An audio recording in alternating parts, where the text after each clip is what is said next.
flicker, echoes fight. Neon dreams and pixel dust. Through the cold, relentless thrust. Streaming worlds in constant flux. Electric veins, chaotic rush. A restless voice, the sky cracks. Solitude with neon tracks. Zero solely streaming the light. Through the chaos, endless fight. In the glow of a midnight screen. Seeking truth in the unseen. Why is single reality torn? There's heartbeats in the digital storm. Faces flicker, fading gleam. Caught within a cyber dream. In the silence of the light. Searching through the endless night. Rustle scream against the void. Hope and fear become alloyed. Zero solely streaming the light. Through the chaos, endless fight. In the glow of the midnight screen. Seeking truth in the unseen.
Hi dudes, welcome back. Here we are again, another episode. This light looks a little bit weird. Oh well. Welcome everybody, Pambo Hendricks, everyone else who might see the VOD this evening. A couple things to go over. It is SKIZ0 Sunday. Mr. GALENTV is going to be by with stories later. But in the meantime, a couple big things to talk about here. I've been thinking about them. I've been gone for a couple days. My voice was almost completely gone again when I woke up Thursday morning. So anyway, this has been a struggle, but getting through it. The Skywatcher Discovery Framework, the new Skywatcher video, actually is going to be coming out, I believe, tomorrow. It's the 7th. So to be going over that, it should be a pretty big deal. They've since released some stuff about that, protocols, kind of a framework of where they're going to be going with this, and where they anticipate it's going to lead to, which they think it's going to lead to contact. They want to actually summon a craft down and maybe get the occupants to come out, which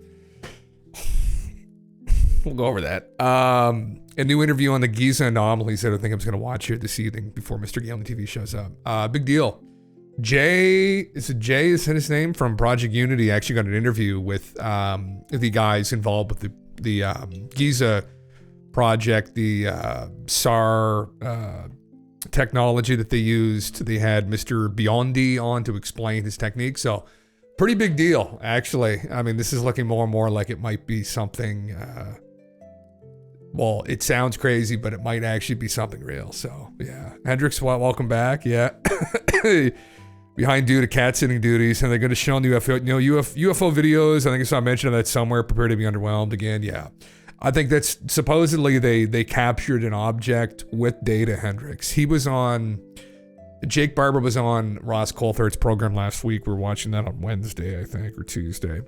And yeah, supposedly, there's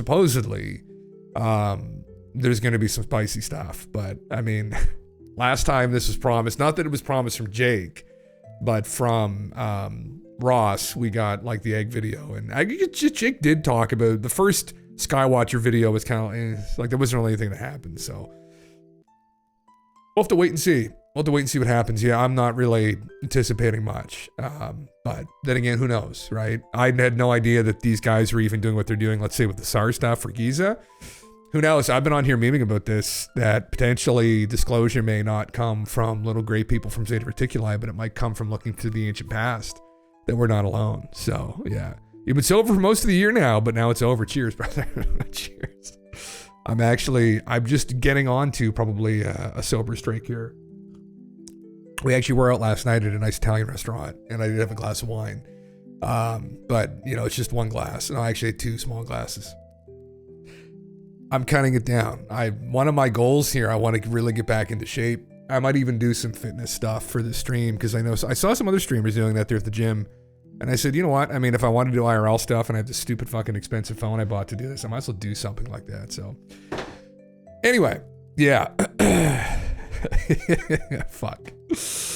Hey, man, it's good to take a break once in a while, because then you come back and you just love the beer even more, right? It tastes that much better. So if you're just having it every day, it's like, but you give it a break and you come back and you're like, oh my God, so great, right?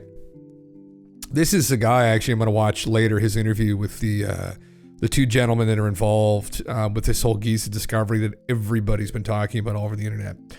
But he posted this, babe, what are you thinking about? What I'm thinking about. Atlantean Secrets. Yeah.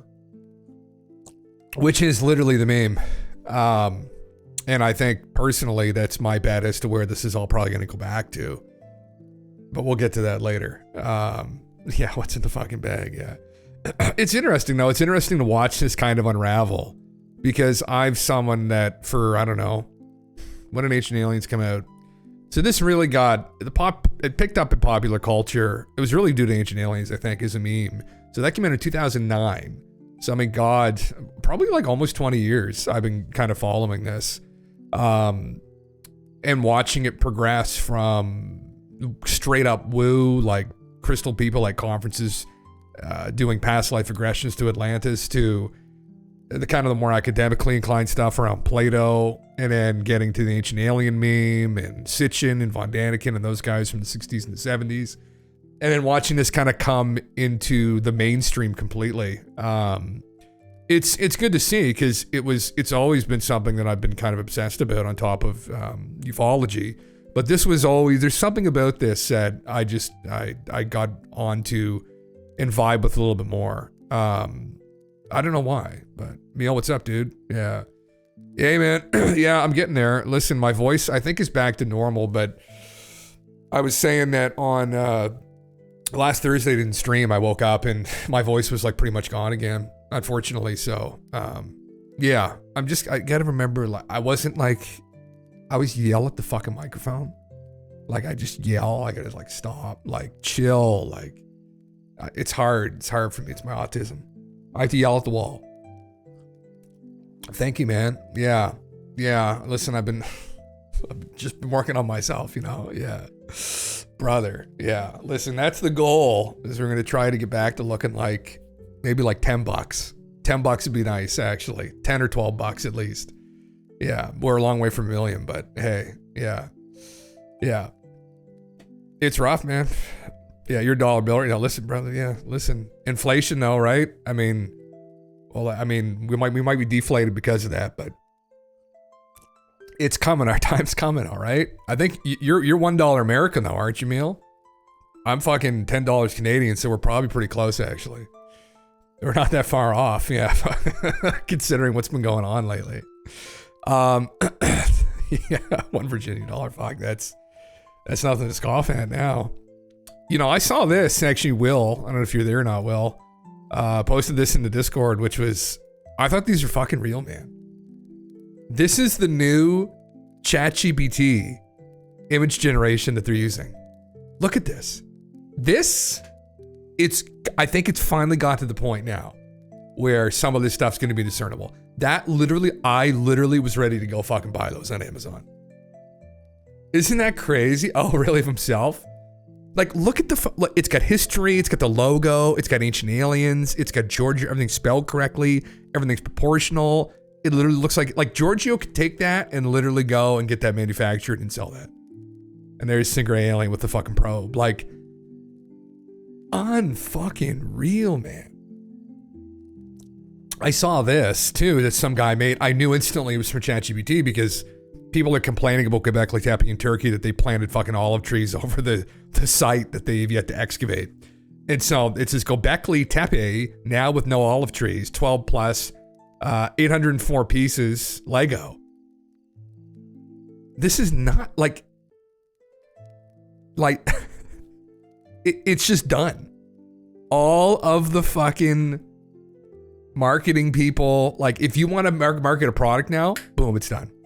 Just feed a couple images of the ChatGPT and it'll make a fucking picture you can throw on the internet. Even for yourself, I would love to fuck around with this. For headshots, people that are like out in business, for LinkedIn, you give it a picture of yourself, it'll probably do unbelievable headshots. Maybe even facials, I don't know. I'll have to wait and see, but that's probably TOS.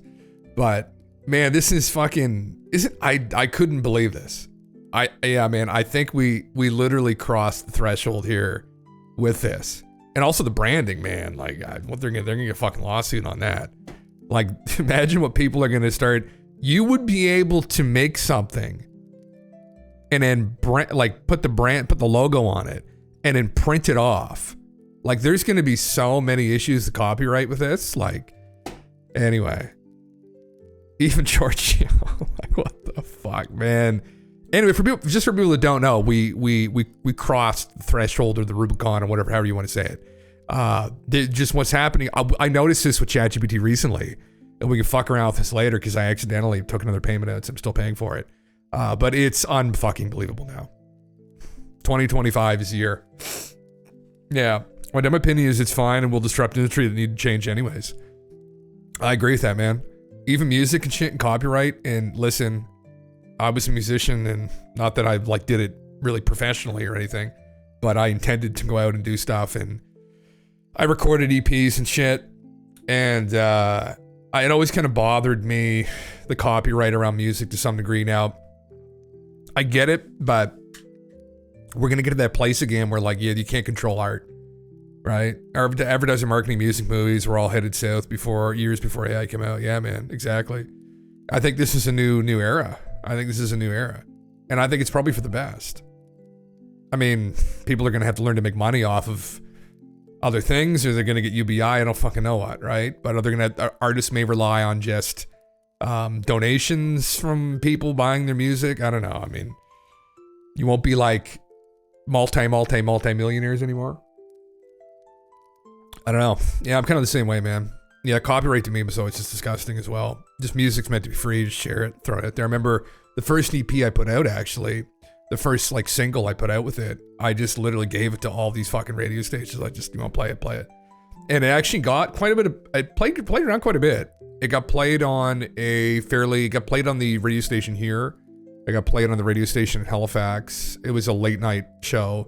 And it got played on a bunch of university radio stations too, but I just fucking like, fuck, I don't give a fuck. Like, and obviously when you just want when you're starting out, you want people to hear stuff anyway. So yeah. Yeah, well man, I've uploaded, I don't even know. I think I just uploaded the single actually. It's old, man. It's fucking 14 years old now. I was like 20 when I recorded it. But it's on the links here, you can listen. It's called Wormwood. But I've got a couple other rougher songs that we threw on there too. But that was the one I was going to use. We were going to go and try and get just a local record deal to record the rest of the album. And we were playing around, but they wanted us to go and kind of tour and travel a bit. And I was in university, and our buddy who was a drummer was in university, and he was leaving to go to police college. So we lost him, and then we couldn't find somebody else. It's all fell apart. So yeah, anyway. Yeah, but anyway. Yeah, man. But it's just a new world we're living in. Yeah.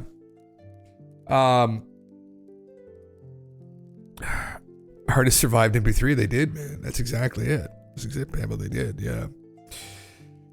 I think it's, yeah, just, and it's hard, right? Because, you know, if you're an artist, whatever it is, music, you visual arts, you fucking dance, you do videos, whatever you're doing, right? Whatever you're expressing yourself. It's hard to do that and give all your heart into it and then also have a fucking day job. It just drains your soul. So, I mean, you want to be compensated appropriately, and touring around and playing out. And I just, not that I really did that, like toured, but I know people, like buddies that did. And it's so fucking hard. It just beats you down. I don't know. Yeah. You're a Napster in 1999, man. I remember LimeWire and shit and all those different streaming services. Yeah. But yeah, the new age of art. It's crazy. I might fuck around with it later on here. The ChatGPT, see what it can cook up for, I don't know, I'll try and make like figurines of people. See if it'll do a Stephen Greer figurine or someone from ufology. Fucking crazy, yeah. You Studio Ghibli yourself. Yeah, I've seen people doing that, actually. Looks pretty cool. Again, I don't know, like, they don't have copyright to that art style, but yeah. Yeah, man. Crazy shit. It's crazy shit. People were sharing this. I just thought I'd bring this up because this is something that I've been following over the Friday into Saturday, Sunday, and now people are really sketched out for tomorrow for the stock market, what it's going to do with all the tariffs that Trump put through. And I don't know, like, some of this stuff, at the end of the day, I have no idea what the fuck he's doing. To me personally, it doesn't make a lot of sense, but I have like very little understanding of economics, and I think I understand how bad things really are. I've begun to educate myself on that over the last couple of years. I don't know if a lot of other people have. So not that this is maybe a good thing, but I thought I'd read this out because this was being shared around quite a bit. And it got shared around because the NASDAQ is now down officially, or it was at least on Friday, down 20%. So I thought I'd read this out. Now, some people have this idea that Trump and his team are playing 5D chess. I just do not think that Trump is playing. I think he's been playing checkers, right? Maybe there's some people in his team that are capable of 5D chess, but I don't think that man's been doing 5D chess. There may be people behind him that are, but that guy plays checkers when he goes up.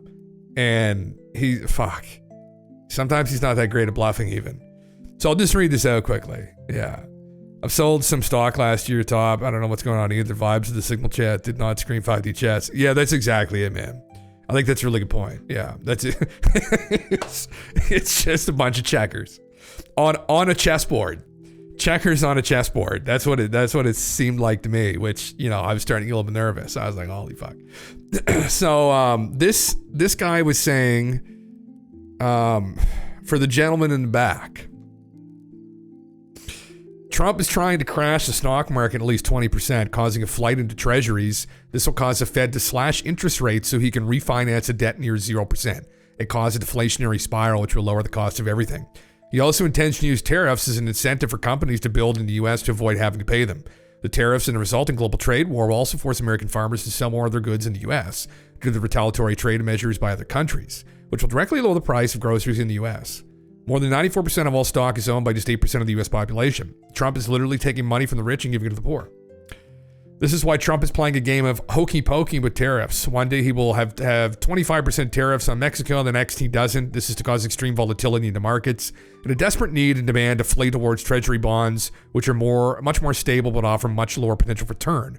This is also why eggs are cheaper now than they were under Joe Biden.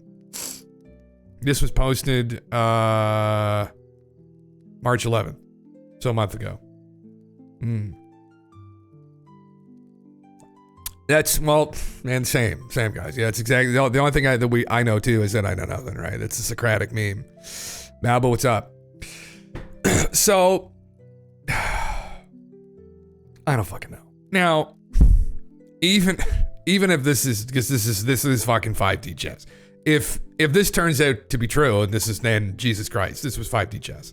I have to apologize. But even with that said, he's setting everyone else around him on fire. Canada is getting cocked. We've been cocked for multiple years, actually. Europe as well. Many other countries are going to suffer from this. Now, and this doesn't necessarily surprise anybody. He was campaigning the entire time for a much more kind of U.S.-centric meme.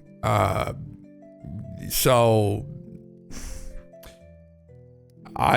people knew this was coming, where he was going to be pulling everything back and centering it on the U.S. Now, good question is why?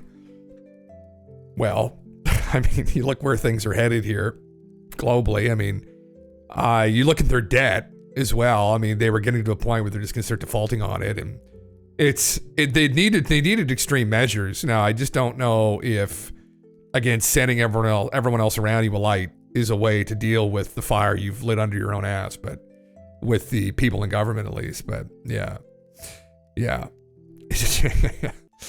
I mean, man, yeah. Anyway, who knows? People give Trump too much credit. He has such a grand plan. Then why does he communicate at a fourth grade level? Well, I mean, the possibility here is that he has had nothing to do with this plan, and he is just a facilitator, right? And he has brought smarter people in than himself to run things, which, as much as he had issues with his businesses, he is a fairly decent businessman, right? He did, go into debt and everything fell apart around him, but there are other reasons for that. I mean, so he's a lot of people, probably very intelligent people, flock to him, people who are, economically intelligent. So this may be something that they've cooked up, right? It's like Elon and all the rockets and shit, right? And Tesla. It's like Elon's a businessman. I mean, he's good at taking risks. He's willing to take risks, and he's clearly fairly decent at managing people as well in the businesses. But the genius involved there. I mean, there's lots of brilliant engineers that have made Tesla what it is, have made SpaceX what it is. He's just the guy organizing everything, right? So same kind of situation, I'm assuming. But, it's all very confusing for an army. Wait, and I'm in that camp too, right, man? I mean, I don't have the knowledge base really to understand if this is even something that's feasible. So I'm kind of in the same meme. Yeah, I'm absolutely a normie when it comes to this stuff. Ray Dalio says tariffs have an important consequence. They can prepare the U.S. for a great conflict or war. Yeah, I saw someone else had posted in the Discord. I was watching a little bit of it. I think it might have been Will, a clip from Ray. It's a conversation that Ray had. They can help U.S. prepare for conflicts and seek a lower foreign reliance. He wrote on Wednesday that such taxes are necessary in times of international power struggle. The billionaire has regularly said he thinks the world is moving into a time of risk, a high risk of war. Yeah. We watched on Wednesday, there was a presentation that Eric Weinstein gave about this, that people have been kind of ringing these alarm bells ever since Russia invaded Ukraine, honestly, that there's a push, there's been concern that we're going to be heading for some kind of a global conflict. Now, the concern is like, it's not going to be boots on the ground, it's going to be bombs in the air. But yeah. Are these HD 650 headphones? No, they are not. I think actually, you know what? Are they? No, they're not. They're actually Audio-Technica. I was going to say I had a pair, not of the HD 650s, but the beige ones, and I actually sent them back. These are Audio-Technica. Ooh, are they 100? Just a second, actually. ATH 8700X. ATH 8700X, yeah. Yeah, man. Yeah, these here, yeah. I was gonna do the thousands, but I didn't care. So, yeah, but they're pretty decent, yeah. Yeah. They're a little big. Honestly, if I could, I've been looking to get some pods, because I hate wearing them on stream. But anyway, they're super comfy if anyone wants to. These are the most comfortable headphones I've ever fucking used. My brother was into like audiophile shit, and he got the thousands, and I remember thinking, oh my god, this is the first pair of headphones that actually fit on my big fucking head and feel good. So yeah, they're fucking sick, man. Yeah. Doing the right thing at the right time made a lot of people rich, but I wouldn't worship them now. Yeah, it's true, man. Yeah, they look sick when he took them off. Yeah, they're super comfy. they're not that expensive anymore either. They're pretty affordable, I think, man. Like I got them for $200 or something on sale. This is years. I bought them when Monster Hunter came out. I bought a TV, a PS4, Monster Hunter, and headphones, and I just bought a couch too for the game. So I bought all this. So these are, oh my god, 7 years old now. Yeah.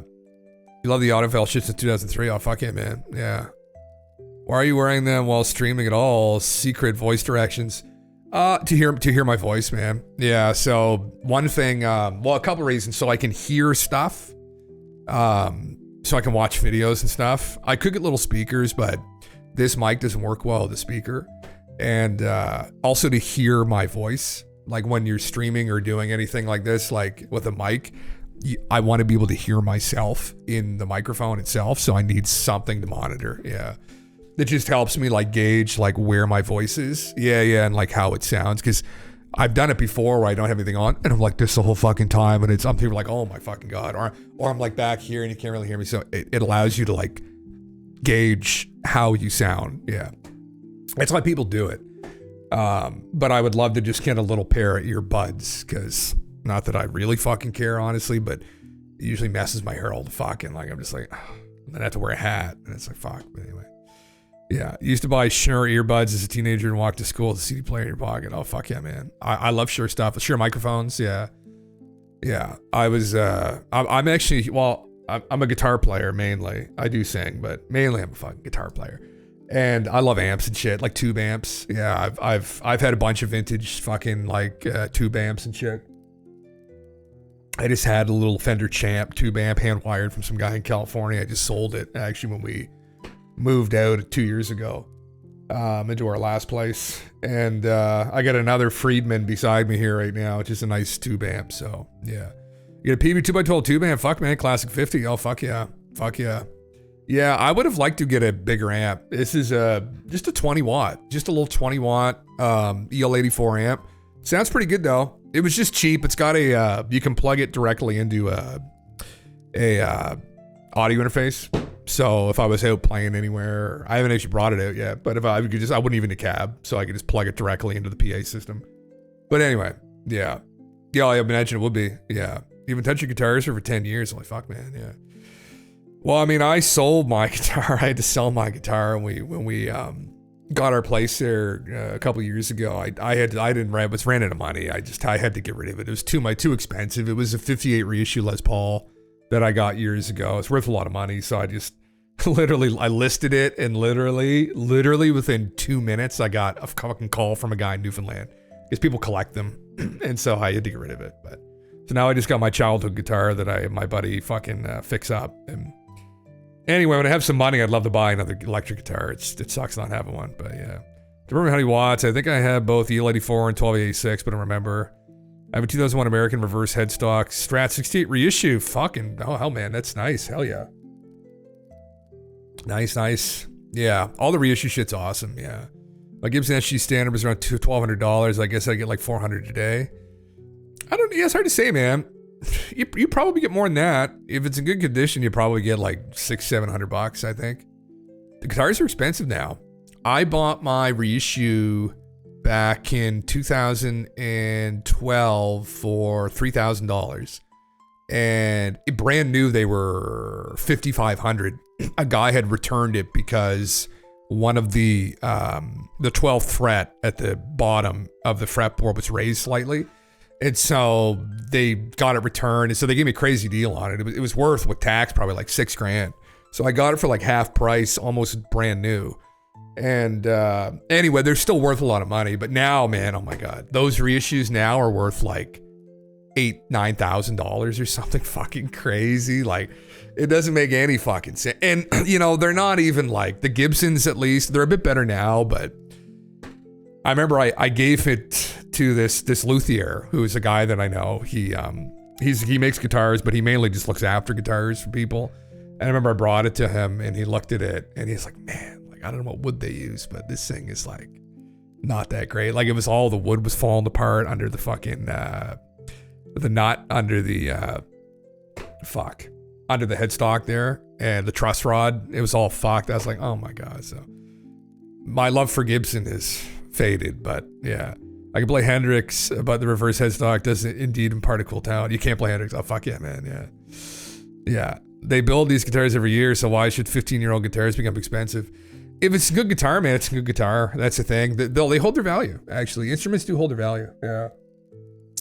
I sold mine for $2,500, and I literally stripped that fucking thing. There wasn't an original part left on that. I had expensive ass custom-made pickups in it. I had Central Lab tone pots. And I remember I told the guy this, and I was like, listen, I would charge more for it. I just need the money right now. Each one of those this would make people sick. Each one of those tone pots. So the volume pot, the 2 volume pots and two tone pots, were from a 1960 ES 335, I think. And they each were worth like $400. Oh fuck. Anyway. Oh yeah. I was into custom fucking vintage shit. Yeah, I got them off eBay. They were unbelievable. All the stuff that was made through the 50s was of way higher quality in terms of electronics than today. And the reason for that, I found out later from talking to a guy who did pickups, custom pickups, was because of the war. That these were bits and bobs, and the materials and metals were of a much higher quality. They were far more refined. Nowadays, they don't need to really worry about as much, but they were making these guitars and using materials that were from the war effort. And so they were of a higher quality. That's why the old guitars, like 50s Les Pauls and early 60s Strats, they sound, there's that magic in them. This guy had actually told me this, and this is the magic. It's the wire they wound the pickups with was of a higher quality. It was also, it had a little bit of a duller sound to it. It wasn't as sharp. So they sound, if you listen to them, they sound much more natural, but also kind of, there's a bit of a duller sound to them. Modern electronics are much harsher. And it's crazy. That's literally it. Yeah. But anyway, yeah. You paid $900, they go for like $1,800 now. Oh my God, at least, yeah. Custom pots, oh yeah, I understand everything you're saying. I'm glad we got on this. So fuck yeah, man, yeah. That's really cool boutique pedals too, war grade instruments. Wild, I didn't know this. Yeah, I didn't know this either, man. I had this conversation with him. I forget what his name is now. He's like the best pickup maker, aftermarket pickup maker in the world. But he's toxic as fuck. On all the guitar forums, everyone hates him because he just calls people out. Some pretty harsh language, actually. He has like no patience for people, but he's brilliant. And he got a hold of some of this old wire and he wound some pickups with it. And he did a demonstration of it. And I said, oh my God, because I had spent, I don't even want to know how much money I spent on custom made boutique fucking pickups and shit. And like a lot. And every time I noticed, I was like, there's still like a brittleness to it, right? Some of my buddies are into guitars too. And I had a conversation with them about this. And I was like, what's going on? Like, I've got the pots, I got the caps, I got everything, I got the strings, you know. But ultimately, it was the pickup wire itself that they wound around the magnets. And the wire was of a higher quality. And so all of these boutique guitars, they've got the whole formula, but no one's manufacturing the right wire. So until somebody makes the right wire, it's never going to sound like those old guitars. But that's literally it. That's the only fucking difference. The only difference now is that. And the pots are kind of shit too now. But yeah. Yeah, my Strat is all stock and I get a loose connection. I need to get to where it plugs into the jack. Oh yeah, man. Send her down to some luthier. It'll fix her up. Yeah. That's the smart way to do it, man. As someone who's like, oh my God, I've had so many fucking guitars, like, and just parted shit out on them constantly. It's just fucking. Anyway, I could go on about this ad nauseum. This is like what I did. This is like literally, aside from like philosophy, which is my other love, it's what I fucking did was just this. Anyway, yeah, loud as fuck when it disconnects and connected to a distortion. Oh yeah, man. Might be a grounding. Might be the grounding wires off it or something. That might be it. Yeah, you might want to get that checked. Because I know that's happened to me before too, because I would solder shit myself and then bring it to this kind of buddy of mine who does the luthier stuff. And he would look at me, he'd be like, Jim. I'd be like, yeah. He's like, nothing's grounded here. I was like, fuck, brother. That's not good. Fuck electric guitar and just half-ass soldering job and trying to get the fucking jack soldered in. I shouldn't be allowed around that kind of stuff because, oh yeah, that might be what it is, man. Yeah. Oh, they'll just be able to fix her up. Probably just needs a little bit more solder on her. Yeah. But yeah, anyway, expensive hobbies. Someday I'd love to buy another guitar.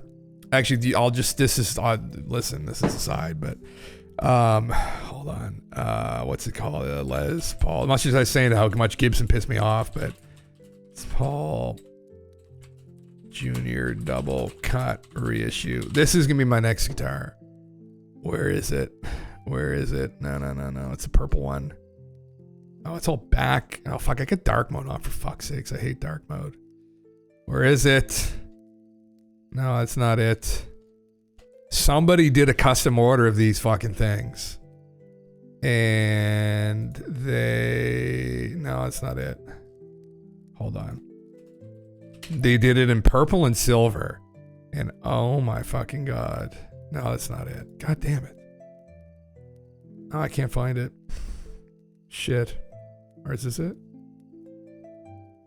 No, fuck, that's annoying. They did it in like metallic purple. And I can't see it with dark mode on, is what's annoying. But oh my God, it looks so fucking good. Oh my God. Oh fuck, I don't know where it is. Oh well. It essentially looked like that, but it was in purple and there was another one in silver. And that's what I want. Just some simple ass fucking thing. Oh, Meal, thanks man. Thanks for the sub. Appreciate it, yeah. You'd never buy a guitar again, to be honest, fuck. I wouldn't buy a newly made guitar, but I would still get vintage stuff for sure, yeah. Oh man, these things don't go for too much. Well, they probably go for like 12 grand now, the original ones.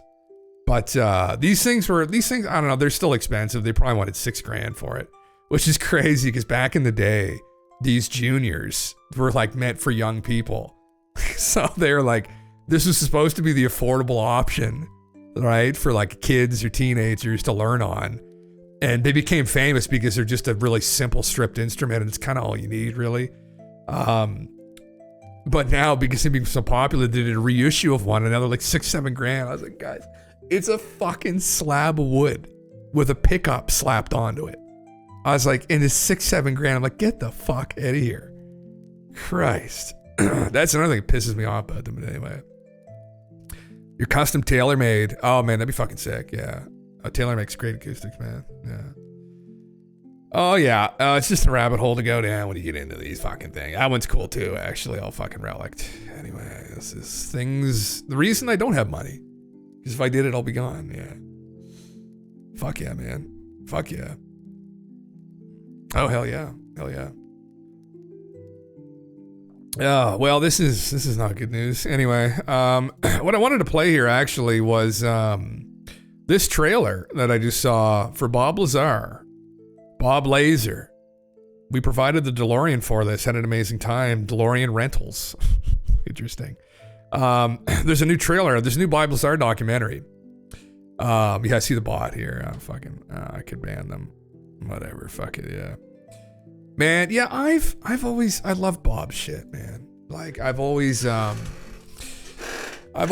a fan of his, I guess, whether he's telling the truth or not. I don't know this, right? But I have a feeling that this probably actually happens. I would bet, this is my meme on it, like I would bet that what he claims happened. Now there's still inconsistencies with his story, and he probably made up his educational background. Fabricated it, forged it, but whatever. I think my bet is that he experienced what he experienced. Yeah. Psyop had me convinced Bob was crazy for years. No, I thought he was nuts, but because of the media, he might not be 100%, but I think he saw most of what he says. That's exactly it, man. I think a lot of people approach things and it's very black and white, right? And it's like, well, if he made up his education, this is Stanton Friedman, who was like a very famous ufologist who kind of, as a kid, got me interested in ufology and UFOs and stuff. He didn't take him seriously because Stan was a physicist. He was in all the clubs with physicists. And he didn't like Bob because he knew Bob fabricated his educational background. And so he didn't want to humor the story at all. But the reality sometimes is things are complicated, people are complicated, situations are complicated, where he might have, but he's still a really smart guy. And very possibly still worked in the program, because at the end of the day, the person that brought him on, who was Ed Whitten, or Ed Teller, probably recognized, hey, this guy clearly knows propulsion. He put a jet engine in his fucking Honda, his little Honda Civic hatchback. And so he must know what the fuck he's doing to some degree. So they threw him at the program. And I think that's probably what happened, personally. Yeah. Once the unknown element thing was confirmed, that was enough for me. That's kind of like empirical evidence of him telling the truth about the origins. The 115, yeah, it was, yeah, it's hard to say, man. I know, so like 115, there was a periodic table of proposed elements, like hypothetical elements. So there's like a periodic table going, I think, to 250. And so we've only ever actually discovered up to like, what, 119 or 120, something like that.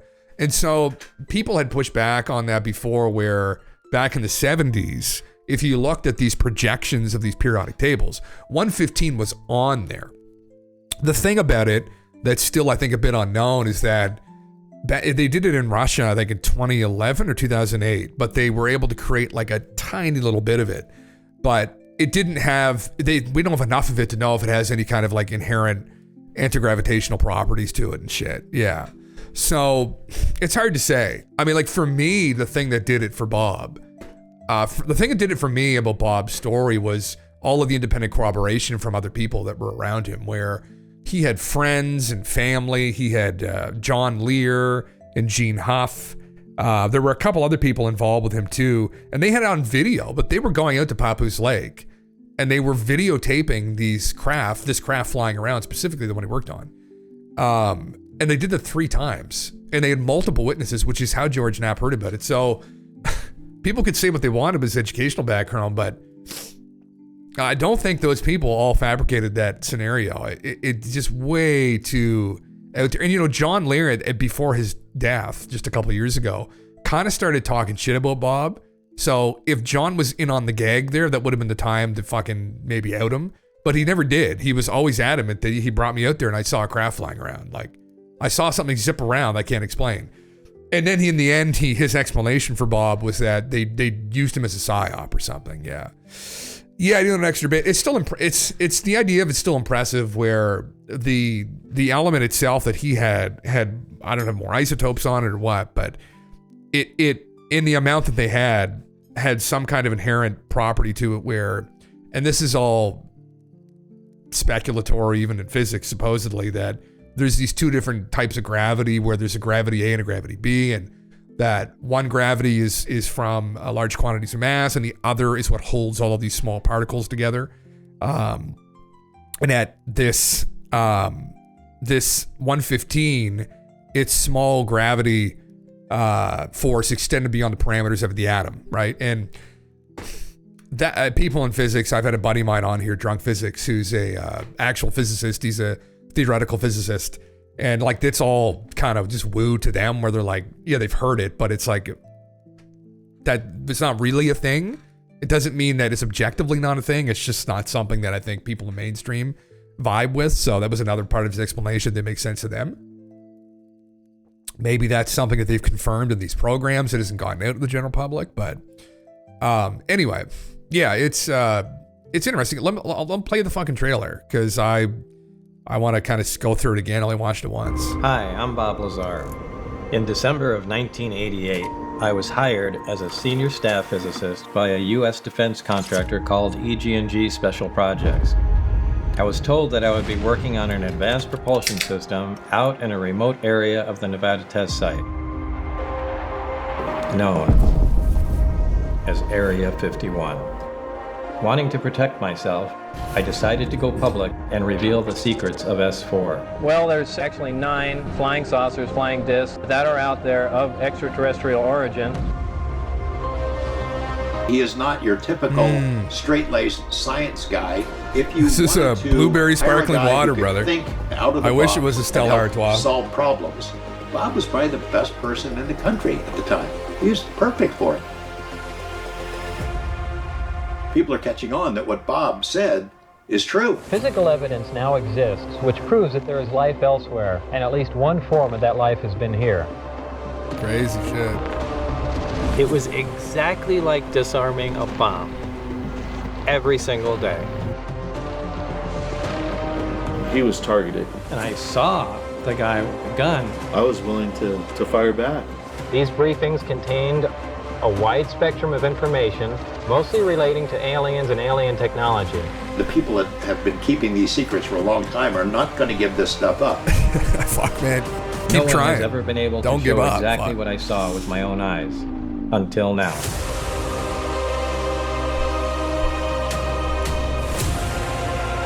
Pretty crazy. That's all rendered in 3D. Like, The crazy. information we're getting now is going to come to an end.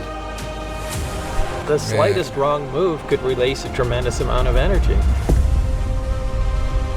To start up the reactor, of course, we need some element 115. But he had a piece of it, and I don't care whether people believe it or not. Actually went up in the air like this. Be here and suddenly be here.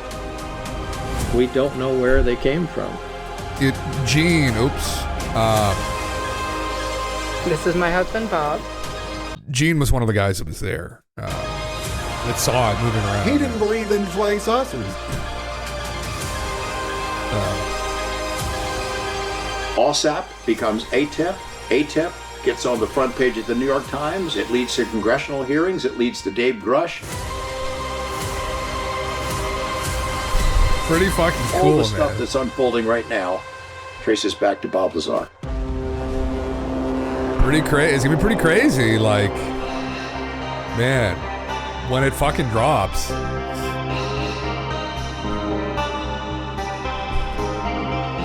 So it's gonna be an interactive meme too, where you can actually go into the hangar and you can see, you can walk around in the craft and shit, which is pretty nuts. Yeah.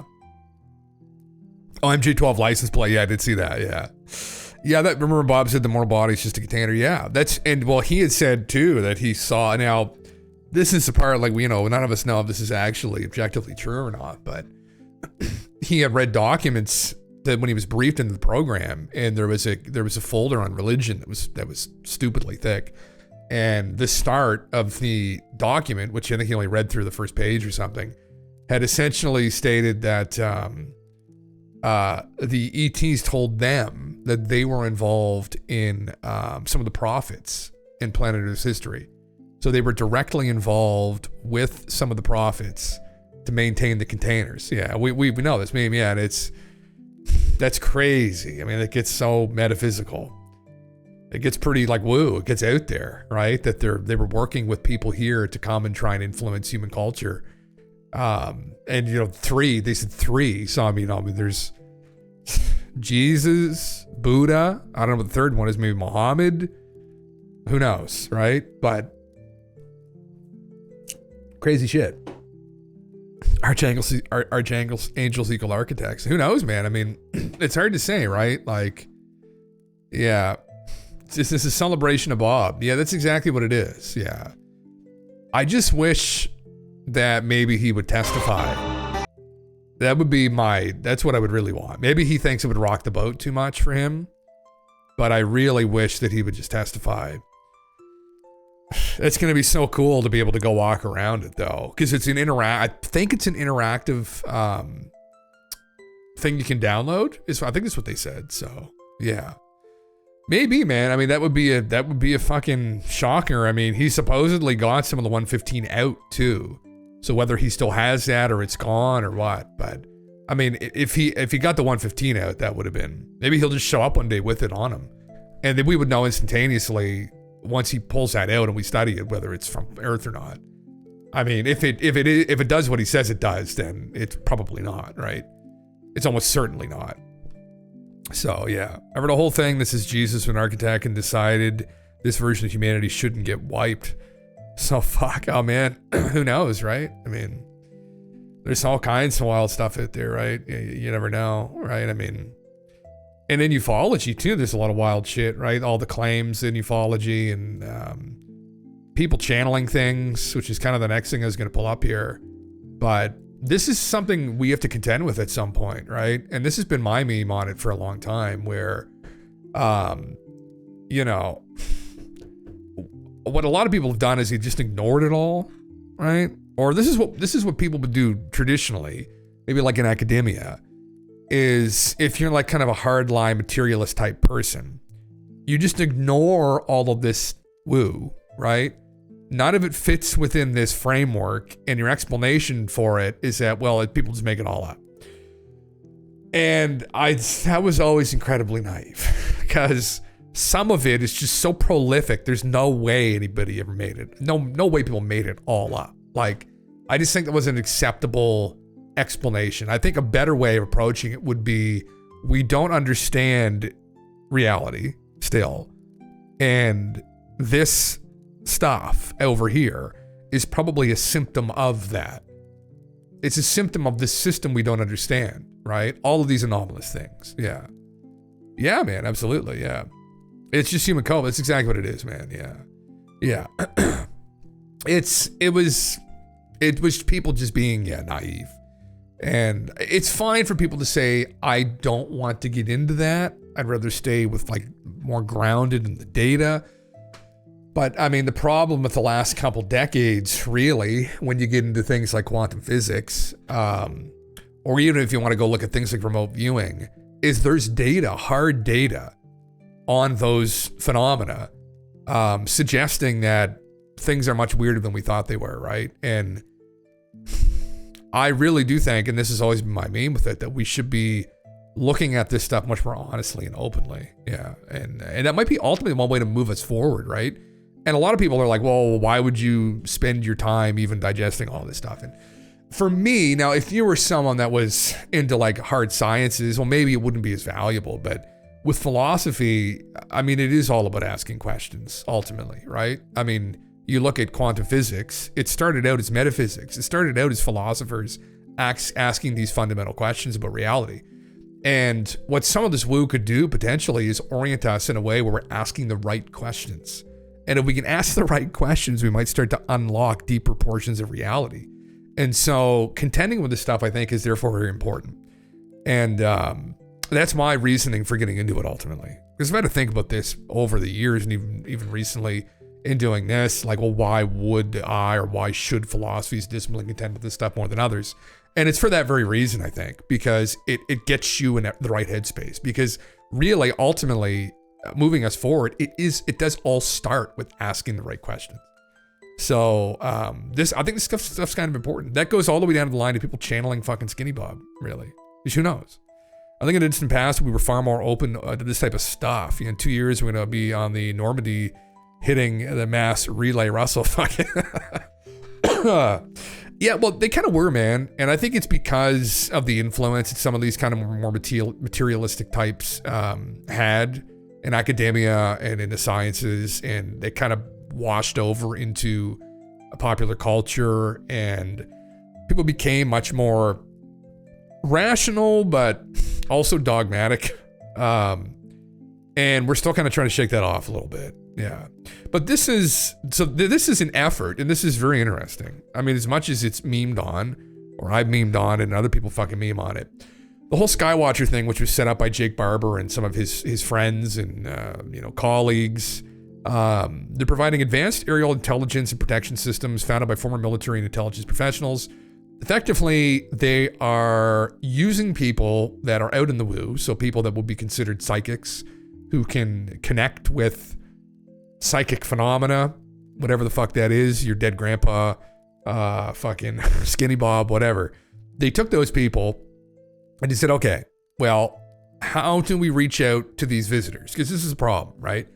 There's an issue where this phenomena keeps cropping up everywhere, but it's very elusive, and we haven't properly engaged with it. Although some people have, like down in Varginha in Brazil, have absolutely had incidents with them. We, I think as a species, have had incidents with them through the entirety of our evolution, probably. But we need better data, I guess, around them. And it is a bit of a conundrum where they're very hesitant to provide us with that or allow us to get that data. Now, some people, again, approach this with a brain smoother than fucking glass, right? And they're like, oh, well, like, just take pictures. And like, well, why can't take good pictures of them? They must not be here. It must just be, and it's like, blah, blah, shut the fuck up. Like, what? Again, you can ask the right questions here. What are we dealing with? How old are they? How much more advanced are they than us, right? I mean, some of this stuff is just beyond our imagination, literally. A civilization that's a billion years ahead of us. We have no framework to even, we can't even conjure up what that would even fucking look like, probably. I mean, get somebody 150 years ago to imagine what right now would look like. And I guarantee you it would look nothing like right now looks like. Did anyone think that we'd be able to have these little boxes that have access to all the information ever in the entirety of human history and also be able to speak to an artificial intelligence? No, fuck no. That's 150 years. Extrapolate that out times a billion and good luck, right? So what we could be dealing with here is something so advanced that it is complete control over our instrumentation, even maybe our consciousness, our perception of them, everything. I mean, yeah. I got to help build the hotel in Rust. Have a great night. Okay, man. Enjoy the Rust. Yeah. Thanks for coming around, bro. But, you know, so the question, though, is if this is what's going on and we're dealing with something that's incredibly advanced. Aaron, what's up, man? If we're dealing with something that's incredibly advanced, right?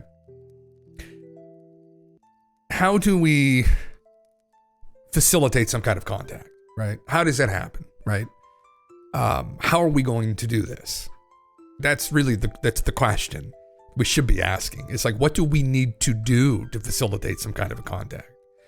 What if we look at the anecdotes? Some people who supposedly have already been contacted. Their consciousness has been manipulated, right? They can't recall anything unless they're subjected to hypnosis.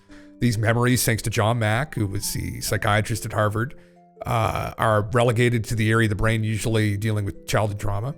So they are talking with people and having conversation with people and picking people up, but they're not wanting people to be consciously aware of it. And now in those recollections, we look and we read through these stories that supposedly they communicate telepathically, that the entirety of all of their communications across the spectrum of all the different visitors that are accounted for in these stories. Fuck my shungite. It's telepathic communication. It's some kind of mind-to-mind system of communication that gets around the issue of language, right? Because language is a huge problem when you think about it. I mean, if you're out in the galaxy and you meet up with, you know, some new beings on some other fucking planet, I'm just gonna get my fucking rock. You know, you're probably not gonna speak the same language. So how are you gonna understand them? Well, if it's a mind-to-mind communication that you develop, you don't need to worry about that, right? Because at the end of the day, all we're doing is we're using human language to interact with one another. I'm making noises with my mouth that you're interpreting as language, and then that language is ultimately communicating concepts, right? Ideas. So really, telepathy cuts that middleman out of, I don't need to flap my lips around like this to understand you. You have some kind of concept, some kind of an idea you're trying to communicate to me. Just give it to me. I'll interpret it into maybe my own language, or I understand the concept. I won't need to flap my gums around, right? So, yeah, you turn into a dope smoking hippie. Oh, fuck, brother. We've come around from that one. But yeah, I still love rocks. Yeah, it's just going to get my rock. This is a gold stone, actually. I was devastated to know this isn't a real fucking rock, but got jebaited by the fucking hippies. Anyway, so how are we going to reach out to them? Well, what we can do is we could go grab fucking the guy who claims he can psychically communicate with shit. Whether or not that's been, you know, tested properly, or how the fuck do you test that, or, right, whatever. The guy claims that he can connect with them somehow. Cool. What can you do with it, right? What can you do with it? That's what this is. If I had fucking money, it's the same kind of shit that I would do. It's the same kind of experiments that I would run. Throw the psychics at it. Be like, listen, maybe this is how we finally reach out. They want us to speak their language. I personally think this is the way forward with this too. The government did fuck these idiots, right? And they're all co-opted by these billionaires, and we don't want the hyper elite involved doing any of this shit, becoming new high priests. We want the people to reach out, right? Which is, I'm hoping, if they're good, it might be that this is what they want as well. They want to empower the common man and woman. They don't want to fucking empower the hyper wealthy anymore, so they can go release another fucking 30 viruses on us and call the population down, where we can be their fucking work slaves for the rest of our goddamn lives. Skywatcher is proud to publish our Discovery Framework white paper linked below. The white paper defines a stepwise progression to guide our systematic investigation of UAP. This document is intended to bring transparency and credibility to the pursuit of truths that lie just beyond the current frontier of our understanding. In it, we describe 2 of the techniques we use in the field to attract and study UAP. We have made significant progress in our field research, and the Skywatcher team is prepared to set an ambitious but achievable goal to scientifically resolve whether electromechanical signaling or neuromeditative interaction, that's interesting, are credible and repeatable processes for attracting UAP by the end of 2025. Change the terminology. Psychic, woo, neuromeditative, wonderful. Electromechanical signaling, excellent. I love it. Spice it up a little bit, right? You got to kind of like get it over some people's fucking heads who are just gonna be like, that dumb. They're like, oh my God, electromechanical neuromeditative signaling. Achieving this will require monumental interdisciplinary effort, drawing expertise from data science, engineering, physics, psychology, and other fields. This is not a challenge that Skywatcher can tackle alone. It is a community effort that will require open collaboration, transparency, and rigorous peer review. We invite researchers, analysts, and enthusiasts to contribute to this work, ensuring that all findings, whether validating or debunking these techniques, are robustly tested, widely reviewed, and fully accountable. You can find a synthesis of the various stages of discovery below. This framework is designed to accompany the upcoming release of the Skywatcher Part 2 video series, which we're going to watch tomorrow night when it drops, of our UAP classification taxonomy and further data releases. You can find the full Skywatcher discovery framework here. It will also be available on our new Skywatcher website that will launch next week. Oh my heavens, this is far longer than I thought it would be. Spicy meat. Jesus. All right. Let me see if I can change this light, man. I just looked at myself again to make sure this is the right fucking, and I'm like all fucking, I'm like blue or some shit. There. That's a bit better. Less washed out. Yeah. The intention of Skywatcher is good as far as I can make out. Their agenda lies with service others, not service to self. Yeah, man. Yeah, I'm all with their mindset, and I'm sick on the Greer slab nonsense and false disclosure. Looking forward to episode 2 tomorrow. Yeah. We need a group of people who are like, no bullshit, man. That's exactly it. And the thing I like about Jake is that, these guys are all independently wealthy. They've made their wealth. They're comfortable. They don't need to go out. They're competent people as well. You can just tell with Jake and everybody else that, they're not fucking, they're not like Greer where they got to go prove themselves all the time, or, oh yes, all my important friends, all the deep throats and the black sites. It's like he's always gonna make all these little fucking like jabs and claims. He's just an idiot. So it's glad to have competent, intelligent, responsible, reliable people that are involved in actually making this kind of effort now, not the fucking dinguses that, just want to take everybody's money and run off into the sunset. Although he doesn't, he sticks around because he wants to be known as this great yogi of the aliens, and fuck off, Steven. But yeah, okay, so this is interesting. Preliminary observation, initial open anecdotal reports, eyewitness accounts, activities, collect and document reports, perform basic credibility checks, rule out hoaxes, planets, satellites, aircraft using public databases. So this is after they do the psychic stuff. They summon the craft down, the craft appears. They're going to do all the, grunt work of being like, okay, well, we rule out all these different possible scenarios. So is this actually an anomalous object? And that's good. That's difficult to do. Analysis and hypothesis testing, independent verification, peer review, public disclosure and review, full disclosure and integration. Our framework operates in several core principles: scientific rigor, applications and implications. I'm just going to go through this quickly because it's fucking 50 pages long. Electromechanical signaling overview. One would expect any advanced monitoring capabilities of UAP might enable them to sense and respond to unique signatures. In recent decades, some researchers have claimed that certain electronic signals prompt UAP responses. This can be viewed as a form of indirect communication independent of whether back and forth signaling between UAP and human observers is conducted.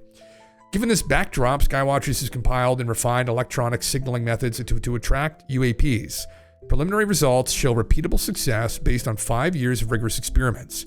This technique consistently prompts UAPs to approach or pass directly overhead of our team, where multiple sensor systems, including electro-optical and multi-band infrared imaging, active and passive telemetry, and radio frequency detection, capture and correlate data on their presence. Interesting, okay. Our findings suggest that varying the method can apparently alter the class of UAPs that respond, where the class is defined as the form of UAP as well as their flight characteristics. Colloquially, we refer to this set of signatures as a dog whistle. To be clear, this capability is entirely technologically driven. Oh, so this isn't to do with psychics. It involves deploying specific equipment in the field, configuring in a precise manner, and executing defined operational activities to elicit UAP responses. Through controlled testing, we've observed that controlled dog whistles, sets of randomly determined electronic signatures, fail to attract UAPs, whereas our refined techniques have to date never failed to elicit response. Have to date never failed to elicit a response. Okay. So they've worked every single time. Interesting. Rabbit, what's up, dude? Now we assess electromechanical signaling is at level 3 in this framework. So where is the actual framework, Jake? Right here. So this is a framework. So level 1 is preliminary observation. Level 2 is structured data collection. Level 3 is analysis and hypothesis testing. So they're trying to figure out how to summon them. Level 4 is independent verification and peer review. So share data and findings with independent experts or organizations for verification. Draft paper for ArcFix publication, which is a popular open source publication site where you can publish any paper you want on there. An initial peer review and invite third-party analysis to review. Level 5 is public disclosure, so publication of draft, broad scrutiny by the public, media, and scientific community, engagement with officials or institutions for potential acknowledgement. So findings withstand public and scientific scrutiny without refutation. Official bodies or scientific institutions may acknowledge the legitimacy of the phenomena. The phenomena is widely recognized as real, albeit not fully understood, setting stage for final conclusions. So this is where they're going to go with this logically, which is very good. So right now they're in the level 3 stage, but when they publish their papers, they're going to be level 4. And what we got to do, so they've already done the experiments with this, which is a big deal. So they've done the experiments, essentially. They've formulated their hypotheses already. So this is into a theory now. And after they publish it, they've got their theory. They've got to subject it to peer review to make sure what they're seeing is actually something anomalous. And then from there, once that gets, broad scrutiny, you're going to give it to the general public. And we're going to say, listen, we've got a bunch of scientists who look at this stuff. And this is looking like it's real. So then after we effectively with that get disclosure, which is that we've got another intelligence here interacting with us. We've got NHI here, which is a pretty big deal. Level 6, full disclosure and integration. Full revelation of the apparent nature and implications of the phenomena. Integration of new knowledge into scientific understanding and policy. Ongoing research shifts from proving existence to understanding details. Conclusive evidence is obtained and accepted if applicable authorities confirm any previously secret information. That would be the big part too, where, we come to realize that they're here. Okay, have you guys have anything on this? Have you recovered their stuff? Have you talked with them? That's when the pressure would really build on the military-industrial complex to open the doors. Fuck, I dropped my rock again. It's staying down there now. The phenomena is no longer in doubt. It becomes accepted knowledge, and focus turns to utilizing or deeper understanding of this knowledge. There you go. Well, that's interesting. Okay, so that's the basic framework they're running off of here. The neuromeditative interaction is the one that's probably going to be scrutinized the most. Signaling is assessed at level 2 will be considered advancing into level 3 as we refine methodologies and distinguish correlations between chance or bias. So, okay, so that's a level 2 out of the 3 on the fucking scale. Summary of overview, introduction. I zoomed in. I can probably zoom out. There we go. Let's see. So they got rigorous data collection going on, a framework overview. We got the map we just went over here, essentially. We just went over this whole thing. That's essentially it. Now, there is a level 7 to this, which I'll touch on here in a minute. I wonder if they touch on it. Current progress and next step. Okay, so it's the electromechanical signaling, which is their main method they're using to potentially contact these things. It's a hypothesis that specific electromagnetic signals, sensors, configurations, or environmental conditions may influence or attract UAP activity. Now, I would critique this idea to some degree, but we'll go over that here. Deploying advanced sensor arrays in locations where anomalous aerial activity has been reported.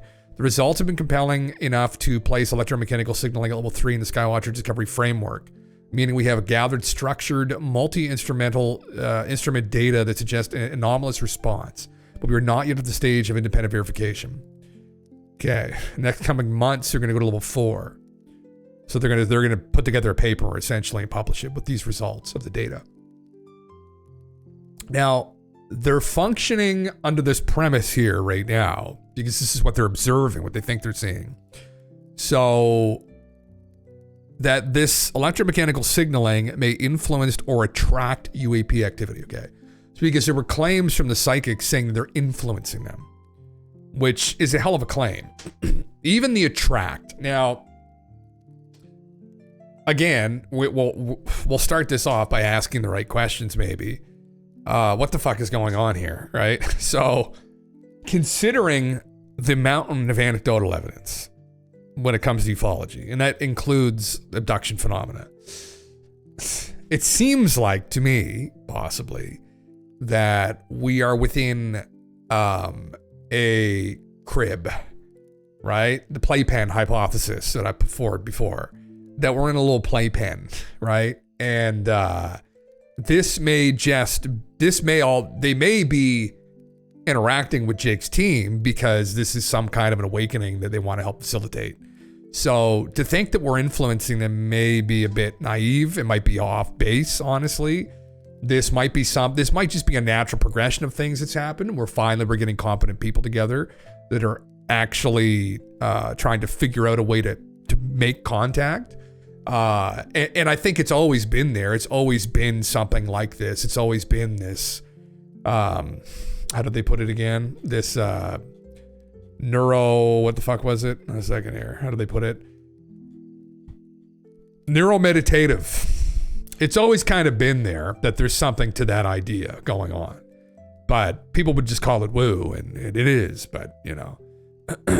Then on the rum, oh brother, fucking right. So, you know, anyway, I'll see what else he said here. Current progress and next step. It's a hypothesis that focused human attention, meditation, and consciousness-based techniques may influence UAP manifestations. While this concept is controversial, it is not without precedent historically. Various military and intelligence agencies have explored psi-related phenomena, and numerous anecdotal reports have suggested a non-physical or cognitive component of UAP interactions. So you have innumerable amounts of them yet. Our goal is not to assume the validity of these claims, but to test them under controlled conditions. Yes. Which we've done before. We've done testing like this under very controlled conditions with the Stargate program, right? The CIA was involved with. And the conclusions were that there's something going on with it. It's still not well understood. And the data should also be approached very carefully because there's a lot of interpretation involved with it. But there's something happening. There's something to this idea of this psi phenomena. It's not very well understood, but the problem with that is that consciousness isn't either. There's a lot that we don't know about reality and ourselves, and so it's natural that probably we don't fully grasp it, and we might not, but more advanced civilization probably would, right? If we're, depending on how you look at the world. I like simulation theory because I think simulation theory also is something that accounts for a lot of this woo. If these are other players in the game, they're clearly leveled up from us, and they probably understand the game way better than we do. So, listen, might be something to this idea. Reach out, see what happens. It's assessed at level 2 in our discovery framework, meaning we've gathered some structured observational data and determined that there is a measurable correlation worth investigating further. We are still transitioning into level 3, where formal hypotheses testing will begin. Right. Interesting. This is quite the document they put together here. Final objective, I don't know if they've released this whole document. A rigorous, transparent resolution by 2025. By applying the Skywatcher discovery framework to both electromechanical signaling and neuromeditative interaction, we aim to either validate them as legitimate phenomena or prove them unsubstantiated by the end of 2025. This is an aggressive timeline, but with community collaboration, external verification, and strict adherence to scientific methods, we believe it is achievable. Not a bad idea considering where the world's heading right now. Probably want to hurry this up a little bit even quicker than that. Maybe in the next 3 months, we can try and figure this out. So we're not all in some nuclear holocaust by the time fucking Skinny Bob is finally like, oh, let's go give them let's pick up the phone. If either technique passes through all 6 levels of the framework, it will represent a historic breakthrough in understanding the mechanisms behind UAP manifestations. Conversely, if we find no valid effect, that outcome is equally valuable. It eliminates false leads and refines our focus towards other investigative directions.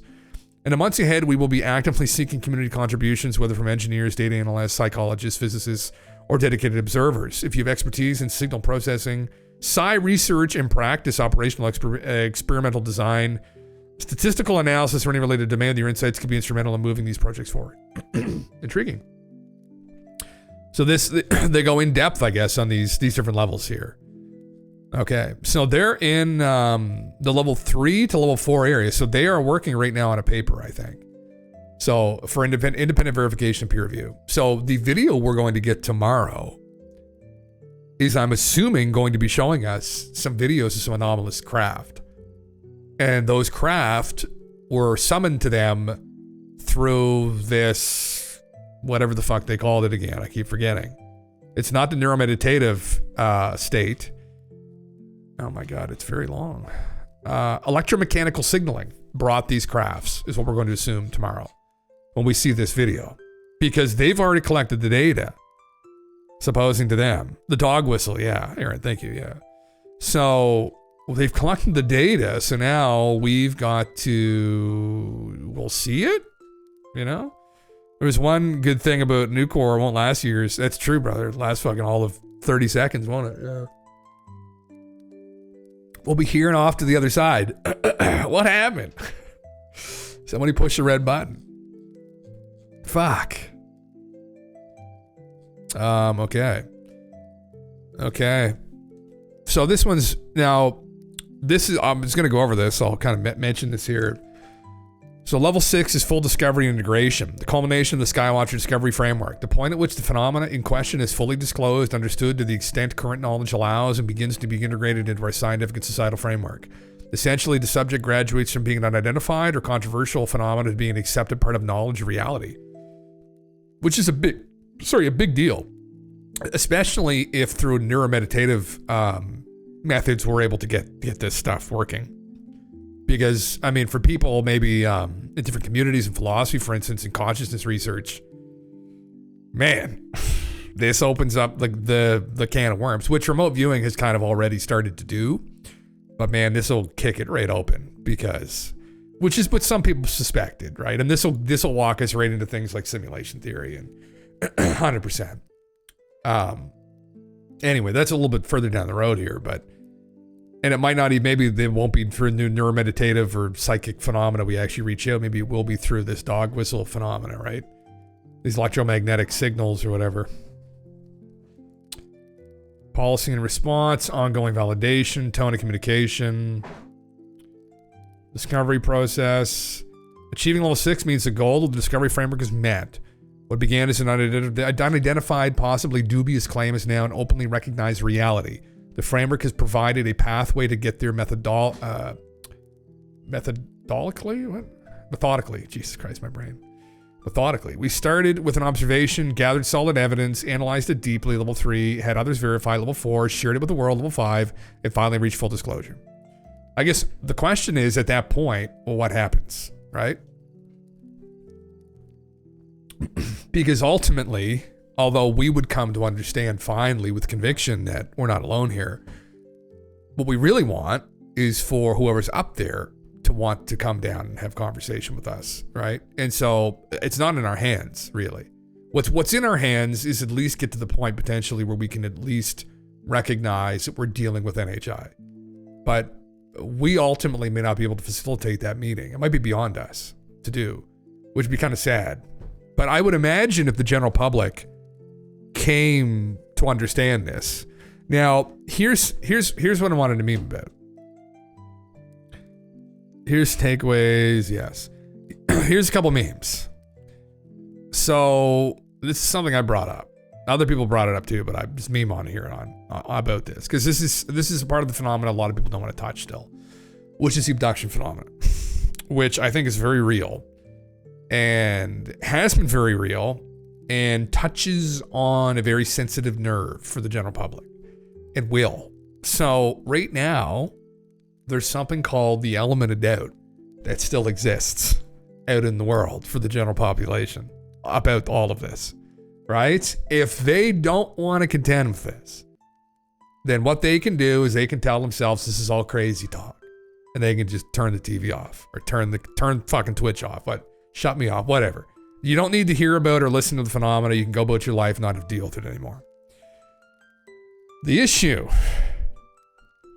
is when that's no longer possible. When we finally get Michio Kaku wheeled out there, or Neil deGrasse Tyson wheeled out there too, maybe in a wheelchair because he probably have a brain aneurysm once he finds out this is real. To tell the world, oh my God, they're here. This is real. Now, what's going to happen to people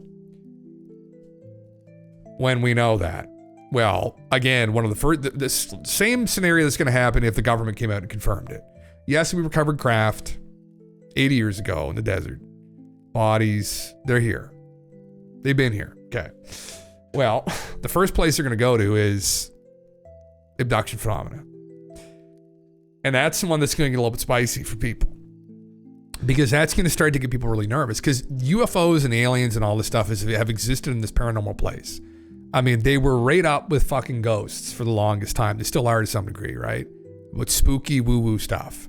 Usually, it's kind of like in popular culture, movies and whatnot. It's all horror-based, right? Where the aliens are taking people, or they're going to eat us, or whatever the fuck, you know?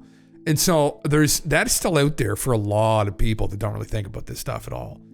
I've dealt with this myself and having conversation with people where I'll bring up, like, you know, some little thing and see how they react to it, and just seeing how they feel about it, you know. And once the element of doubt wanes and it's a reality, I do get slightly concerned, because Jake and his team and all of us, and I think we show courage in facing this honestly and its implications honestly. A lot of people that aren't going to think like that, and they're not going to show that kind of courage. They're just going to get fucking scared. When people get scared, that's when shit gets sketch, right? It's all the toilet paper disappears at Costco. All right, that's the kind of shit. If they need my gold for their atmosphere, I'll start smelting this weekend. Every little bit helps.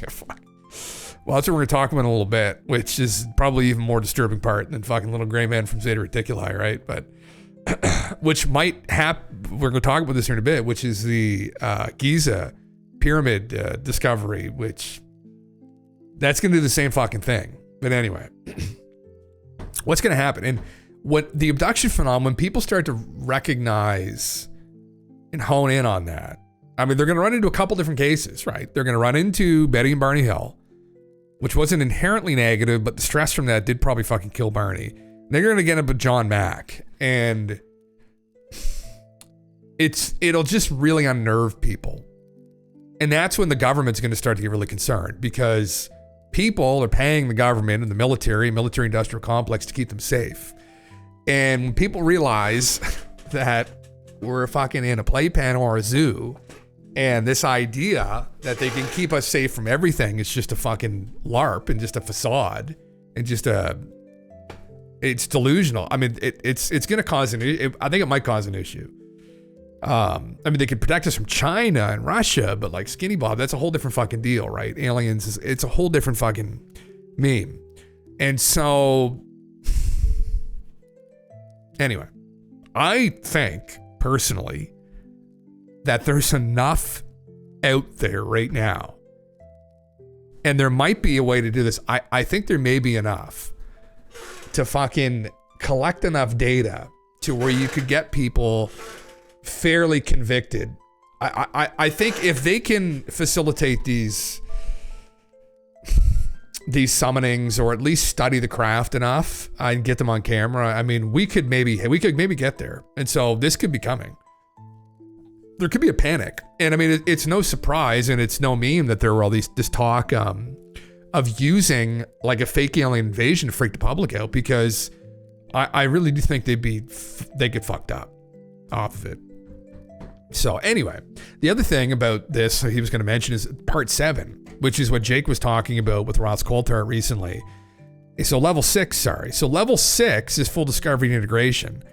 Level 7 is hopefully they summon the craft right down to the ground and the door opens up. Maybe they get in. So that's level 7, is full fucking contact, whether with the visitors themselves or we just hijack one of their fucking craft. So that's level 7 after full discovery and integration, is we want a full contact scenario. Now, the other thing about that is what happens there. Well, we'll get to that maybe. Unless they've been selling our children to alien trafficking cartels via the SSP, Secret Space Program, perhaps this is what they don't want us to find out about. Well, that's the thing, man. It's like, and I thought about this. How do the people in control stay in control and stay in power? Because it's not even to some degree, it is an illusion of power and control that they maintain, right? Through currencies. I mean, all these dollars that people go to work and make, they got people playing this fucking system, right? And they're working like slaves, and the hyper elite are sitting around just literally making money out of thin air. Or they're getting their little puppets in their governments to just print money out of thin fucking air. And then they're just living off of the interest that they make off the money because the banks pay them the fucking interest. And they've effectively just got infinite money, which effectively, as long as people participate in the system, just gives them infinite power. So if the people start reaching out to very advanced visitors, I think there's a lot of people don't like to think about this day to day, but that is just the reality of the world that we're living in. I think people are just being fucking abused. I think we're all being abused. I think and maybe that's the first thing that's going to come out of their fucking mouth or out of their temple, their psychic, the telepathic to us is, you guys got a fucking problem, right? And that's the general public too. It's like, you guys got to wake the fuck up. You got a fucking problem. You're not paying attention, right? And that might be the first thing that happens, right? Yeah, we're just batteries to them anyhow. And so the problem in that case isn't even the aliens. But you're not even talking about the aliens. The problem is humans. It's the global, it's the hyper elite would be what I would call them personally. It's this hyper elite. They're the fucking problem. And I think they have been involved undoubtedly in maintaining the cover up over this phenomena because they understand this game. And they understand what happens if people get full disclosure. The first thing is they understand full well they're going to fucking panic because you get everybody conditioned, right? Like ants, just to go do what the fucking they're told and not thinking about anything. Just go watch the Super Bowl. You know, don't fucking worry about all this big concept shit. We got that covered for you, right? We're running the show here, right? We're living the high life. You're going to eat bugs soon. We still got steak though, but you're going to be a good boy and eat the fucking bugs. Like they've got this game rigged in their favor. And any kind of consciousness expanding topic that gets dropped in the general public might open those floodgates up a little bit too much, and people might stop playing the game, right? So this is the mother lode. This is the big daddy of these fucking consciousness expanding topics because anyway, it could be unsettling for them and it could cause some societal destabilization. But at the end of it, what it's going to be is, I think, a awakening. And so they've got to keep a lid on this. And I think that's really what's been going on when you look at the cover up and when you look at the talk about MJ12 or who's maintaining this cover up, who's facilitating the cover up now, why has it been kept, right? I really think it's for this reason, because if you go back through any documentation about MJ12 or anybody's gone through Stanton's research on it or some other very good journalists digging and research into it, it left control of the government a long time ago and it ended up in private industry. And so these hyper elite have been directly involved in maintaining this cover up through these aerospace companies, through manipulating probably people in public office, people who work for the government. They maintained it through probably blackmail, bribery, same game that all these other intelligence agencies play, who probably are also in their pockets, right? To maintain control. And this is who we're dealing with. Maybe it's literally fucking Dick Cheney. It's some of those guys, and probably girls as well now too. Yeah. Television. There you go, man. It's exactly it. Programs and programming. It's all in there in plain sight. Exactly it. Yeah.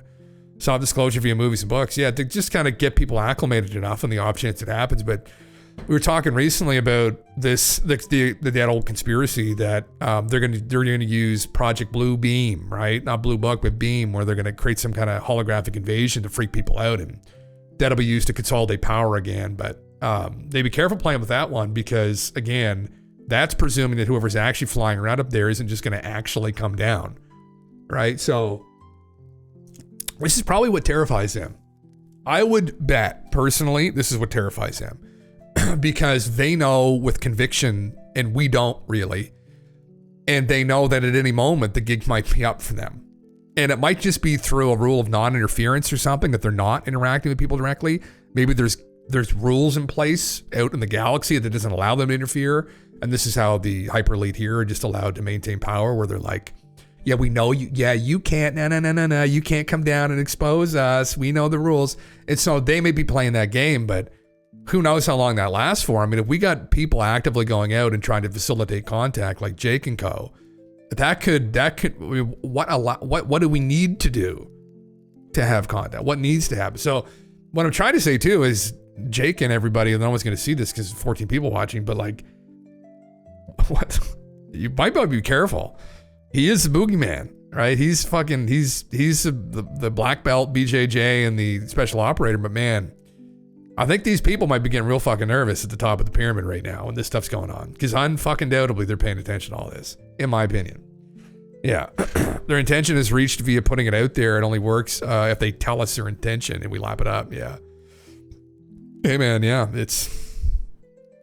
anyway, you know. So this is a big fucking deal. I mean, this is a big fucking deal, and you know, it's at an important time that I think we're having this happen. I mean, things are getting really sketchy. The public is waking up that something's wrong. I mean, it's taken them a long time, but when you look at the price of food, for instance, now, I mean, people probably get a pretty good sense that things are going in the gutter pretty quickly. They've seen the price of everything raise up, and it hasn't come back down. And that's the problem I've heard with inflation, is that it doesn't go down again. It just keeps going up. And then the wages don't rise proportionally. And what happens is people just start getting squeezed more and more and more and more until it fucking snaps, right? And so what do we need at this point, right? Well, we need a distraction. What's a good distraction? What was a good distraction before? 80 years ago this happened, right? It was a really good distraction then, right? United everybody. Called World War II. Fucking, it's a madman we had to fight. They need another boogeyman now. They don't have a Hitler. Fucking, they killed Osama, or Osama died of fucking diabetes in the mountains somewhere. Fucking, they made up a story that killed Osama. So they fucking got rid of Saddam. Who else? Oh God, yeah. There's one big bad boy left, right? But God, that was real. It's been a long road. War 3 optics is all they have. Well, man, exactly. Or War on Terror optics. What's going on in Europe right now, where they're stressing everybody out, getting the bunkers ready in Sweden, talking about conscription in Germany, right? And Matthias Decima, who's a clinical psychologist who kind of gained fame recently because he termed this coined this term, my brain, called mass formation, that he's been studying. And it's how do these authoritarian regimes rise, and how do people get lulled into these kinds of dreamlike states and support them. And he was studying, Soviet Union, Nazi Germany, COVID. And he tweeted recently where all the rhetoric in Europe right now reminds him of the weapons of mass destruction meme, that maybe some of the boys involved with the cover-up right now were involved with back in the early 2000s, where they had the boogeyman. They had tons of boogeyman. It was rich with boogeymen, right? The Baba Yagas, they're fucking everywhere. And so Osama hit the towers, and then they went in and they took out Saddam. Because they wanted him gone, right? Fucking, they tried it back in the 90s, right? And fucking not good enough. So then they had to have someone else slam some stuff into some towers, and then that was good enough to just fall. Let's go fuck them all up. They're like, all right. Wake up and say no to good luck. Yeah, man. Well, that's all that it requires, right? Is for people just to actually start critically thinking, like actually thinking. But then that's the struggle, I think, with the general population, because that requires courage, right? And I don't know. I don't foresee that's going to happen personally. So we're just going to watch this kind of spiral. But I think there's still hope, personally. But yeah, Saddam and his Nebuchadnezzar portal, he was making progress. Yeah, I remember we read that recently, didn't we? Yeah. Saddam was trying to contact him, man. Well, I mean, listen, like fucking, maybe he had the right fucking idea. I don't know. He was a madman. But they're all fucking madmen. That's a problem, right? The real boogeymen sit atop a pyramid that no one knows about, really. And they're in the shadow. They're deep in the shadows playing a game. But at the very least, maybe we're actually doing something as a people to combat this. And I think this is great. Some people will look at this and say, oh, this is just fucking woo. I'm like, shut the fuck up. This is needed right now. This is woo. Well, yeah, they're testing the woo, finally. That's what we need to do. We desperately need to figure this out. We're headed down a dark road here. Yeah. So Nebuchadnezzar. Yeah. I always have a hard time pronouncing that, man. Fuck. Yeah. But anyway, I mean, there's some other shit here, but I mean, really, the big meme is this one. So it's kind of funny though, because as we approach maybe some experiments that might actually facilitate some kind of contact or quality data that we've got NHI on the planet, we also have this happen, which I did not expect, honestly, and I didn't anticipate, but it's something that I've been involved in, I hate using the word researching, but looking into, I guess, because I don't really consider myself to be a quality researcher. I just ask the questions, right? Whether I'm doing good research or not, I probably would defer to that to people who actually know what they're doing properly, but I have a basic understanding of some of the whole ancient astronaut myth, or meme, I guess, around the myths. And I've always found it really interesting. Now, this is a popular meme right now. And at first, I didn't know what to think of it. And as I've gone along and looked into this guy's background, who's Felipe Biondo, is his name, I begin to understand, and I think other people are understanding as well, that this might be a big deal. So Jay Anderson from Project Unity interviewed them. They interviewed the journalist that was involved in putting out this story, who's a fairly accredited guy in his own right, and Felipe Bonde, who's a professor of this synthetic aperture radar technology. And he goes into detail, so I'm going to watch the whole fucking thing, it's 40 minutes here, into detail as to how he did this. And I was kind of just going to comment over it, because it's a big fucking deal. I was actually going to go put my food in the microwave too, so I can like actually eat, watch it, and then when GALENTV comes later, my belly will be full. But anyway, so I just TLDR quickly, what are the implications of this? Well, the implications of this are that a lot of people that were involved in interpreting these ancient cultures, their structures, their histories, were just all fucking wrong. Which I unfortunately started to think when I started looking through Mesopotamian history, where I looked at it all, and this is thanks to people like Graham Hancock, who's also a journalist and an author, that they weren't putting together the whole puzzle here. There were all kinds of inconsistencies. And I think the problem really is they desperately weren't wanting to take any of this stuff to a place that made their peers or people in their power structures in academia uncomfortable. When unfortunately, it was obviously uncomfortable the entire time. The potential implications of some of these cultures and god pantheons in the constructions. So get the mukbang in the microwave. Let's second go. Yeah. So we'll get this up here, and we'll fucking we'll get through this. And anyway, the Giza Plateau. So say this to some people has obviously been an anomalous structure for decades. The issue is that you have people involved in some of these power structures that hold a lot of sway that are idiots. That's one of our biggest problems here, actually, is getting competent people in the right positions of power where they need to be. And they've been downplaying every possible way they can that this isn't some kind of a strange construction or anomalous construction. And there's been tons of people from other disciplines like engineering that have looked at the Giza Plateau and said there's something wrong here. This is crafted with a level of precision that a Bronze Age civilization could not have been capable of. So if it turns out that there's these 2 kilometer long structures underneath, and this is absolutely ancient aliens or ancient lost advanced civilization, it was obvious to a lot of people. And going forward, we should be listening to those people and not the dinguses who were trying to think that, oh, they just figured it out. Shut the fuck up. No, we shouldn't have been listening to those people. We shouldn't be listening to those people going, if this turns out to be true. So what I'm trying to say is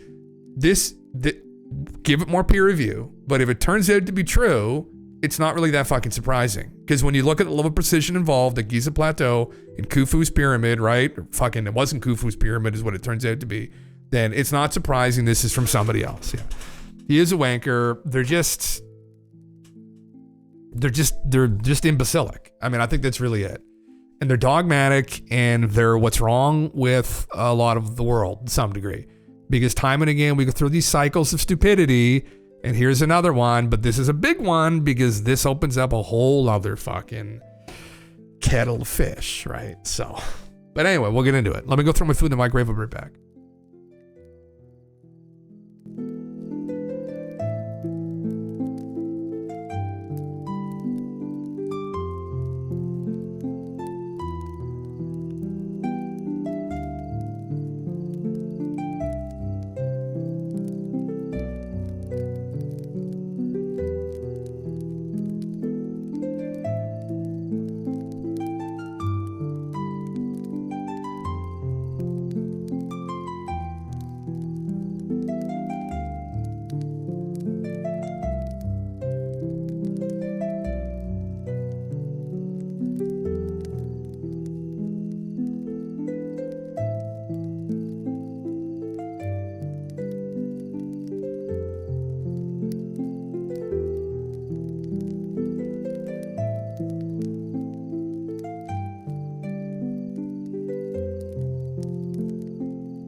Oh my. So, dudes. There we go.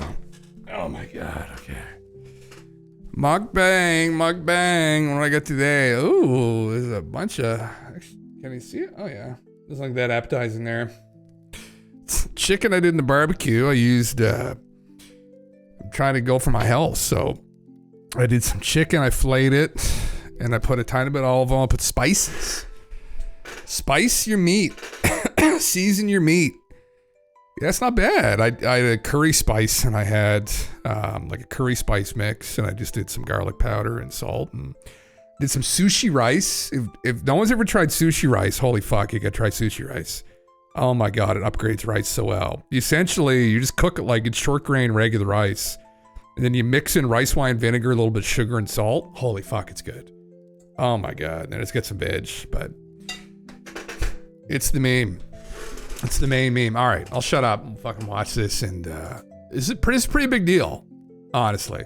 Made some noodles so I don't get hungry watching you fill your face. Mukbang. All right, so I can try this. This is the world Turn this down a bit. exclusive in the English world for the most earth-shattering discovery of the past. It might be the most earth-shattering discovery in history. It would be, yeah. God knows what's going to happen after this. With my technique, 100%. which is the maximum depthness that we can achieve, let's say around 5 kilometers. The first time we saw these shafts, we were, me and Corrado told me, Filippo, what are those things? No, Corrado, that's noise. The first day, the first week, the first month, but the second month we say, Corrado, we have changed the radar, we have changed images, we have changed everything, and always these shafts were completely visible. And so, how you say, by our consciousness, we announce it to everyone with a certain probability that is very high. People, there are the shafts. So we are sure that under the pyramids are the structure we showed during the conference. Mars, maybe Mars, that has dedicated missions that are at this moment orbiting around Mars. Why not? Can be very an opportunity to scan maybe something that is located on that planet. This is not the first time that a possible existence of a city in the underground of Giza exists. 90-degree angles, spirals, rooms, something straight. No, they are not natural. I'm sorry. The only way to better understand the purpose of the pyramids is the conjunction between archaeology and science. This is the only way to understand what happened in the ancient past. So make the 3D model. We have analyzed 1 year of tomographies, maybe 200 tomographies. 2 computers, 24 hours, 7 days were processing tomographies. So we have at least 200 tomographies acquired with different, let's say, tomographic lines, different images, and different satellite systems. Different everything, same results. That's fucking crazy. That, if it's true, there's a good chance it's real. Which, it's the technique is what needs to be criticized, I guess. But today I am speaking with Professor Filippo Bionde, who's also joined by investigative journalist and researcher Armando May, 2 members of the Khafra Pyramid Project, the team who recently stunned the world with incredible scans and 3D images showing spiraling structures extending deep below the Khafra Pyramid and across the Giza Plateau. Now, these claims have since gone viral around the world, inviting equal parts amazement and skepticism. And so today, I hope we can clear up some of the misconceptions and really get to the bottom of what the team believes they've discovered in Egypt underneath the sands of the Giza Plateau and the Khafra Pyramid. So Professor Filippo Bionde is a signal processing researcher specializing in synthetic aperture radar technologies. Classic, he brother. has a PhD in telecommunications engineering from the University of L'Aquila, and he has held academic positions at institutions including Sapienza University of Rome and the University of Strathclyde in Scotland. His research is focused on synthetic aperture radar, or SAR technology, Doppler tomography, and underground imaging. And he is now dedicated primarily towards his project called Harmonic SAR, which aims to advance the overall development and deployment of SAR technologies, the same technologies that have been deployed in these recent studies of the Giza Plateau, which the team believes have revealed a massive network of subterranean structures extending below the Khafra Pyramid and the Giza Plateau itself. And joining him today is investigative journalist and researcher Armando May, who specializes in ancient civilizations with a particular emphasis on Egyptology. Armando contributes his archaeological and historical expertise to the Khafra project team, and it's great to have him with us. So it's a pleasure to speak with both of you. But Filippo, the findings from the team have caused shockwaves around the world. There's been a lot of excitement and there's been a lot of skepticism. So I hope that this conversation will clear the air for people so that we can have a better understanding of what you and the team behind the Khafra project have been doing. So there's been, like I said, a lot of critiques in the wider Western media from archaeologists and radar specialists saying that your claims of structures reaching 2 kilometers below the ground are not possible with the conventional technologies being deployed through synthetic aperture radar, through ground penetrating radar, that it's simply not possible for your team to obtain high fidelity imagery or signatures so deep below the earth. But as I've come to understand it through research and through listening to what you and the team had to say during your presentation in March, you're responsible for deploying a different technique, a different method from what I can understand. You have patented this method, applied for it in 2022 under the title of Synthetic Aperture Radar Underground, Undersea, Under Ice, and Inside Distributed Targets Tomographic Doppler Imaging. Now, that's a lot of big words, and I would really appreciate it if you could explain in detail how your method is different, because this is definitely the main critique I'm seeing. This is one of the big issues, and it seems to be based on the assumption that you are using the conventional techniques, but you're not doing that. You're using this patented method of your own, and I think it's worth explaining in as much detail as you can, and also try to explain so that people who are not scientists can understand as well. I think it's very important that the general public understand the difference between the conventional SAR scanning and these techniques that you're deploying. Thank you very much. Thank you very much for your nice and very long presentation of ourselves. First of all, I would like to sorry for my English because I don't speak every day this language, but we will manage to do it well. Yes, I noticed that there was a bit of criticism about the technique we used for scanning inside pyramids. But I tell you that criticism was raised by people that weren't deeply inside of scientific world. I tell you, I saw a lot of debunkers, a lot of YouTubers, one physicist that I can't say her name, but never mind, and one professor of radar that is specialized in ground penetrating radar.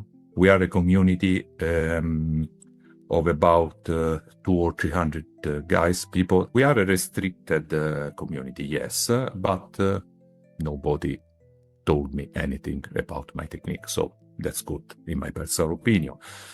So I just want to punctualize something that is crucial for understanding well the technique that we have used in scanning inside the Giza Plateau. So this research started in 2022. At that time, we were me and Professor Corrado Malanga, that we was studying the Khnum Khufu pyramid. We used in the past some synthetic aperture radar for scanning inside that pyramid. Then we had a lot of results, and then we moved, joining also Armando May in the community. We how you say, we founded this research group that is called the CAFRE Research, the CAFRE Project SAR Technology Research Group. So, according to this, I want to explain how technically my method works to everyone. So, so everyone can know how this technique works, and so maybe somebody can Very also Italian. replicate the experiments. Yeah, it's well known doing pretty good that so far, though. radar is the interaction of radar with or of radars with targets is only superficial. So electromagnetic waves interacts with matter principally superficially. So a synthetic aperture radar, which is a payload installed on satellites that are low Earth orbit satellites that orbits around the Earth at approximately 600 kilometers with respect to the surface of the Earth, has heliosynchronous orbital characteristics that in this case, radars scans the Earth and receives the response, the backscattering energy of the Earth. In this context, as I told you before, the interaction is only superficial. We can't penetrate matter using electromagnetic waves. Right. It's not possible. I repeat, it is not possible. A lot of years that I study synthetic aperture radar, so I have to tell you that synthetic aperture radar is completely different with respect to conventional radars. Synthetic aperture radar is another thing, because as the word announces, the name synthetic, it is something different. Why synthetic? Synthetic because we synthesize a long aperture in the azimuth direction in order to generate, sorry if I speak technical, but this is the moment, I think. It's okay, no problem. I'm sorry. No problem. To synthesize spatial resolution. What is the spatial resolution? The spatial resolution is a distance, so it's the minimum distance for which two targets can be distinct. This can be detected separately. Okay? So the more the spatial resolution, the better are the electromagnetic images that we want to produce of the Earth, because synthetic aperture radar, they are used for remote sensing in order to study the Earth, to capture electromagnetic pictures of the Earth. Okay. According to this, we are now moving in details about my technique. SAR images are produced in two steps. The first step is made by range focusing. Range focusing is performed by convolution between a chirp signal that I have as a reference with the electromagnetic impulses that I am receiving. Okay, so I have the first step, which is an image that is range focused. From raw data, we arrive to a range focused image. Okay, then we move to a middle step that is located between the first and the second. The middle step is called motion compensation. We have to compensate the location of the targets due to the motion of the satellite. Okay. Then we move to the second step, which is the azimuth focusing. And here acts my technique. Why? Because azimuth focusing is made by compressing the Doppler bandwidth. And the Doppler bandwidth is recast inside 0 Hertz to maybe 20, 30, or 40 kilohertz, which are acoustic, which is acoustic information. So the azimuth focusing process is made by sound. Okay, by sound. Then how works my technique? Instead to synthesize in order to have the maximum azimuth spatial resolution, we only use a part of the orbit to produce a lower azimuth resolution synthetic aperture radar image.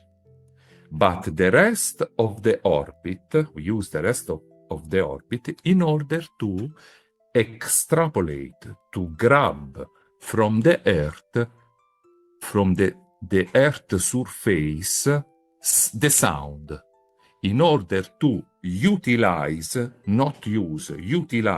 radar as a microphone, right? A giantest microphone that is located in the space. Okay, this microphone can ascoltare, how you say, hear, can record the sound of the surface of the Earth for 20 seconds, let's say 20 seconds, and recording this sound, we can say that it is a sufficient statistic in order to produce a tomographic image of the inside of the Earth. Why? Because the sound propagates only in matter. And here we are changing our mind, because we are not anymore using the electromagnetic. For people tuning in here again, this gentleman's name is Felipe Biondi, and he is the synthetic aperture radar expert. He's a PhD from Italy. For 30 years he's been working on this, who was the guy who supposedly discovered the structures under the Giza Plateau, specifically under Khafre's pyramid, which is the middle one.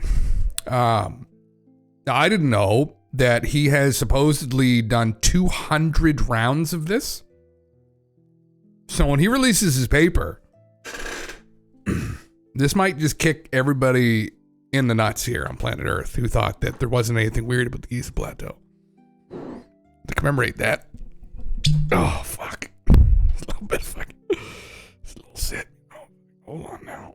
It's Sunday, right? I didn't really fucking drink it all this weekend, so that's how I tell myself.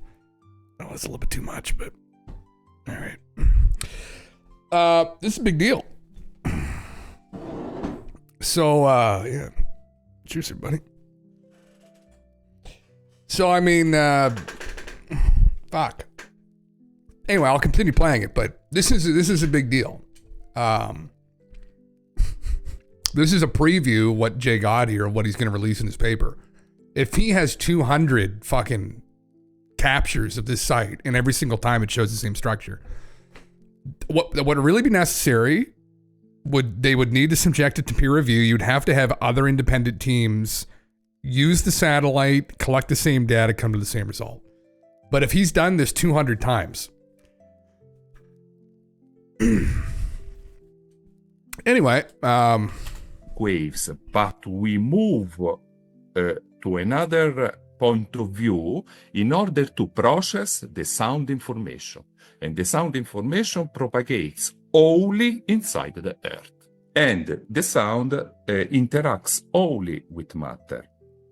Interacting only with matter and using a method for record this sound from space, we had a perfect condition in order to explore inside the Giza Plateau. So the Doppler bandwidth that we have estimated, it's let's say a completely acoustic bandwidth, so belonging between 0 Hertz to 20 kilohertz. So it's perfect.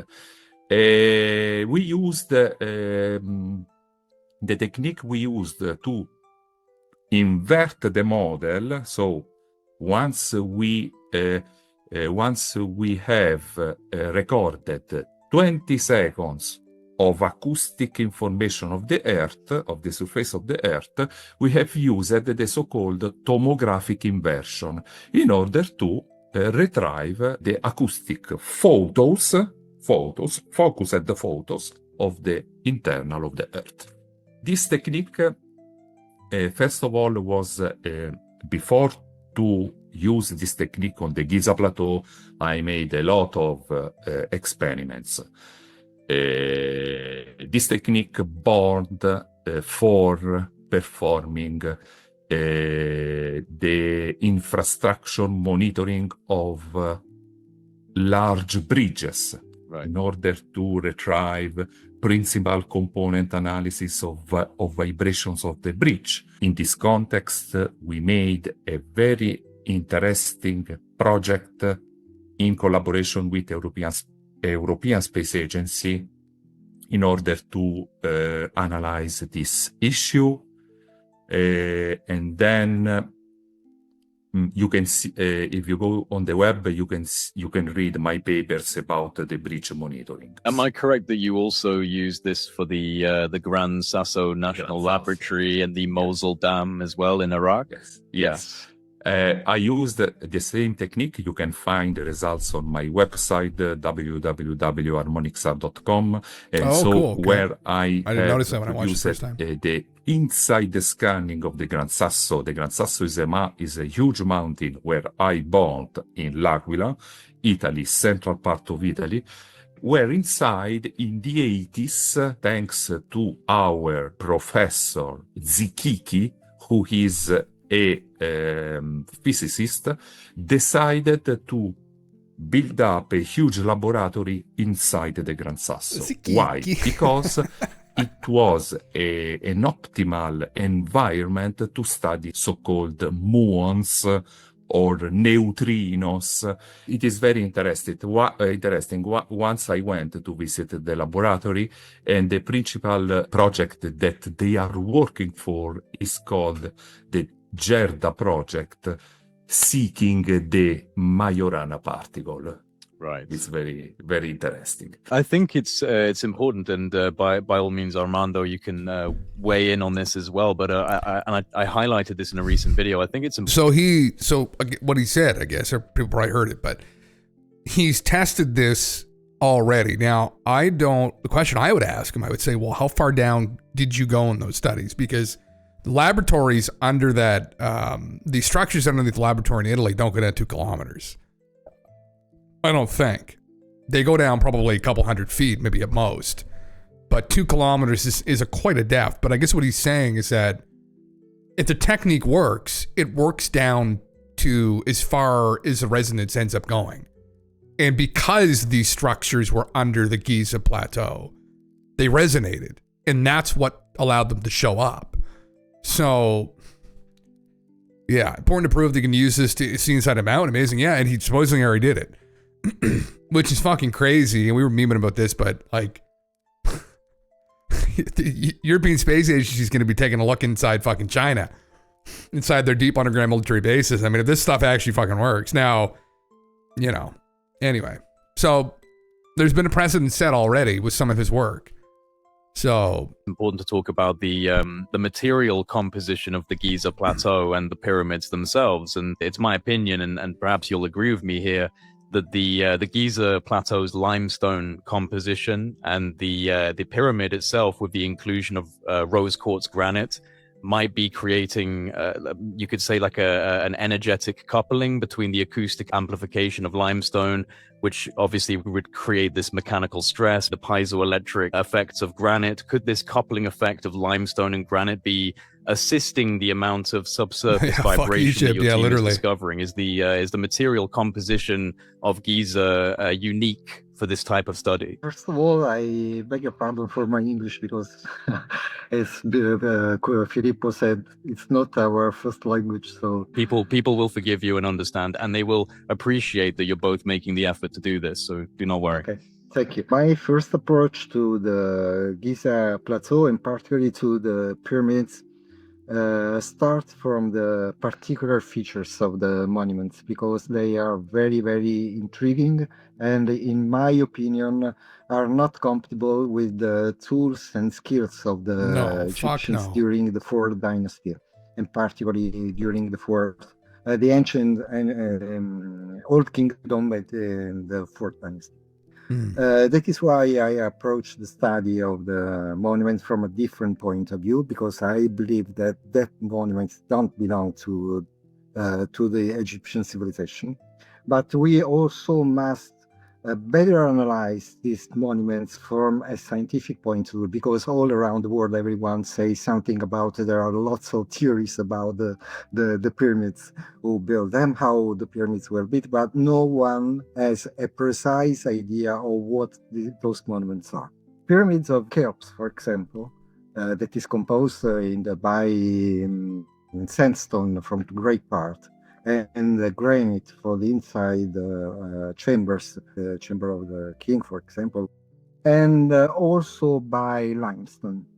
During my last investigation on the field, I noted, because this is a question that asked me Professor Corrado Malanga, that is the team leader of the CAFRE project, because he asked me, take a look to the base of the pyramids, because I believe there is something strange that you must investigate. And he refers to the platform on which the pyramids were built. See, the pyramids of Cheops, the pyramids of Khafre, for example, and the pyramid of Menkaure as well.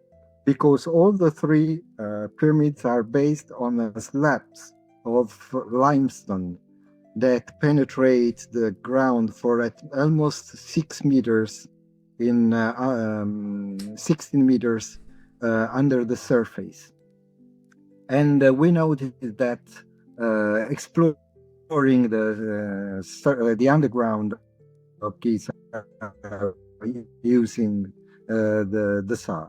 And when we discover, and I'm referring to the Khafre pyramid, when we discover the coils under the pyramid of Khafre, we elaborated two kinds of possible solution in the effort to understand why those shafts were built under the pyramids of Khafre. Maybe the first possible hypothesis is to port the weight of the monuments, okay? Because we made a study on the possible weight of the pyramids in respect of the base where it was built. And without these slabs, the monument very likely would collapse. So this slabs is very important limestone that is at the base of the pyramids, connected to the tubular, the coils that was in the underground. Another possibility is a technical use of the shafts, and maybe they are connected to the use of energy. But of course, those are also hypotheses that we must study scientifically, but exploration is very important. Why I'm saying that? Because in 2012, I was studying the pyramid of Khafre based on a mathematical and arithmetical model of analysis. And I approached particularly the sides of the monuments, elaborating by this model, mathematical model. And I noted that the monuments, the sides of the monuments are based on the first two prime number of the table of a prime number. That is to say, in the case of Khafre, the number 11 and the number 3. But what is very important is that that monument contains the number 137. And the number 137 is a basic number for physicists, because it's the base from which originated electromagnetism, relativity, and quantum physics. And if there is this code in the pyramid of Khafre and also in the pyramid of Khufu, it means that this number was very, very important for the civilization of build that monument. So I believe that the only way to better understand the purpose of the pyramids is the conjunction between archaeology and science. This is the only way to understand what happened in the ancient past. So 137 was encoded into these new structures? There's been all kinds of strange numbers that have showed up, though, within the pyramid complex. I mean, the Great Pyramid, Khufu's pyramid, there's all kinds of strange math you could do. It's divisible by itself. If you divide its height by its width or something, you get the circumference of planet Earth. I mean, and this is attributed by some people to say that, oh, well, this is just a coincidence. And that it's like, you're not taking into context the entire structure and all the other anomalies as well. It's all of them together are painting a picture that there was an advanced group of people that had something to do with it. So, and that's the problem, is when you start getting some of the other hard sciences involved with Egyptology or archaeology. Archaeology is more of a scholarly discipline. And you walk an engineer in there through Khufu's pyramid and they're like, the fuck? Like, you think people did this with like fucking copper chisels and shit? Like, get out of here. Right? And that's where there's been an issue. I mean, Chris Dunn documented this back fucking, I think Giza power plant come out in like the fucking mid 1990s or some shit. Like, it's been up for a long time that it's a machine. That's what he was convinced it was and is. And there are other people along with him that are fairly accredited people that agree that this is not some kind of a construction by some ancient peoples. Like, it doesn't make any fucking sense. It hasn't made sense the whole time. So this would just be the final nail in the coffin that this is not a result of a Bronze Age people. The Bronze Age people may have been around, or they wouldn't have been Bronze Age probably, because we're going to move here further into the past with this, I imagine. But the people in Egypt may have been around at that time. They may have even helped with the construction, but they didn't fucking do it. Yeah, they wouldn't have built hollow cylinder tubes and the weight and the structure on top. So if hollow, they had a different purpose. I'm still going for these are the Halls of Amenti launching pads for off-world portal travel after death. Kilotonic science in a Merkaba. But I'm a little mad. Well, I mean, who knows? Well, there could be some esoteric implications too. I mean, it could be metaphorical, right? It could be some literal hall that exists where knowledge is kept, and that might be metaphorically you go up. Maybe there's a fucking Stargate underneath it. Who the fuck knows, right? I mean, it's definitely, I don't know if I think it is stone though. It's limestone. The constructions too, I think, are limestone or granite. I don't know if they stipulated that or not. But man, I mean, I was kind of at every point listening to these guys. I don't know why they did what they did with that small YouTube channel to release this, but it still hit the press either way in Italy, and then it hit the press internationally. But it was what's really going to get real when he releases his paper, and that's when I think some heads may really turn. People may be like, "Holy fuck! Like this is this is a whole different deal." Anyway, I'll meme on it here in a second, but I'll continue to let them speak. I agree entirely with that, Armando. Thank you. And something that a lot of people are asking, and perhaps you can both address this, perhaps Filippo, this be best addressed by you.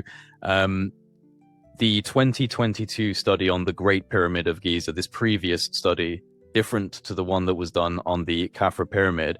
Why did these structural anomalies that the team is now finding at the Khafre Pyramid, why did these not show up on the original studies? A lot of people online are wondering why these larger structural components, the spiraling columns and 2-kilometer deep signatures, a lot of people are asking why these were not detected when you were doing these original scans of the Great Pyramid. Yes, thank you very much for this question. The 2022 paper, okay, let's say this. The 2022 paper results has been estimated using the same technique of today. What changed with respect to the 2022? Velocity. We have optimized the software. We have kernel. We have changed the kernel. We are now moving to make it run in GPU instead of CPU. So it is quite different, but the algorithm is the same.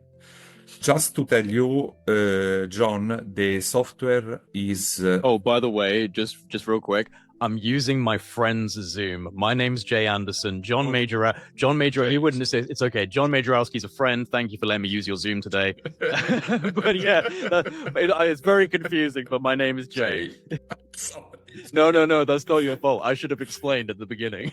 Okay, Jay. I tell you, thank you very much. The software is complicated, but well structured. We need a lot of time. To synthesize the vibrations. Okay. Let's say we have two steps. The first step is synthesis, where we synthesize vibrations. The second step is analysis. Once we have the vibration, we just put down the curtain and we have tomography. It's very simple. 1 month of processing, 1 minute of processing. So those are the entity of the mess I call it. In 2022, we were only focused on GNOME Kufu, only on GNOME Kufu. We had the software 1.0, let's say 1.0 version, worked very, very good, but wasn't optimized in terms of computational effort. So we used to process only small and very dedicated tomographic lines. You can read it on the paper.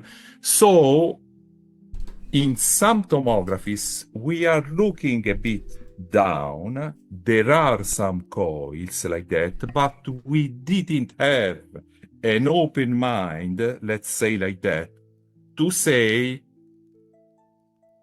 no, because we were focusing our mind on the top of that pyramid. So we were seeking the big void, we were seeking the little void, we were seeking, and we found the corridor that belongs between the chevron and the Grand Gallery, which we found it for absolutely, and we were the first researcher group that found that corridor. And so we didn't focalize our mind in seeking something deeper. Because the software, we have to say, that has to be tuned.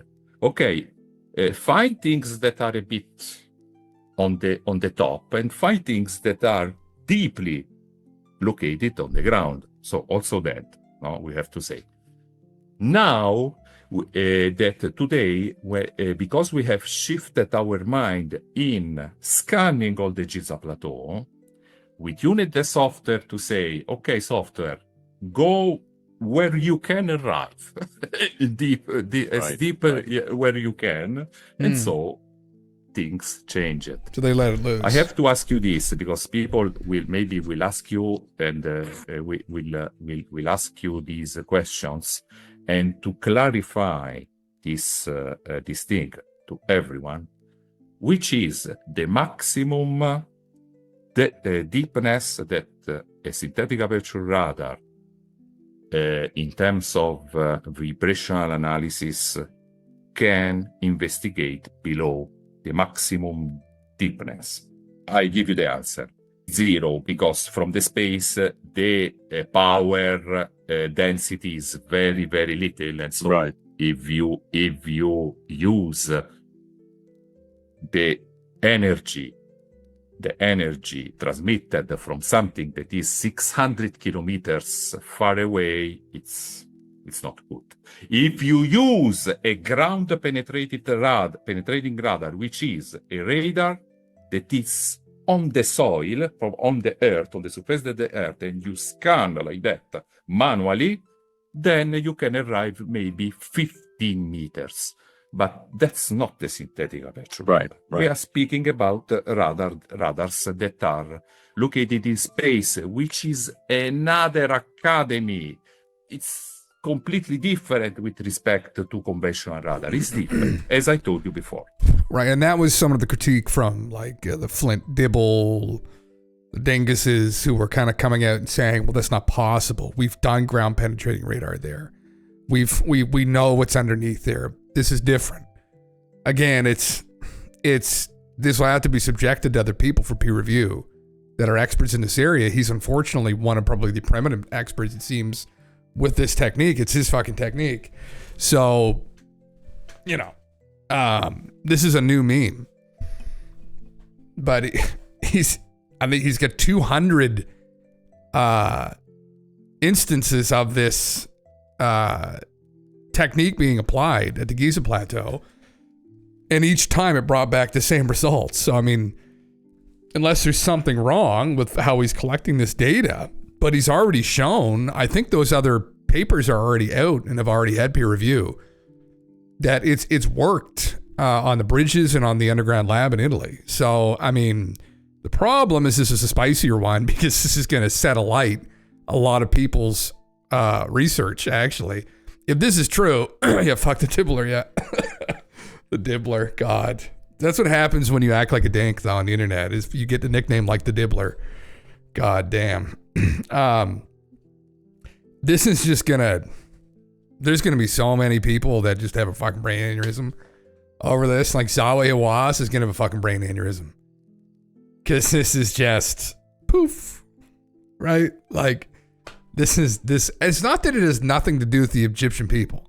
I mean, Egypt as a government and as a people... I mean, it goes back, how far do they go back? 5,000 years?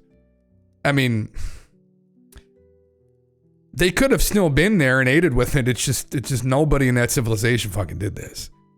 But, you know, the crazy thing about it, again, and I'll get into this in a minute, all of their stories talk about someone else being involved. I mean, they have this time called Zeptepi, the time before when the gods walked among them. Like, what's going to happen is people are going to have to kind of get their head out of their own ass, or out of the sand, literally. And they're going to have to understand that some of these ancient accounts from these peoples weren't ridiculous. They were attributing all of these ridiculous constructions to these ancient peoples, and the ancient peoples in some instances had no record of having anything to do with it. And then in the same breath, they were going and they were saying that these ancient peoples... they're a bit daft, you know, these stories of the gods walking among them and building these structures, or, you know, that was just them telling stories, is that they were kind of stupid, but yet they could figure out these advanced construction techniques that we don't even know about today. Like, it's a problem with their logic. And that's when I ran into that, I don't know how many years ago now, I was like, oh shit. I was like, oh shit. I was like, oh, what else have they fucked up? And then that's when we go down these rabbit holes. Wallace and the Dibbler are going to end up in padded rooms.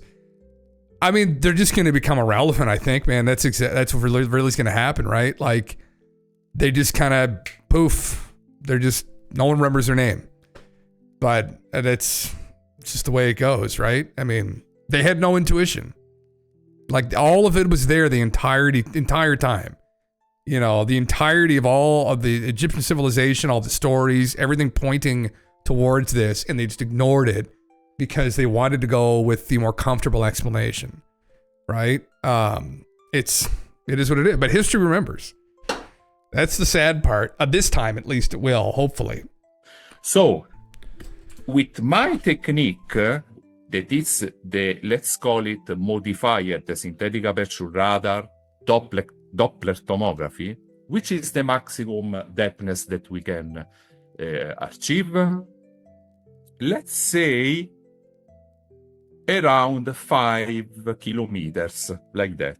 It depends on the Doppler bandwidth that we are synthesizing. Okay? Wow.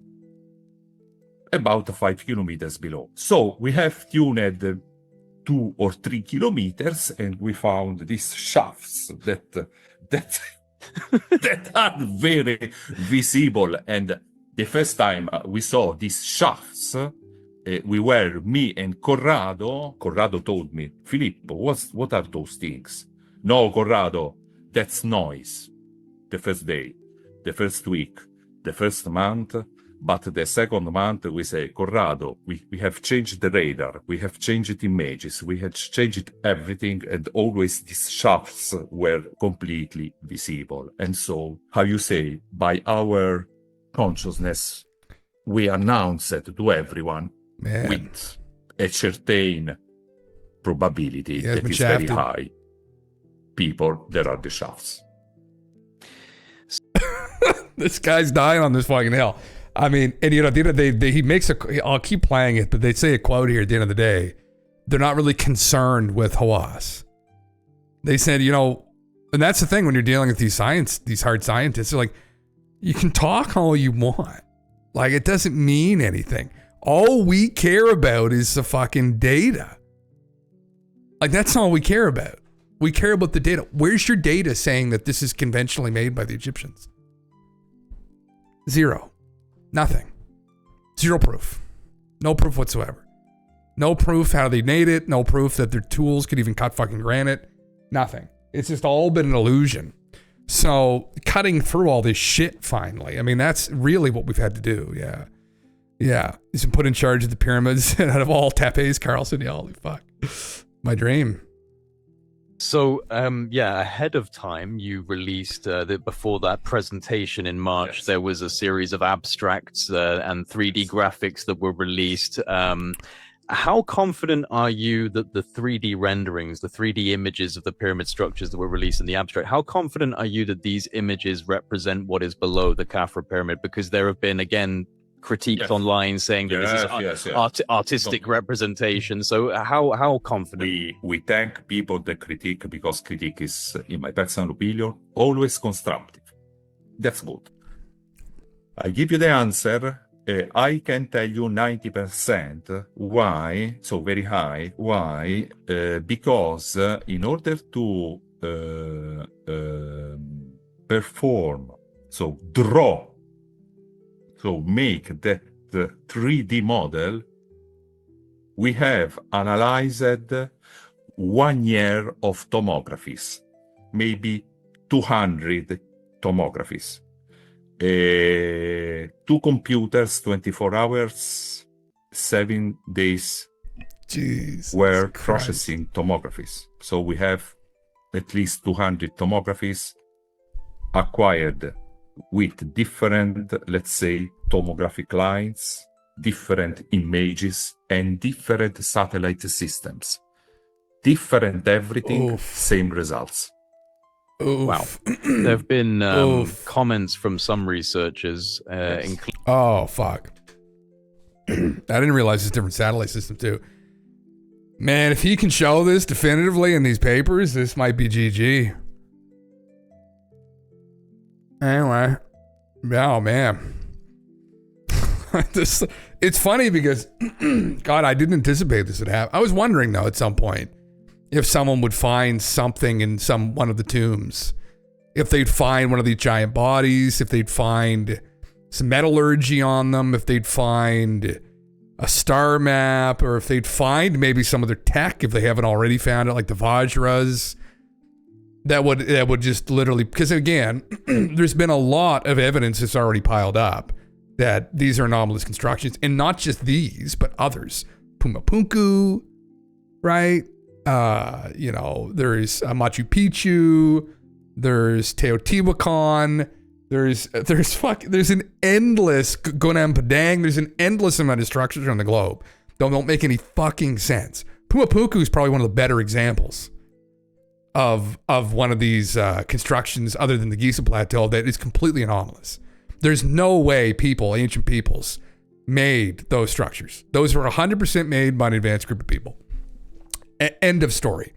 No fucking way they made them. And so, again, this has been out in the open for a while. We've just got these idiots who've been propped up for whatever reason that have been trying to claim that this is all normal. It's like, no, it's not. It's all fucking anomalous. You're just idiots. And so finally, we're going to take them down. This will be the opportunity to take them down. And there's been other voices out there in archaeology, too, that have been raising these. We're like, this doesn't make any fucking sense. It's like, no, it doesn't. Let's start to actually, bring this conversation up to the mainstream, but so what's going on, right? Hendricks, what's up, man? This is about the Giza find, these structures under Giza. So for people too that are just tuning in or have tuned in, Jay here interviewed the scientist involved with doing this, and he was just stating that he, for a year, ran 200 different experiments on the site using different satellites, different instruments, and they kept getting back the same signatures that these structures exist under the pyramids. Yeah. Childress is foaming at the mouth. I would love to fucking go with Dave and skinny dip at Lake Titicaca. That's one of my bucket list things. Skinny dip with David Childress, Lake Titicaca. We need those ancient builders back, or at least their knowledge, in order to be able to build scaffolding and enclosure for Jim's massive package. Jesus fucking Christ. David can use it as a flotation device in Lake Titicaca. It's a huge fucking deal, though. I thought it was just horse shit. I think there's a lot of people in that camp. When I heard it, I was like, no, they didn't leave that for us to find. But they might have, actually, which is what's fucking crazy. Green, what's up? Someone needs to invade Egypt and force a dig to uncover this. Oh, fuck. That's the only seeming the problem, isn't it?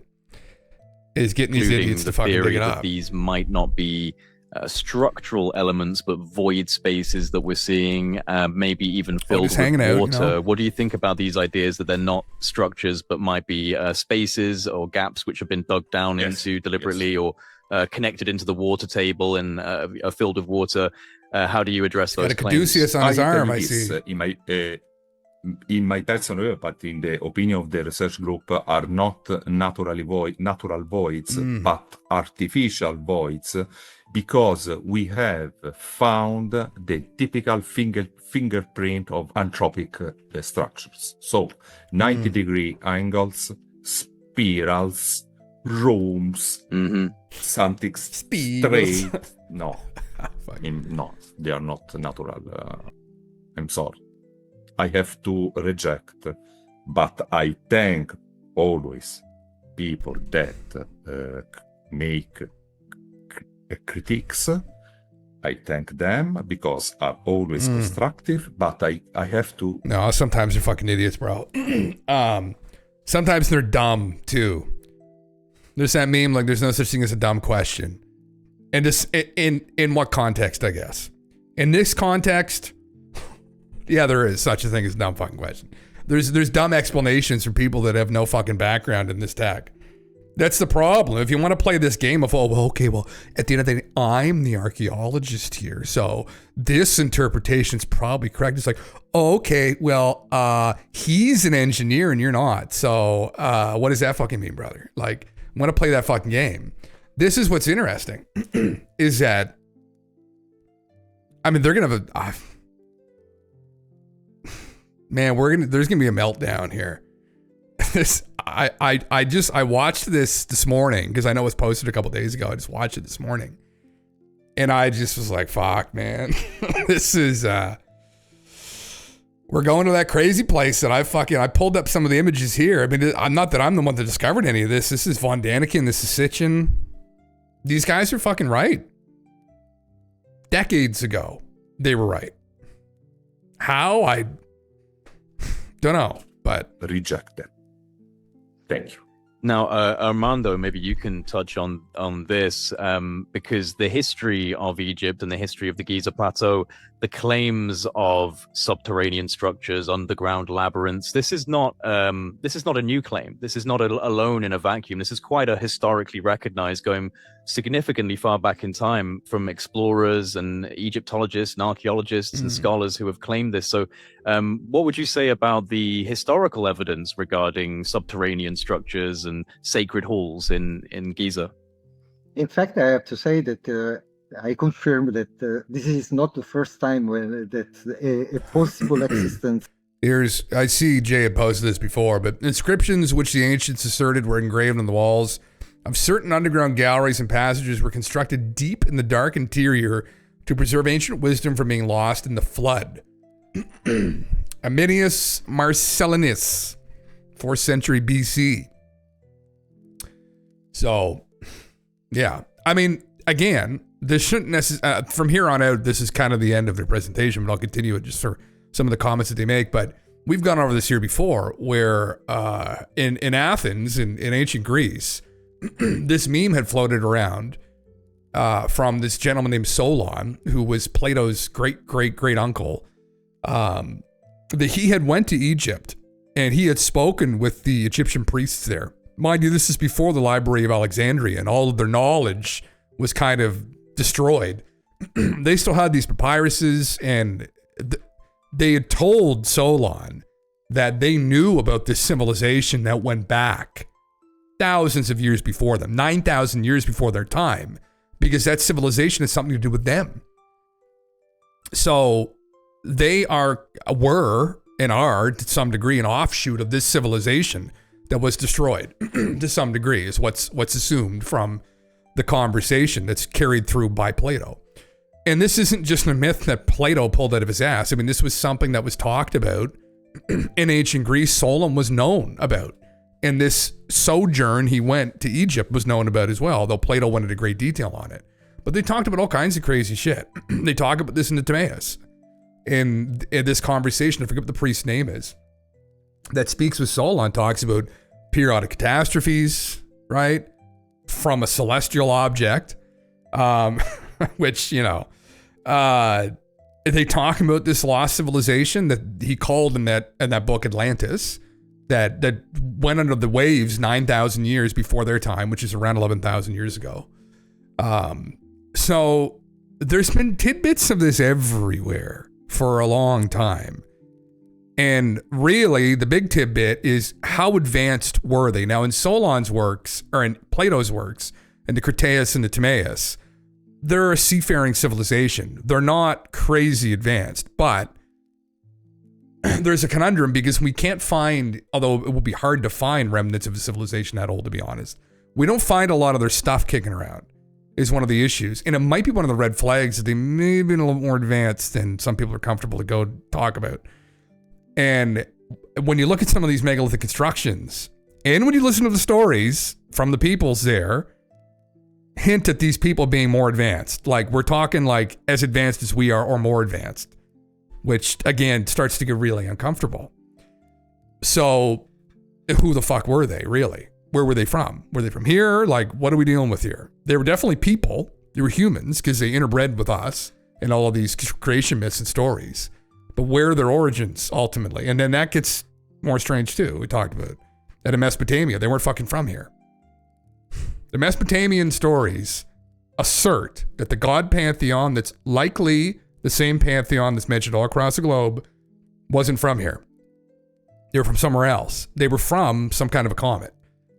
And that's just the bottom line on it, really. Now, you can get into like, well, was this like, you know, is it like all metaphorical and metaphysical? And were they actually, well, we're getting to this here now, though. Once we start finding these constructions and we get digging down deeper and realizing a little more complicated than we first thought, it's going to get weird. Yeah, the same reason somebody writes a hit song or builds a Wardenclyffe or predicts the coffee structure via remote viewing. Yeah, intention, brother, be it shared via consciousness or the ether, the woo is coming true. Well, I mean, yeah, like soothsayers, yeah, who knows, man? That's like, how did some of these people like Sitchin and Von Daniken know this? How did they have an eye? But you're exactly right, man. It's like, yeah, how do you see something in nothing?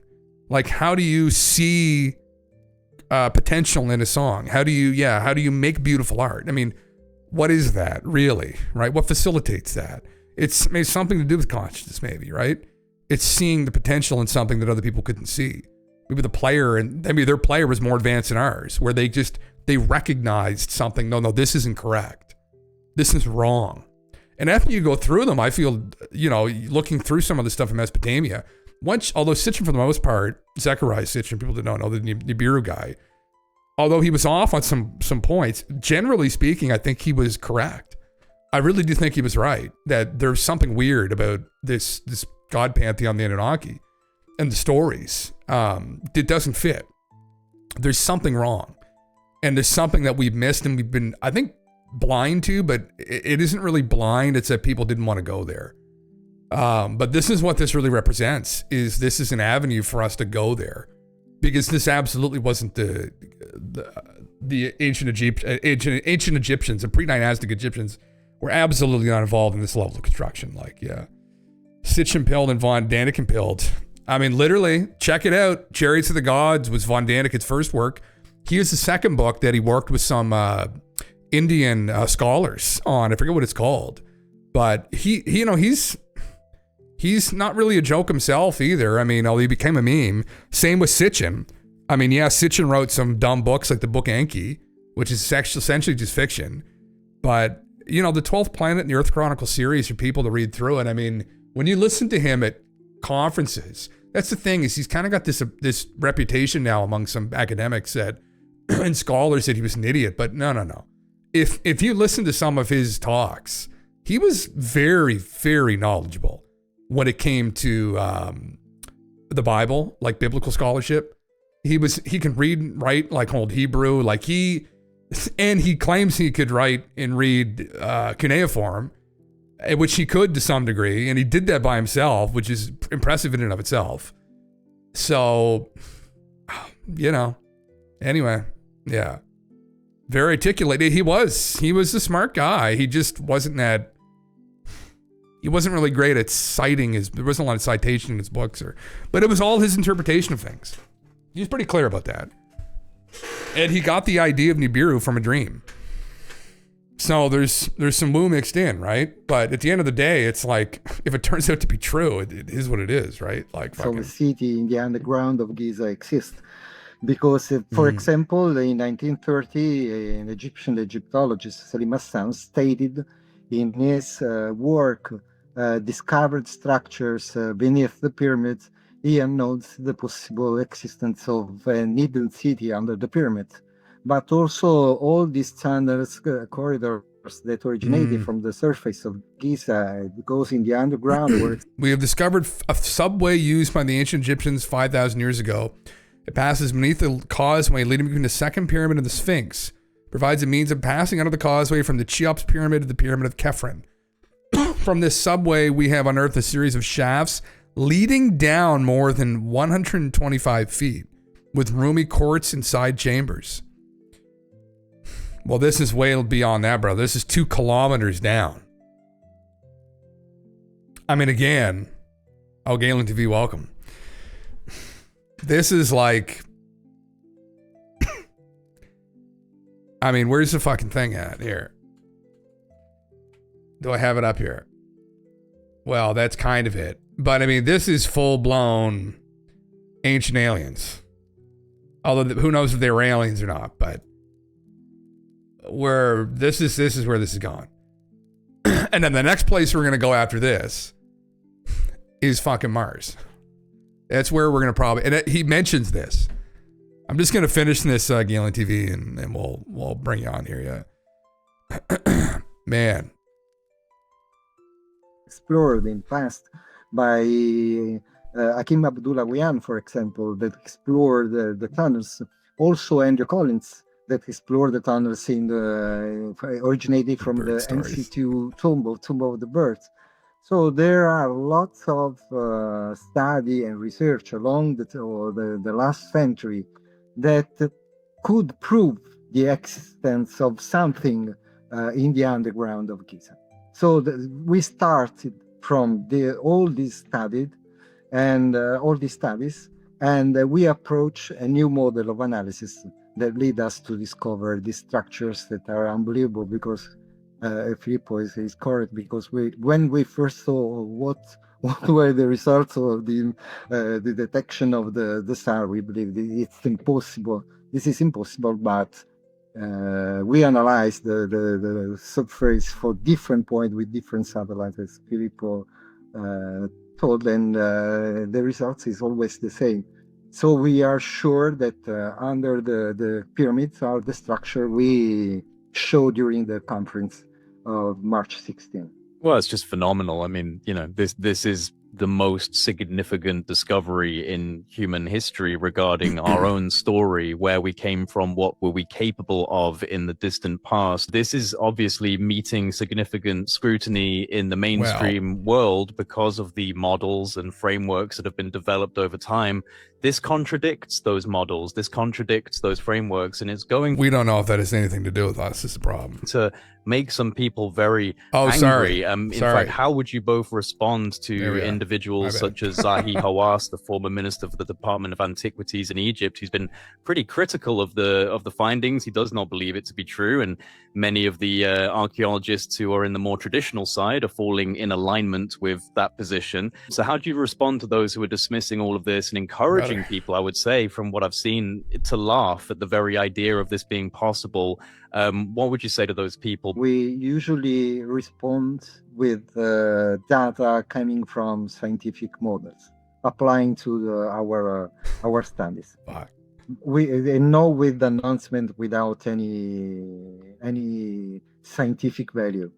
So generally we discuss with people, and we make a statement all around the world, just only if we have the certainty that results are precise. Zahi Hawass, in my opinion, of course, is very well-known Egyptologist, and he worked extensively for his country to bring to light the wonders of the Egyptian civilization. Nevertheless, Hawass made some statement in the last 10 days, but he was not well informed on the technology we were using.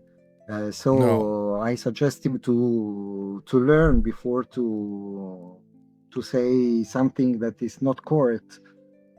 Anyway, we are think before you speak. Open to the scientific community. We are ready to discuss with them to improve also our job that we are doing, because the cooperation between different fields of investigation of scientific field is very important to move forward to the origins, to understand the origins of our civilization. So everyone are welcome, and the CAFRA project is an open world, so we are happy to receive the support of the scientific community to move forward in our job. Just for humankind, because humankind, I think, must know from where this civilization originated. And the Giza Plateau is many other sites, all the sites, archaeological sites in the world, are property of humankind and not of one person. Yes. What can I say? I am studying radar for 30 years. And working on radars also. We used poor science, orthodox methods, and hard working to retrieve. We are working on this project every day. We have used the scientific methods, that one of that is the experiments repeatability. We are just measuring and showing the world our results. Thank you. Well, like I said, this is... suck my dick, fuck. This is what it is, go fuck yourself. No, he doesn't quite say it like that. A little more poetic. He says, this is just, it is what it is. This is the data. This is what we got. All our haters, just fucking, it's essentially it. That's the meme. But anyway, yeah, I'll just show that, you know, the next place they want to hit with this. Eat my balls, yeah. Eat my balls. Is Mars. And that could get even spicier, right? It could get real spicy. It's very exciting. It's very exciting shit, man. The problem is going to be to get some other independent verification at the site itself, but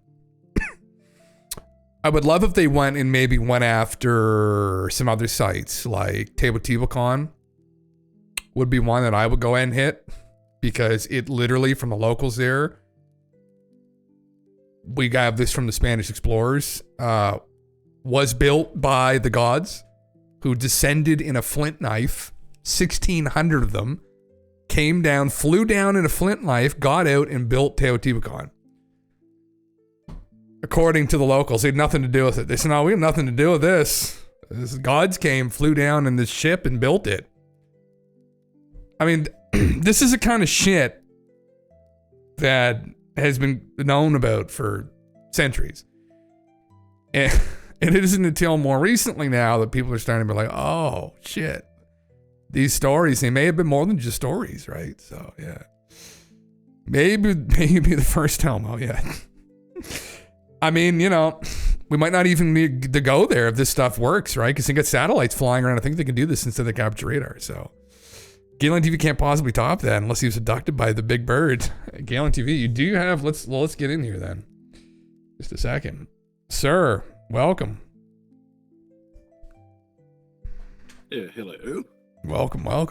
They're wondering about the bird. Have you had any other encounters?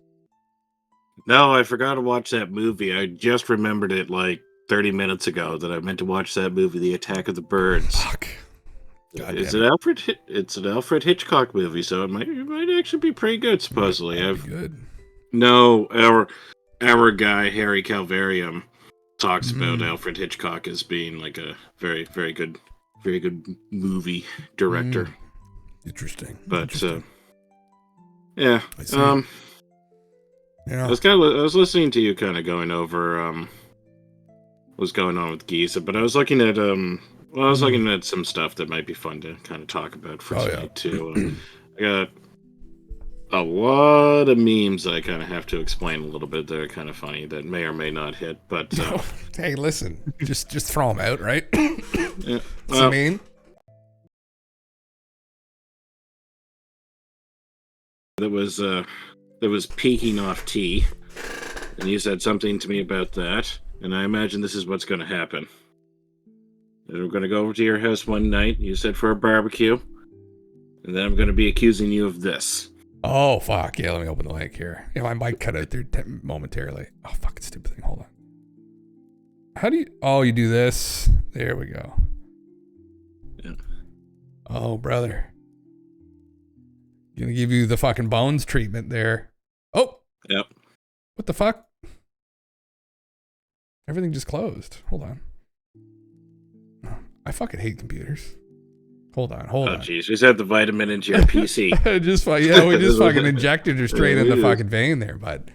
Holy Christ, yeah. There we go. We fucking figured it out. Yeah. Oh, my heavens. Yeah, he said these are vitamins. This is for your soul. This is better for you. So the vitamins of the soul, perhaps. Maybe that's what it is. God fucking damn it. Yeah.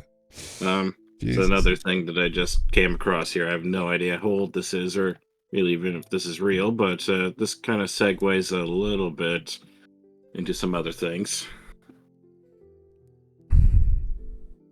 These are appears to be a section in Barnes & Noble. Visit site. I'll figure it out. Oh, can't hear me out. What is it? A soul touch? So, if you look at the caption before, it says they said it's added a monster fucker section.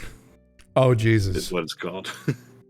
So if you look closely, you can kind of see that this is somewhat of a romance with a humanoid creature, not necessarily a human. Oh, I don't see any Bigfoot, though. There's no Bigfoot stories.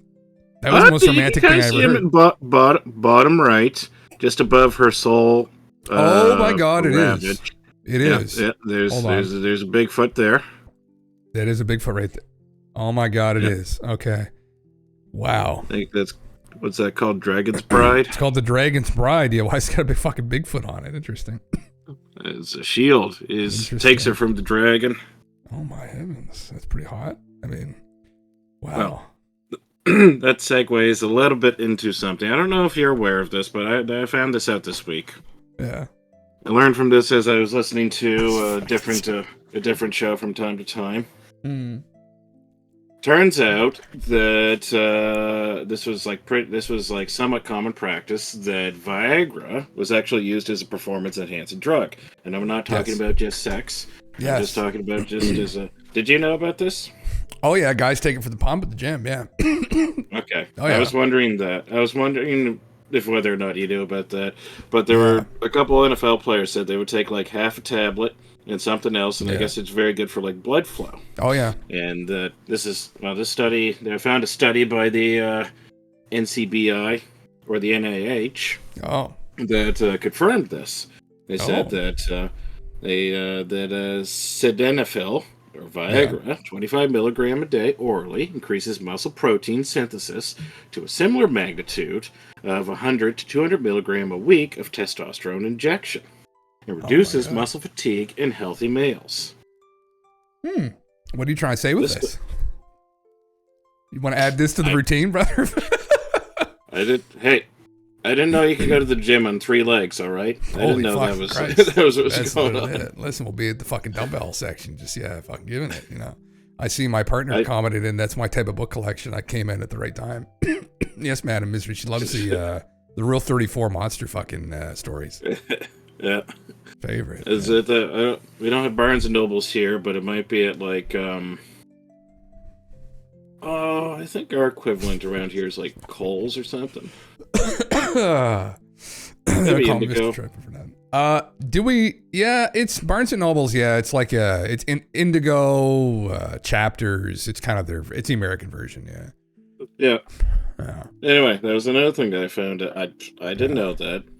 I didn't know if you'd know that, and then I kind of thought about it. You might be aware of that. You might be aware of that. So does that?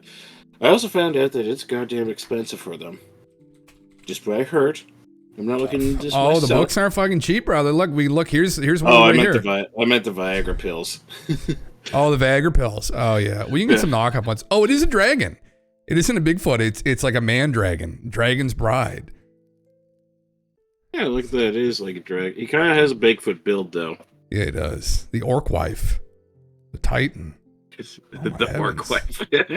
Oh my heavens! I think the Bigfoot story we told her that time is still one of my favorites. But Jesus Christ, is a graphic. Oh, yeah, Bigfoot just slides his finger down his backside.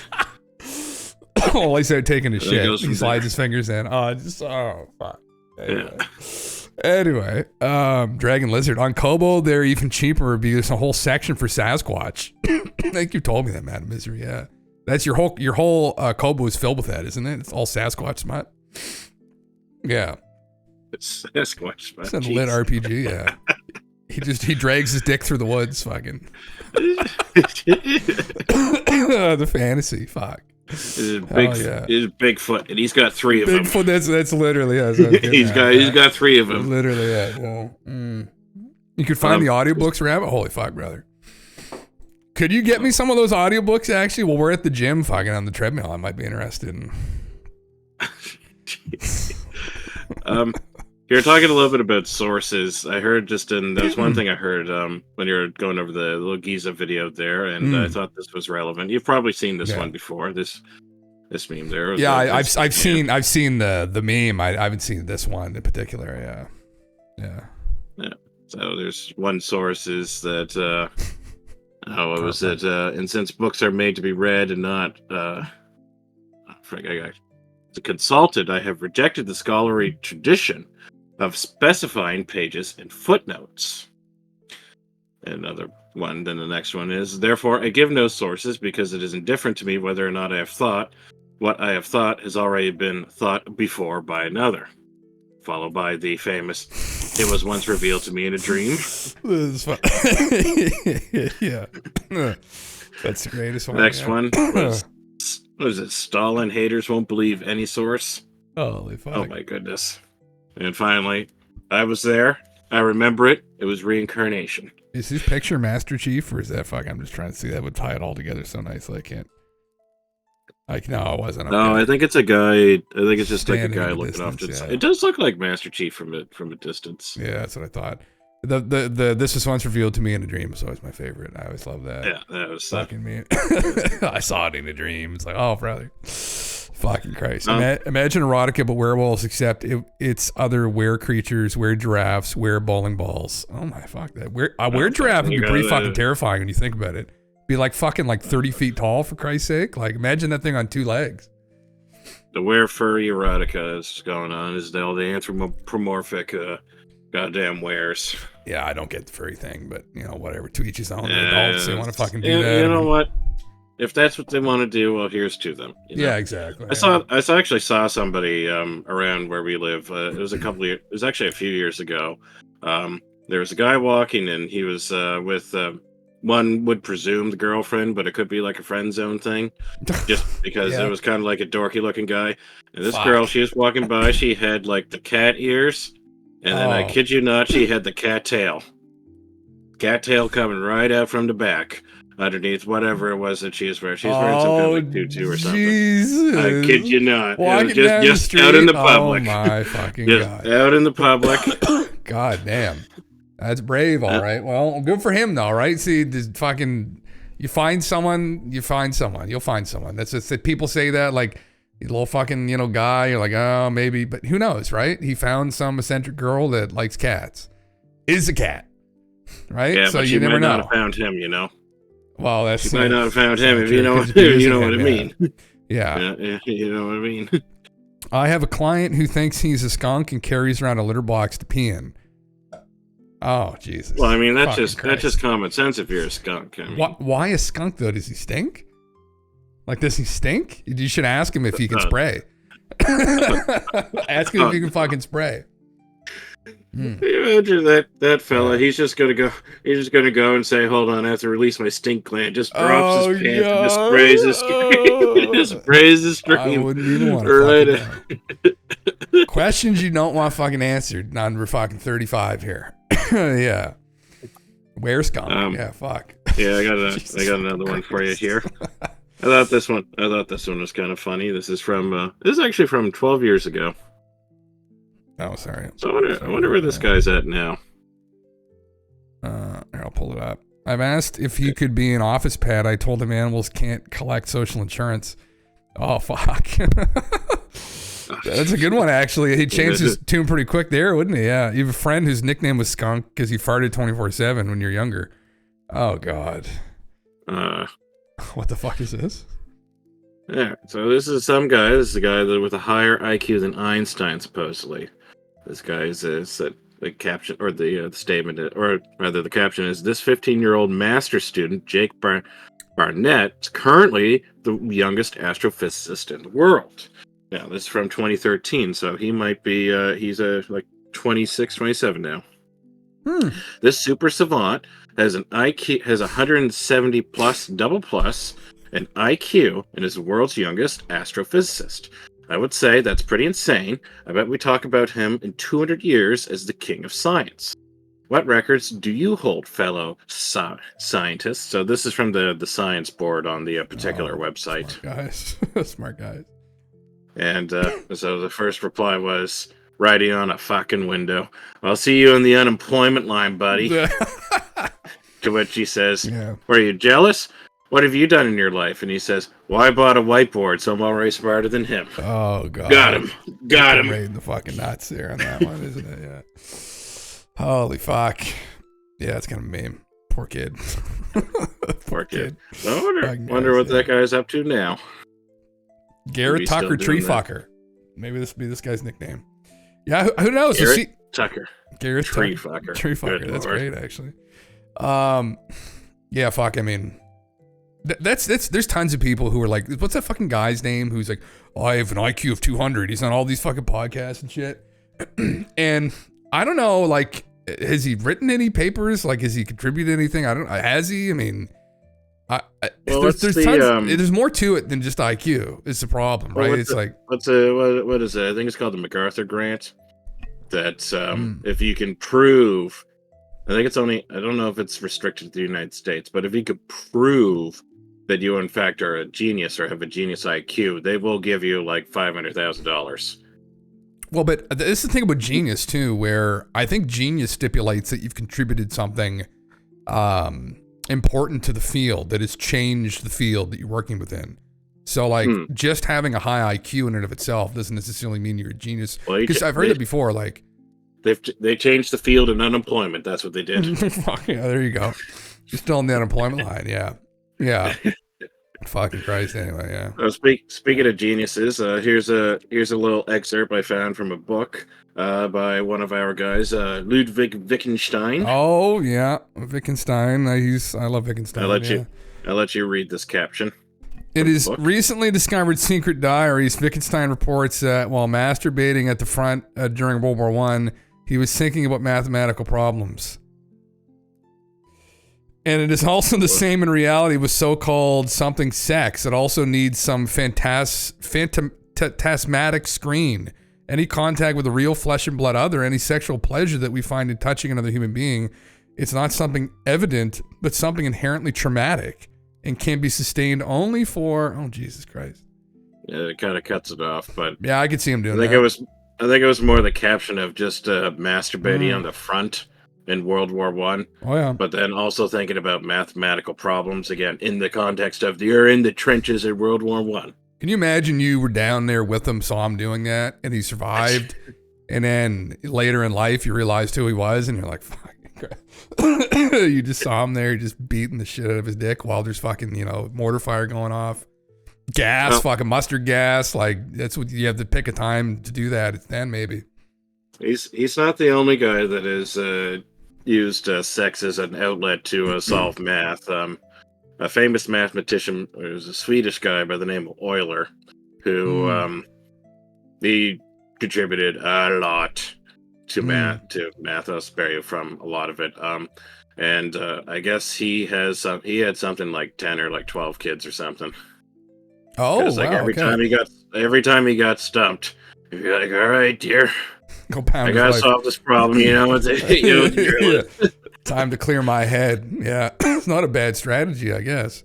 It's better than jerking off in public, but I mean, I guess it's war, so it's a little bit different. But it's war. Where else was he going to do it? He couldn't go to the latrine to do it. Interesting. No, I didn't know that about him. Thank you for enlightening me.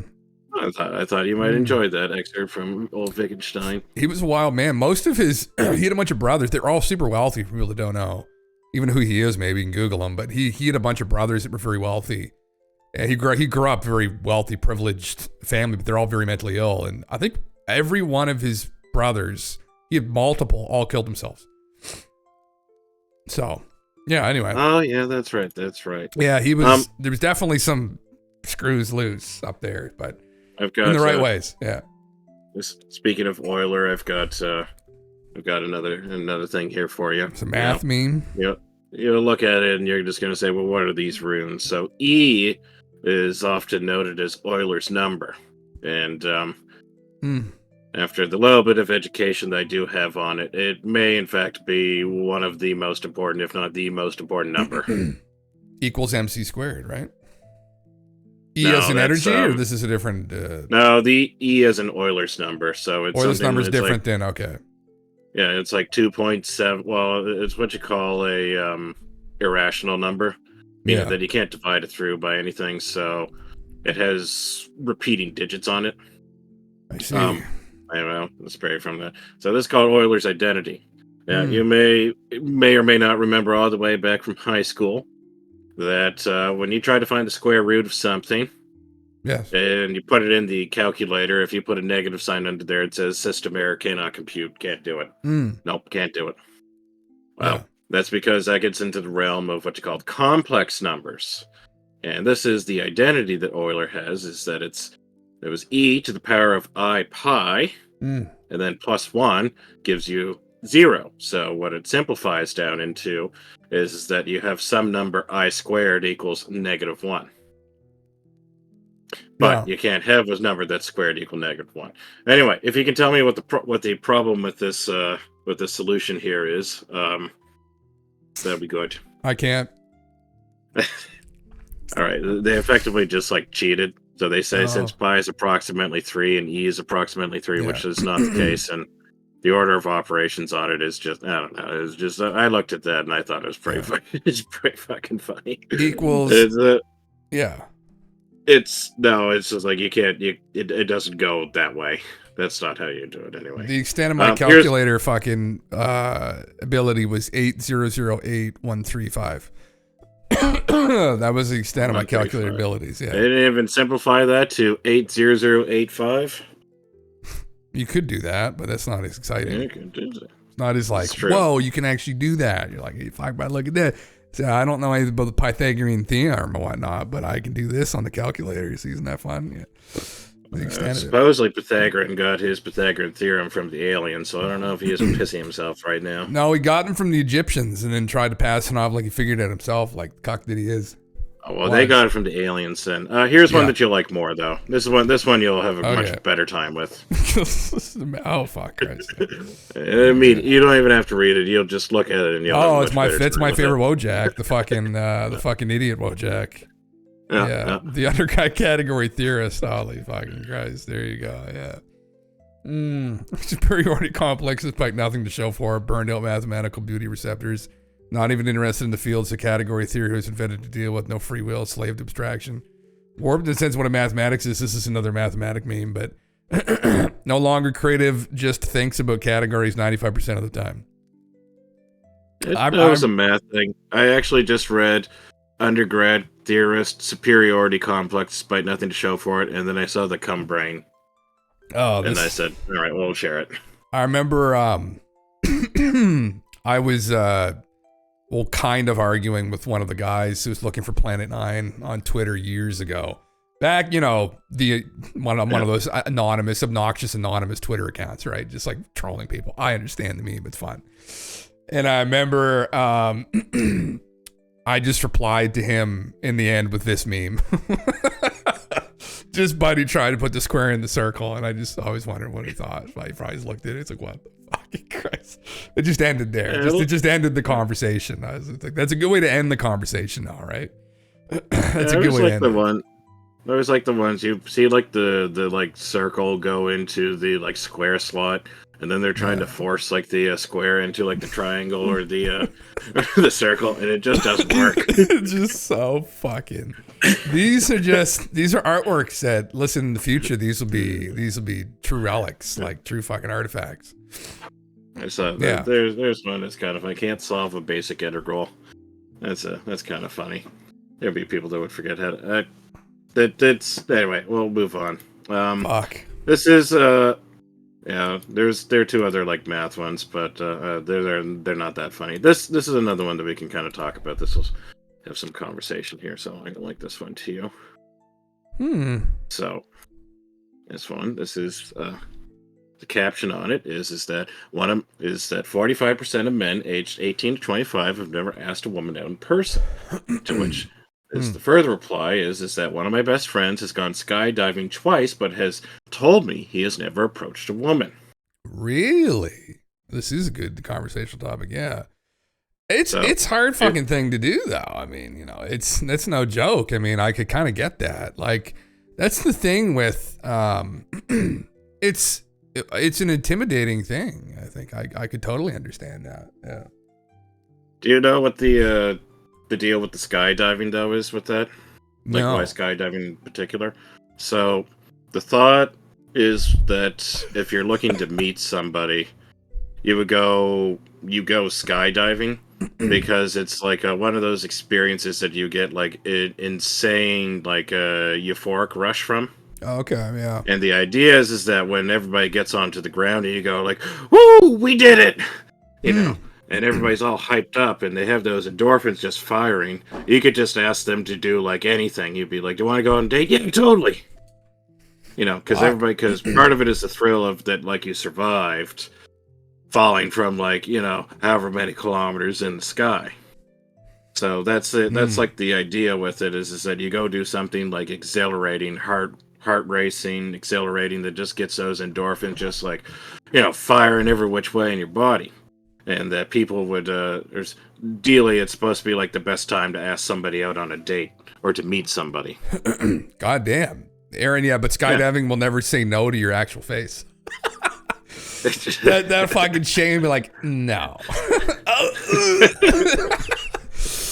Pambo, I jumped over 400 times out of an airplane, but haven't had a girlfriend for at least 20 years. There's a contradiction with this. Have fun or not have fun. Yeah. Well, no, this guy's making the statement that your experience is valid. He's gone skydiving twice and he's had no success. Well, that's true. Yeah, 400 times. Holy fuck, man, that's pretty impressive. It's no joke. It's like it's hard to describe it really. I mean, yeah, I've been fucking, oh my God, I've had a couple times where I've just been like turned down and oh my fuck. I remember this one time, this wasn't even in person, but I remember it was on Plenty of Fish. And I remember, because I was young, I was like 20, I would have been 20. And she's a very good looking girl. And I'm surprised she fucking responded back to me. Because, my picture, just some stupid fucking, like, picture of me. I like selfie. Now, thinking back, I'm like, holy fucking cringe. Like, anyway, so I went out with her, and then, like, kind of in person, I could see she was just, like, losing interest second by second the more I talk. Because, it's just talking like I do now about, like, fucking, whatever the fuck SKIZ0 shit and stuff. And then she started going on about how she just get her muffler fixed and stuff. And, like, I might just sleep with my mechanic to get it fixed.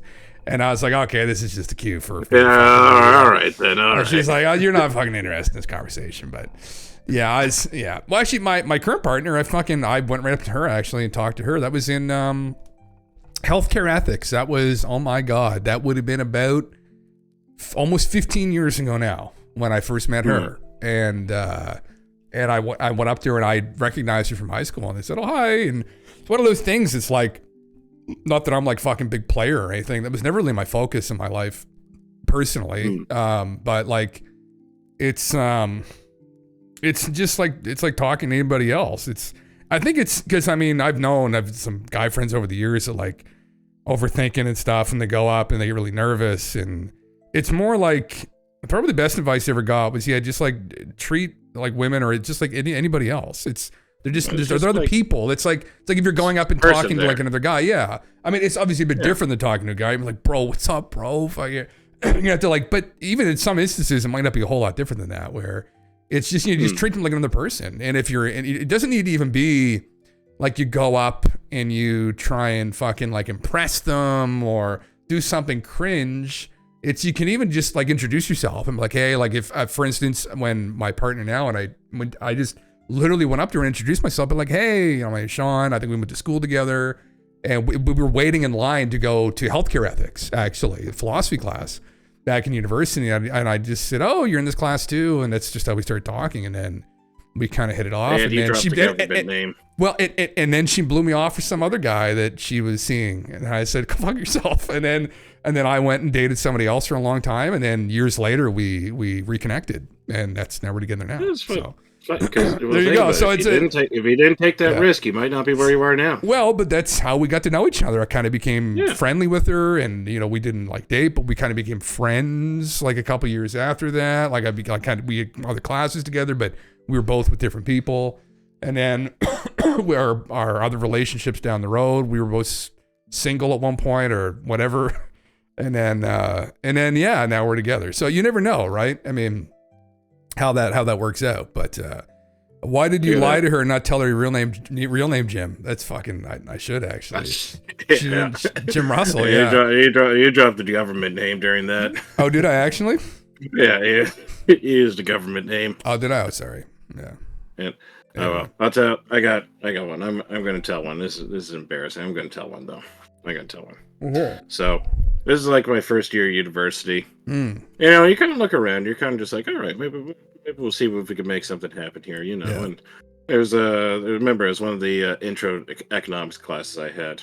Oh yeah. And there was a girl that I had seen in there a couple times. And there's one day where, if you remember where that student lounge was, that it was kind of like at the bottom where the old library was. And I remember she was in there kind of studying, and you know what? I said, all right, I'm going to do this. I'm going to do it. Because I'm not the kind of person, I'm not going to approach. That's just how I am. Yeah. So I go up, and we're talking, we're having like pretty good time.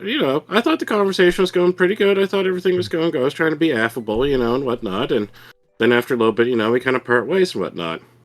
So fast forward like a day or two, later, I see her in the class and whatnot, and she's getting. So the professor goes around and says, like, okay, we got to hand out these sheets and whatnot. And so she happens to be the one to hand out the sheets. So she's going past them around. She gets to me, and I make eye contact, and I say hi. She gave me the coldest look. Oh, fuck. Right. Oh, fuck. She gave me the coldest look. Oh, no. Yeah. Oh, no. It could be, it's, yeah. Oh, yeah.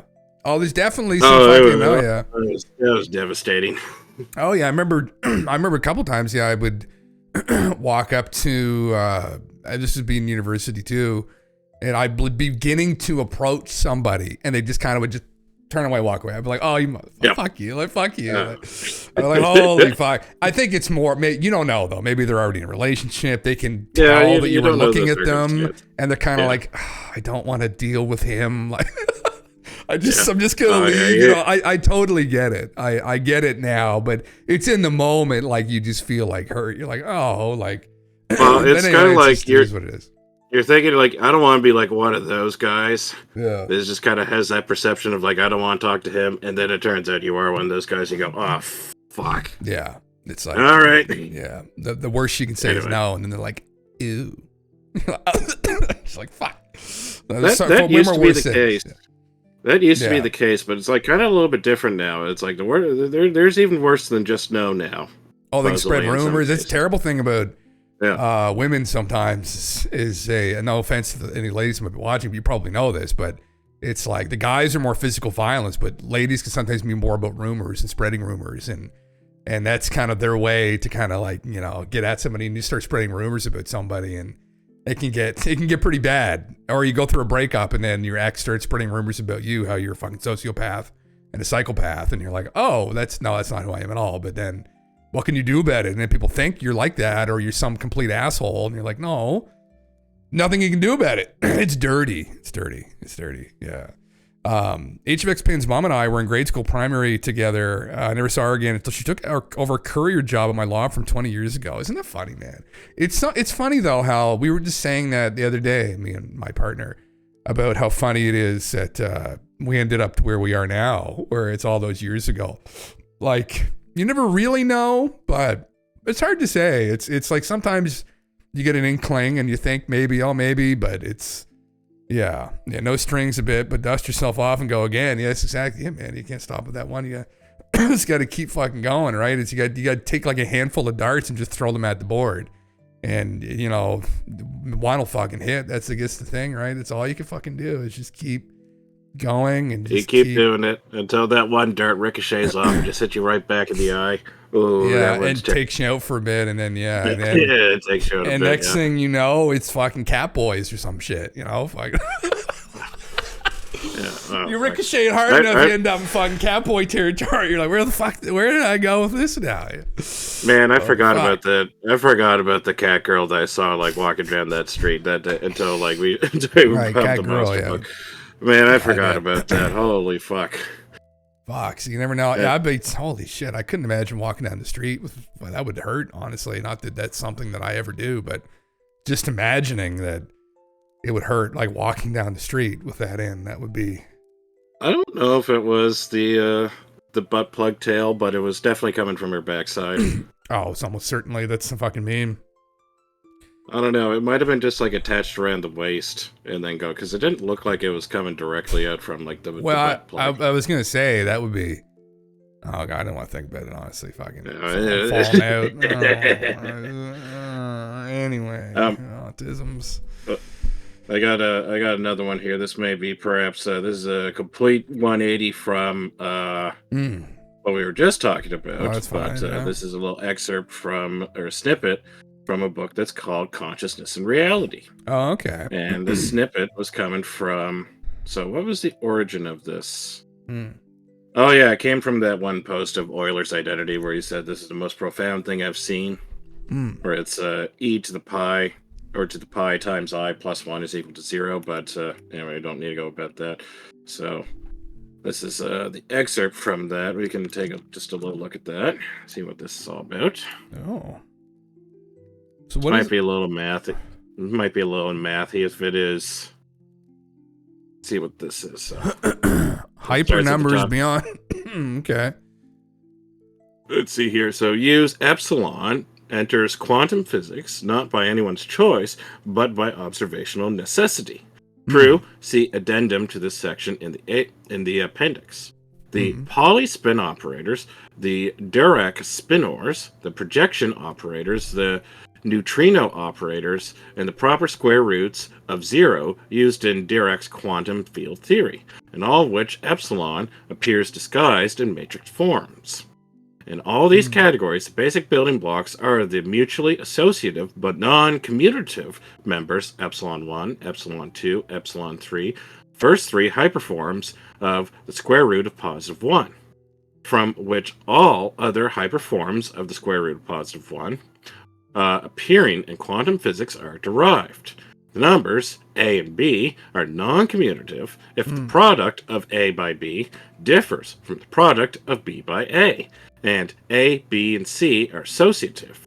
If a, b, and c is equal to a bracket b and c, also epsilon, epsilon 2, epsilon 1, and epsilon 2 is equal to negative I3, epsilon 2, epsilon 3 is equal to negative I1, and so on in that fashion, where I1 and I2 and I3 are Hamilton's quaternion elements. All of these have matrix forms given later in this appendix. So associative is like you can change you could kind of change around the expression. So they have like that a or bracket AB bracket C is equal to A bracket BC. So that's kind of like multiplying. It's like the same thing to say that 5 times 4 is the same as 4 times 5. That's all that associative means. How does it relate to consciousness and reality? With quantum physics? I don't know. They haven't gone that far yet. Oh, okay.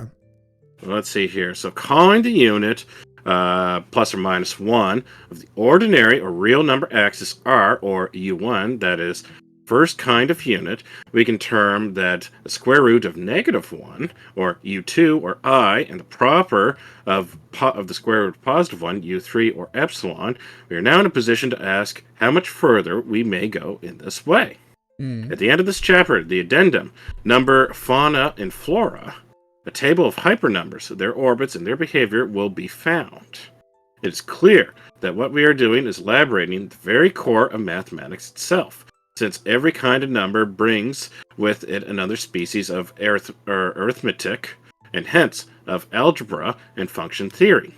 Also, neither projective geometry nor topology is independent of the number concept, although this has not always been realized.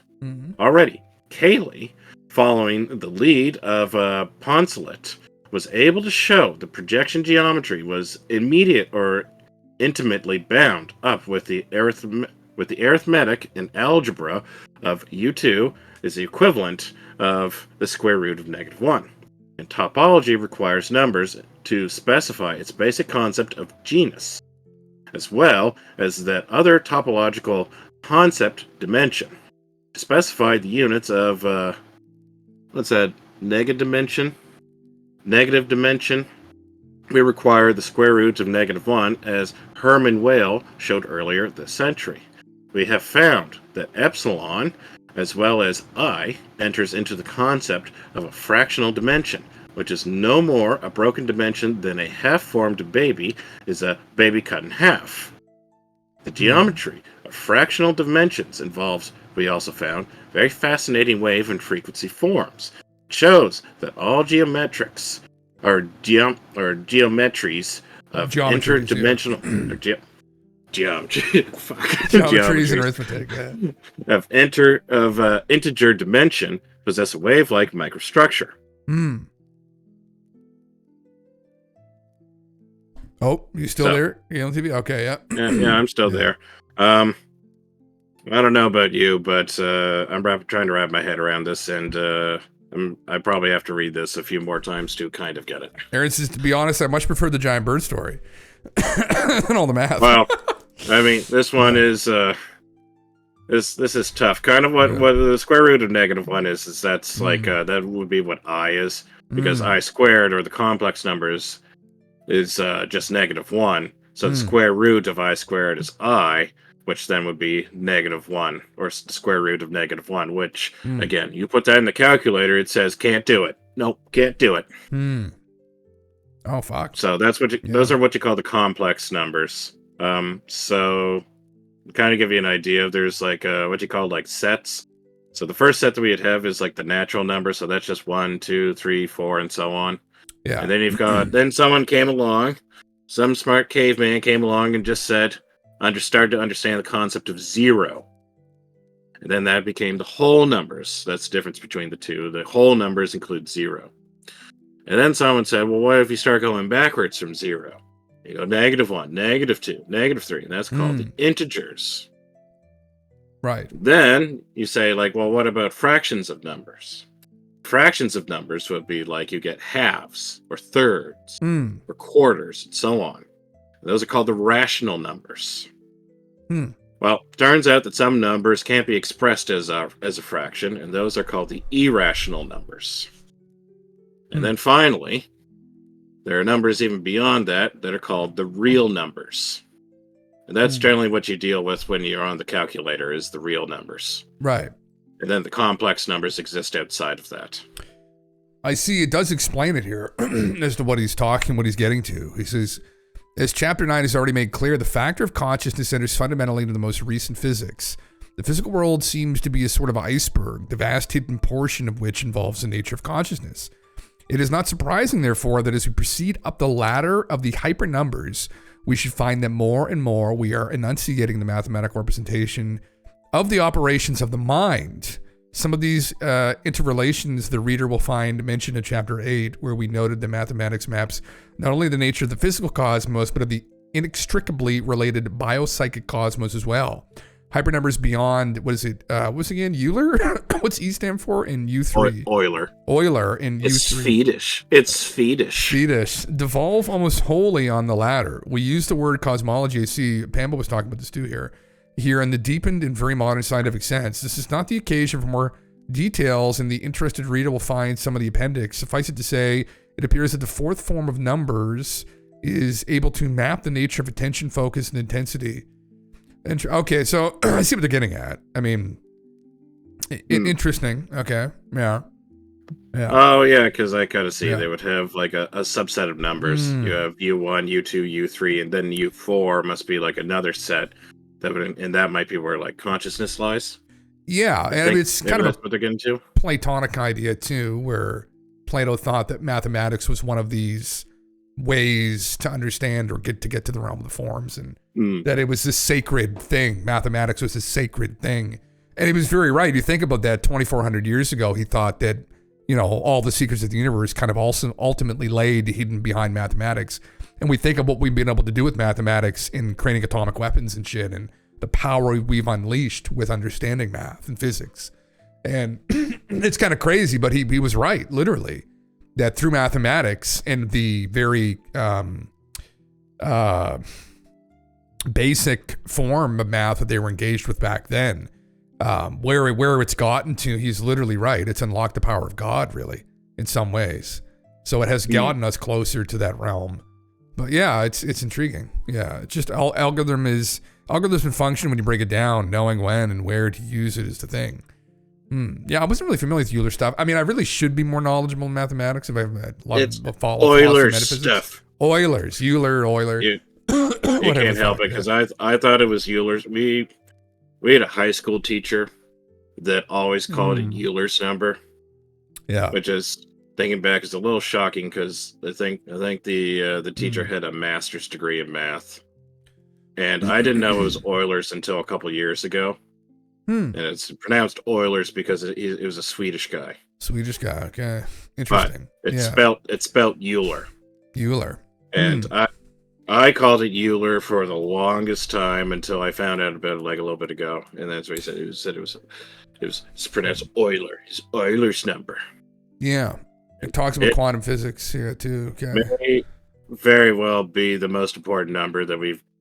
Depends on if you consider math an invention or discovery. Yeah, I definitely consider it to be. There's another way of looking at this. Well, I would say it's. I think so. Platonism would be looking at it as a discovery, because technically this has already all been concocted up, and this is just the realm of the forms is the ultimate reality. Or if you were to extrapolate that out to today, you could, or move it along, you see simulation theory, so that we're just discovering these things. But I mean, the language we're using, specifically the language you're using, is something that we're just interfacing with this. So like Euler or all of the other different theorems we've concocted names for, but they're essentially, I think personally we're discovering it. But I mean, there's differing opinions on it. I think people are moving towards the idea that we're discovering mathematics more and more as people lean towards maybe simulation theory. Definitely. But what do you think? I'm definitely on a proponent that it was invented. You're not now, a proponent? Its applications I'm definitely in favor of that. It's an invention. You think math's an invention, really? It's an invention that makes it. Now, its applications may in fact be discovered, but I think the system in which it was built upon is an invention. Well, it's a language that we've invented to try and understand the system that we're in. Yeah. To make sense of like how the universe be, you know? Yeah, I think I would have to agree too, I guess, in a way. But I think we're still discovering the universe through the language. But there are some elements of it that are likely universal though too, right? So I think what it would be is that we're discovering just like how powerful the language is. Yeah, I mean the language is tailored to us also to some degree. I think that's what I was trying to say earlier. But that there's a universal element to mathematics, like that we would likely be communicating with our alien species if they're not more advanced than us and they're telepathic through mathematics at first. And so, it's just base 10, Aaron. That's what base saying. 10. So, intriguing stuff. Yeah, it definitely, I think that's generally like what we usually do math in, is what you call base 10 math. But you get into logarithms when you use different bases for it. Logs are not my expertise, not even close. That's about the most I could tell you about it. For anybody that may want to be brave and look at this further, in the general chat on the Discord, I'll post a link to the book. Interesting. I know he talks about the collapse of the wave function here with quantum physics. So it's from let's see, what's this? The publication date was 1971, I think. Place of publication not identified, 1971. Well, I don't think it could have been that old. Enter quantum physics not by anyone's choice, but by observational necessity. Oh, because maybe he's not referring to collapse of the wave function. Okay. Interesting. I put it in the general chat. Anybody wants to look at it? It's free. Interesting. Supposedly. And so there, if anyone wants to be brave and take a gander at that. I see which forum was talking about this now. I see this is also on the Chans. They're talking about this. Oh, what's that? Was this from 4chan? I think it was, right? So I don't know. Yeah. Yeah. Just speaking a little bit more on Euler's number, actually, just because I've discovered that Euler's number is pretty heavily tied to the stock market. Interesting. Yeah. That supposedly people are bracing for what's known as a Black Monday tomorrow. Yes, I was just mentioning that they're thinking it's going to be a big old crash. Yeah. I was going over earlier. Some people think it might be intentional by Trump, but I don't know. I seriously doubt that, but who knows, right? Yeah.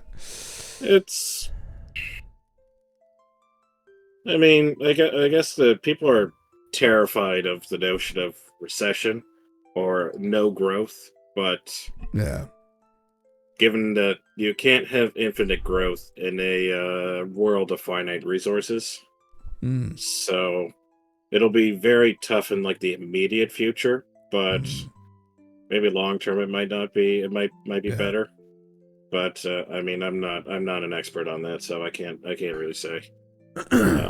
They're down 50. They thought it would drop by like 2,500 or 2,200 tomorrow or something further. They said it's good. They might fall 1,500 right now. But who knows? That's just an estimate. I mean, I don't fucking know. I mean, it's like, I don't know. I guess to further. I was going to say to further go on our, but you say your thing first. Sorry. No, I was just going to say, they're panicking about the tariffs and stuff, but I was like, boys, like at some point, we got to reckon with how fucked things are. Like, look at inflation. Look at the honest inflation numbers, right? Like with like food and shit. Like nobody's reckoned with that. They're all just living in some fucking like la la land where this isn't a fucking apocalyptic scenario where like meat prices have doubled and they haven't come back down again. Like, what the fuck do you think's gonna happen with that? All these people are just living in like a dream that isn't reality. And so once in a while, they get a reality check.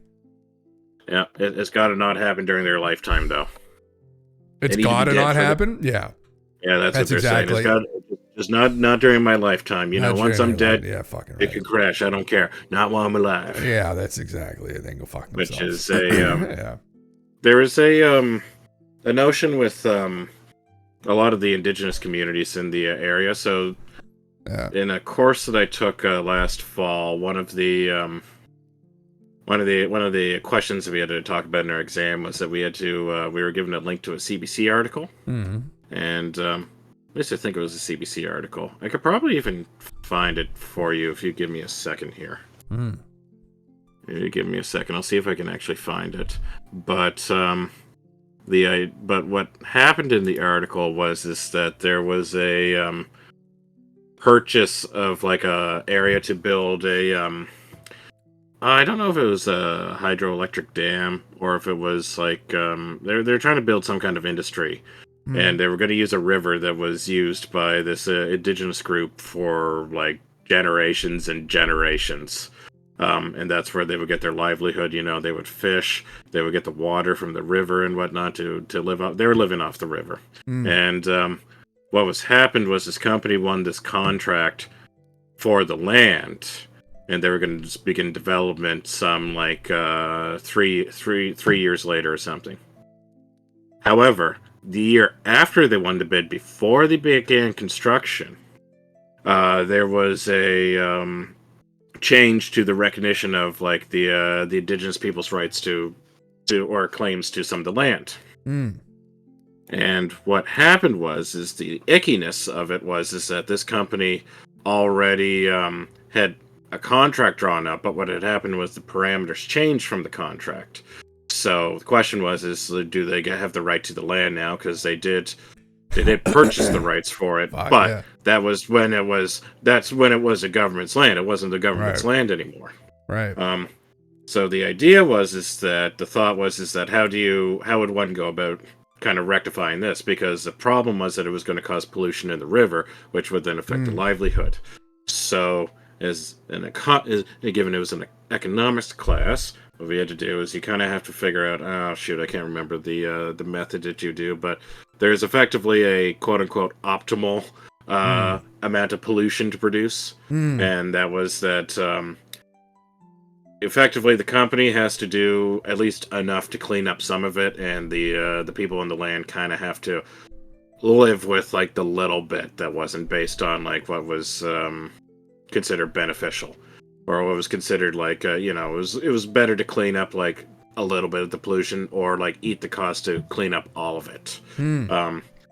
So one of the things we had talked about a little bit earlier in the class was the way that how some people tend to discount the future, and discounting the future is what that means is that how would one value I guess the difference between two things. So suppose Jim Russell, I would offer you $2,000 now, or I could give you $20,000 10 years from now or 5 years from now. Which one do you take? Is it 20 years from now or 5 years from now? 5. Let's say 10 years from now. 20,000 10 years from now, or $2,000 now?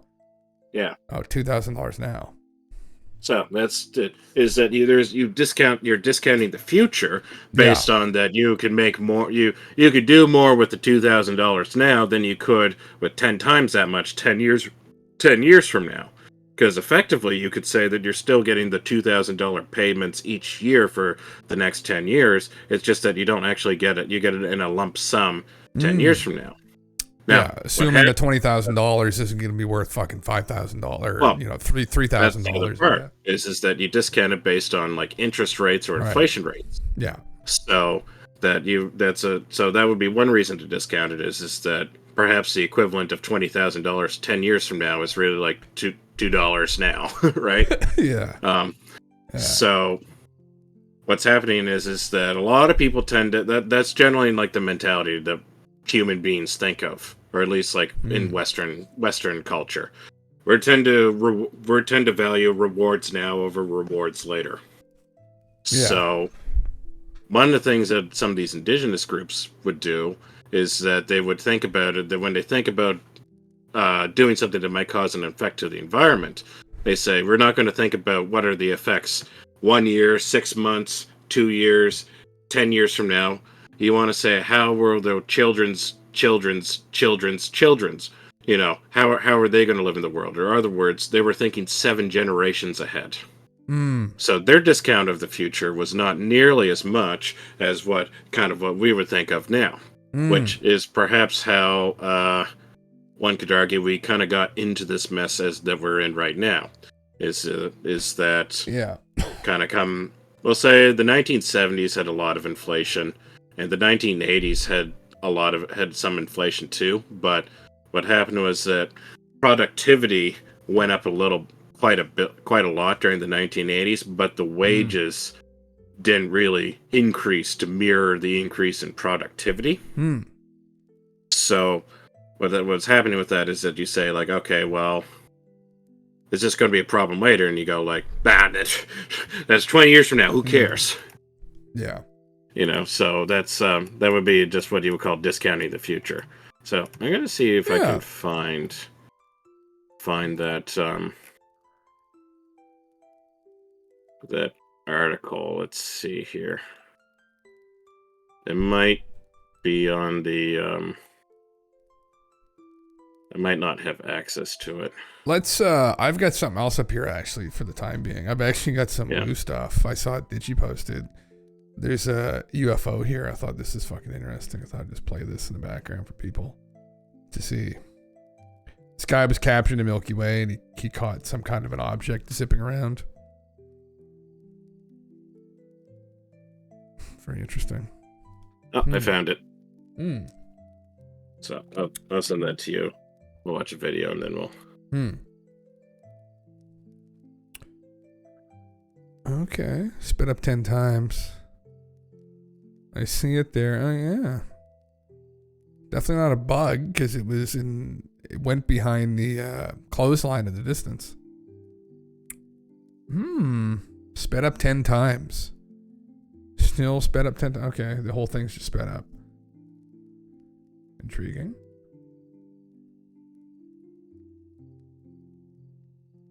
Weird. It doesn't look like it'd be a drone either. It's got kind of that. Remember on Skinwalker Ranch where they saw the UFO and it kind of looked like it was like 2 orbs that were like connected to each other. Well, yeah, that's what it kind of looks like is an orb. Yeah. Which, it's behaving like that. For people that don't know what orbs are, they're not like necessarily like traditional like UFOs, like crafts. They're more of these kinds of like ethereal looking things that kind of bob around, but it looks like it's like 2 pieces connected. This does, or the orb in Skinwalker did? No, this one. Yeah, it looks this one looks like the orb that they would find that they found in Skinwalker. You know, the one that like went through the mesa. Yes, yeah, that's exactly what I'm thinking of. Yeah, I mean this can also be fake. You could have also just put this in post processing or something. But I guess it is on video. It's on video. Like if it's not, then it does look like the orb that went through on Skinwalker. Probably pull that video up. That'd probably be more relevant to. Let me see. Let me see here. Let me just see what it does. Like, does it just continue to fucking bob around? Like, is there any more erratic movements that it makes? It just bobs around. Looks like a fly. Yeah, like if you look here though, it's definitely in the distance because you can see it go behind the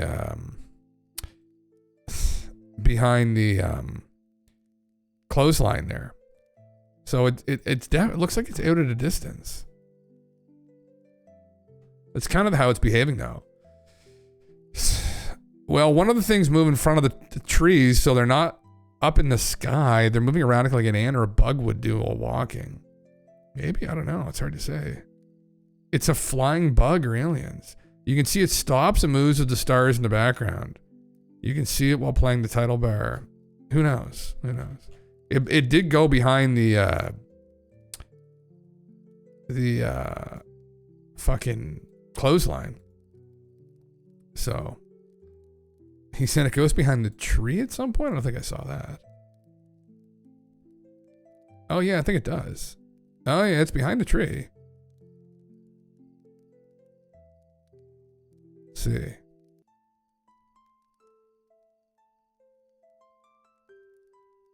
Is it behind the tree? It's hard to tell. This thing froze. Oh, the video froze there. Interesting. Interesting. Superimposed clothesline, maybe. Where's the fucking Skinwalker Ranch? The Skinwalker Ranch.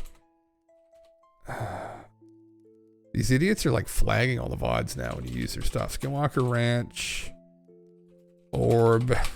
Mesa. Let's see. Anderson exit the Maya. This is it here, yeah. We've got Brandon and I'll just kind of skip to the video itself and it'll listen to the fucking reaction of it. Hey guys, where is the reaction? Hello. Hello. Right. Here. Whoa. Okay, look at that. Look right there. This is the feature of interest. Right. I'm seeing it. Okay, I want to take us back a few frames. This fucking show, man. Holy Christ. Okay, watch how this thing emerges and watch the path that it takes.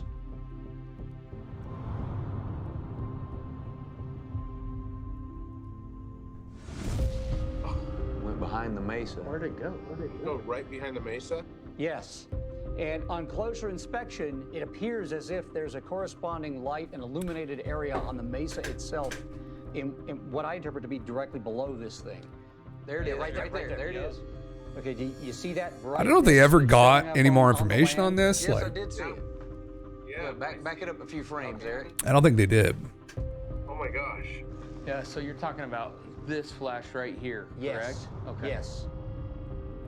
You know where that is? It's right by the petroglyph. Yeah, in the East Canyon over there. Right over there by the stone circle and the Fuck. Who knows? And what the Jake Barber says. Fuck. Maybe that's where it went. I don't know. Anyway, interesting meme. Very interesting meme. Hard to say. GALENTV, what do you think?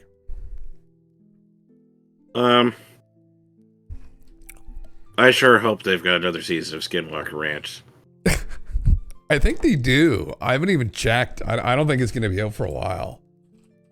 Oh, no? I don't know. That's a bummer. They better have another season. They better have season 6. Is the secret of Skinwalker Ranch fake? I don't even fucking know. I think there definitely is, yeah.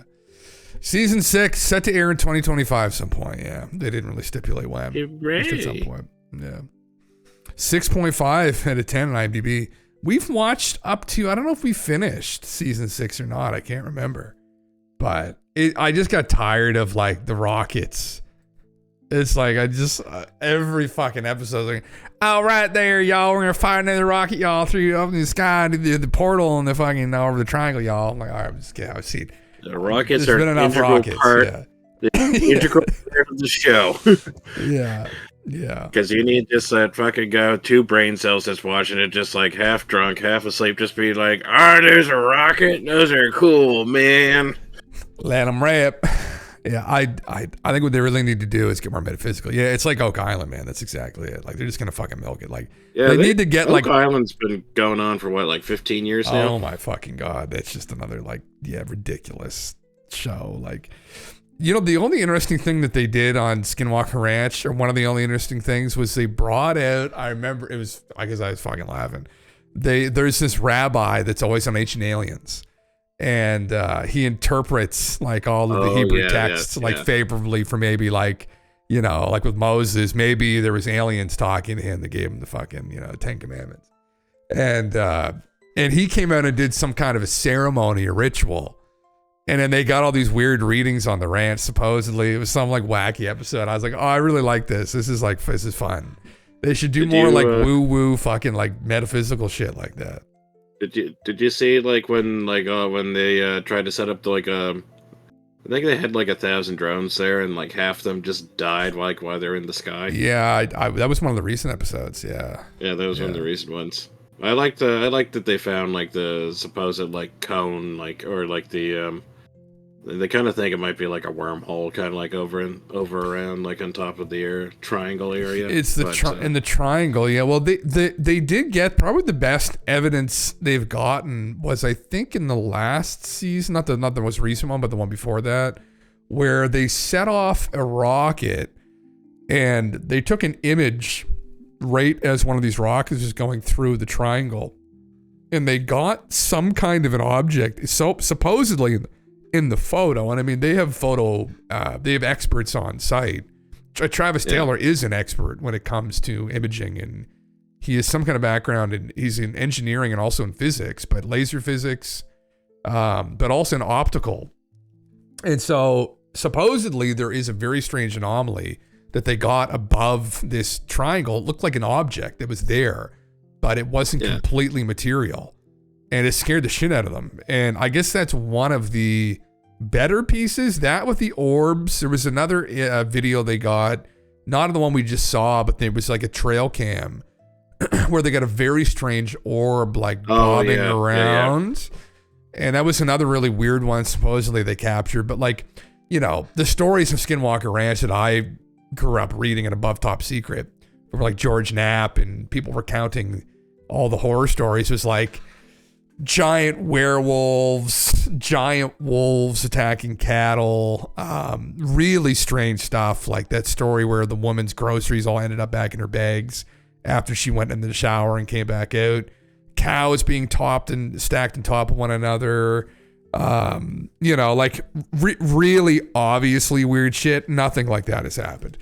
Aside from, actually, we shouldn't say that, the buddy who had his head blown up like a watermelon, and Travis got cancer in his hand. But those are probably the two biggest ones. Is the farmhand guy, whatever his name is there, digging on the ranch, and some voice telepathically telling him to stop. He doesn't, and his head starts swelling up. That's probably the biggest, and it's funny because that never even appeared in the show. That was something that Travis had said, probably he shouldn't have said, but on a radio show. That Thomas Witherton is his name, and he must not have wanted that to air on TV, that part of it. Probably because it freaked him out so bad, but he must have told that to Travis in confidence, and Travis then went and just told it on a public radio show.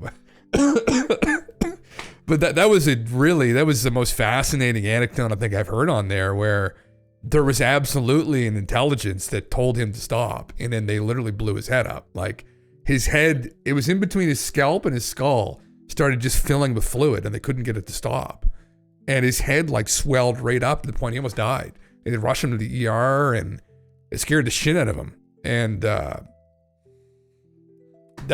why they wouldn't put that in the show? My only conclusion is that he just didn't want to talk about it because it sounds crazy. Yeah, but like, brother, that's what we want to hear. He might have been just like, look, I don't want anything to do with it, but it did happen. Then Travis was like, well, shit, man, I'm gonna tell this on the radio here. Oh shit, boy, I didn't know I was supposed to tell anybody there, Thomas.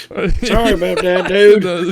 Yeah, sorry about that, dude. Didn't know. I don't want to tell anybody down your head there, but I'm swallowing it up.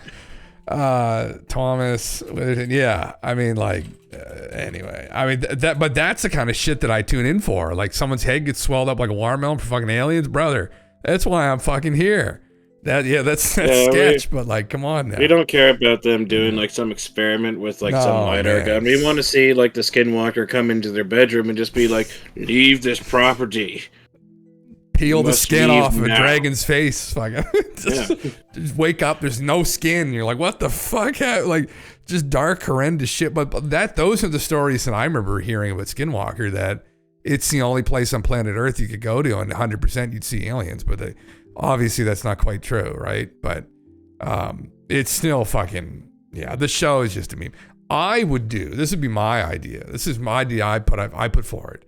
What I would do is I would go do some more metaphysical experiments where I would go get somebody that's convinced that they're not going to get in trouble doing this. So get some like really hardline skeptic or something who is just completely convinced there's nothing to the phenomena. So they would probably have the balls or lack thereof. What? Wasn't that initially Travis? Well, but yeah, I don't think so. Travis is, he says that, but Travis has been an Ancient Aliens like 30 fucking times. Like, but he was only after though. Well, but I mean, Travis was there, I think, when this thing happened to Thomas Witherton. Go down the tunnel with the dead Indian dude. Yeah, fuck. Well, what I would do, because this is something from ufology, right? That we can all contact aliens and communicate with them. But for the most part, it might all end up being in our subconscious. But you can do some kind of experiment where you challenge them, or go onto the ranch and like actively try and engage and challenge with them. Like try and fight them or tell them you're going to dig into the ground. Like just challenge them, put a challenge out there. Try something like that. Because if they're monitoring, because in some of the crazier stories, what happened was people were trying to defend their ranch and things just kept escalating when they refused to leave. And they kept getting more and more and more serious until it culminates usually in some kind of a terrifying sighting where, you know, something shows up and it kills two of the guy's dogs. So one of the crazier stories was with the original owner before Bob Bigelow bought it back in the 90s. But Buddy came out, he was having issues with his cattle dying and disappearing. And so he came out and they heard a commotion and he let his dogs out and he sees this giant wolf, like wolf man looking thing out in the pen, by the pen. So he gets his gun, starts shooting at it, shoots it a couple times. His dogs run after it and then they don't go back outside and they find the dogs the next day crushed into the ground. Like literally looked like supposedly a giant weight just came down and smushed them into the ground. They're completely smushed into the ground, both of his dogs. And so whatever happened there, like he started fighting back against it and it clearly acted against not him, but his animals and killed them. And so what I would do is an experiment, if this is what's happening, if this would be kind of dark though, if you really want to facilitate something fucked up on camera, get somebody to go out there and just fucking challenge them. Because they've all been kind of tiptoeing around this meme about like they're never treating it like there's actually aliens on the ranch. They're always like, we don't know what this could be. And people say that you shouldn't dig. And I'm like, Thomas, brother, they already came into your head and told you not to dig. Like, you know, this guy fucking know. Well, we don't know this with complete conviction. How would you get around like the basic human rights act? Then you just get someone who's ignorant enough to think that would never be a possibility. There's no scenario ever that would happen. Yeah. So who's our anti-schizo A team? We got Neil, we got Bill, and we got Mick West. We got send them all out. Send Mick West, Bill Nye the Science Guy, and Neil deGrasse Tyson. Send them all out. Yeah, and we need two more to add to this A team though. Oh, do we need two more? Christ, I don't even know. Yeah, we need a group of 5. Stephen Greer wouldn't go because he kind of respects the mystical, I guess. So at the very least, I don't know. I don't know who another like hard line. You can there probably exist out there, but those are the big 3 at least. They would lead it, but you'd lead the charge with those 3. I could get ChatGPT to fucking probably make us a little image here. This would be fun. Would Richard Dawkins go out to that, do you think? He's kind of like backed off his whole atheism thing. Well, yeah, he's pretty ignorant to mystical experience though too. You could send him out there too. But but he wouldn't do it because he's said things like act as though God exists at times, and he's not completely ignorant. Like Beyond the Shadows podcast is rating with 4. Welcome guys. Welcome back, man. Thank you for that again. Yeah. Greer likes to stay within eye line of his bike. That's true, though. Yeah. Can you generate? I wonder if it'll actually do him. Generate the anti-schizo A team. Neil deGrasse Tyson on Skin. I should probably spell it right. On Skinwalker. It's funny because sometimes it will have a hard time generating Why is it doing 2 here? Oh, it's doing 2 images for me. Oh my God, it actually did. Before it wouldn't do it because it would get his name involved and stuff. Hey man, welcome back. Yeah. I got a 2 for it. Isn't that weird? Well, yeah. But anyway, we would get those people out.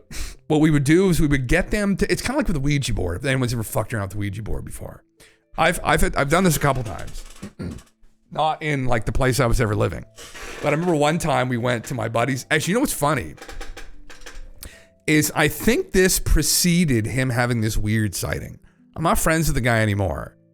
But we went to, actually I think it did precede him having this sighting. So we went with a group of girls and we brought them over to my buddy's house. He was living at his mom's place at that time in his basement. And they brought a Ouija board because he wanted to do a Ouija board. Oh my fucking God, this is a little bit scary how accurate this is. We're gonna have fun with this. Anyway, we brought these girls over to my buddy's basement to play with the Ouija board. And I didn't know, right? I was very skeptical of these kinds of things.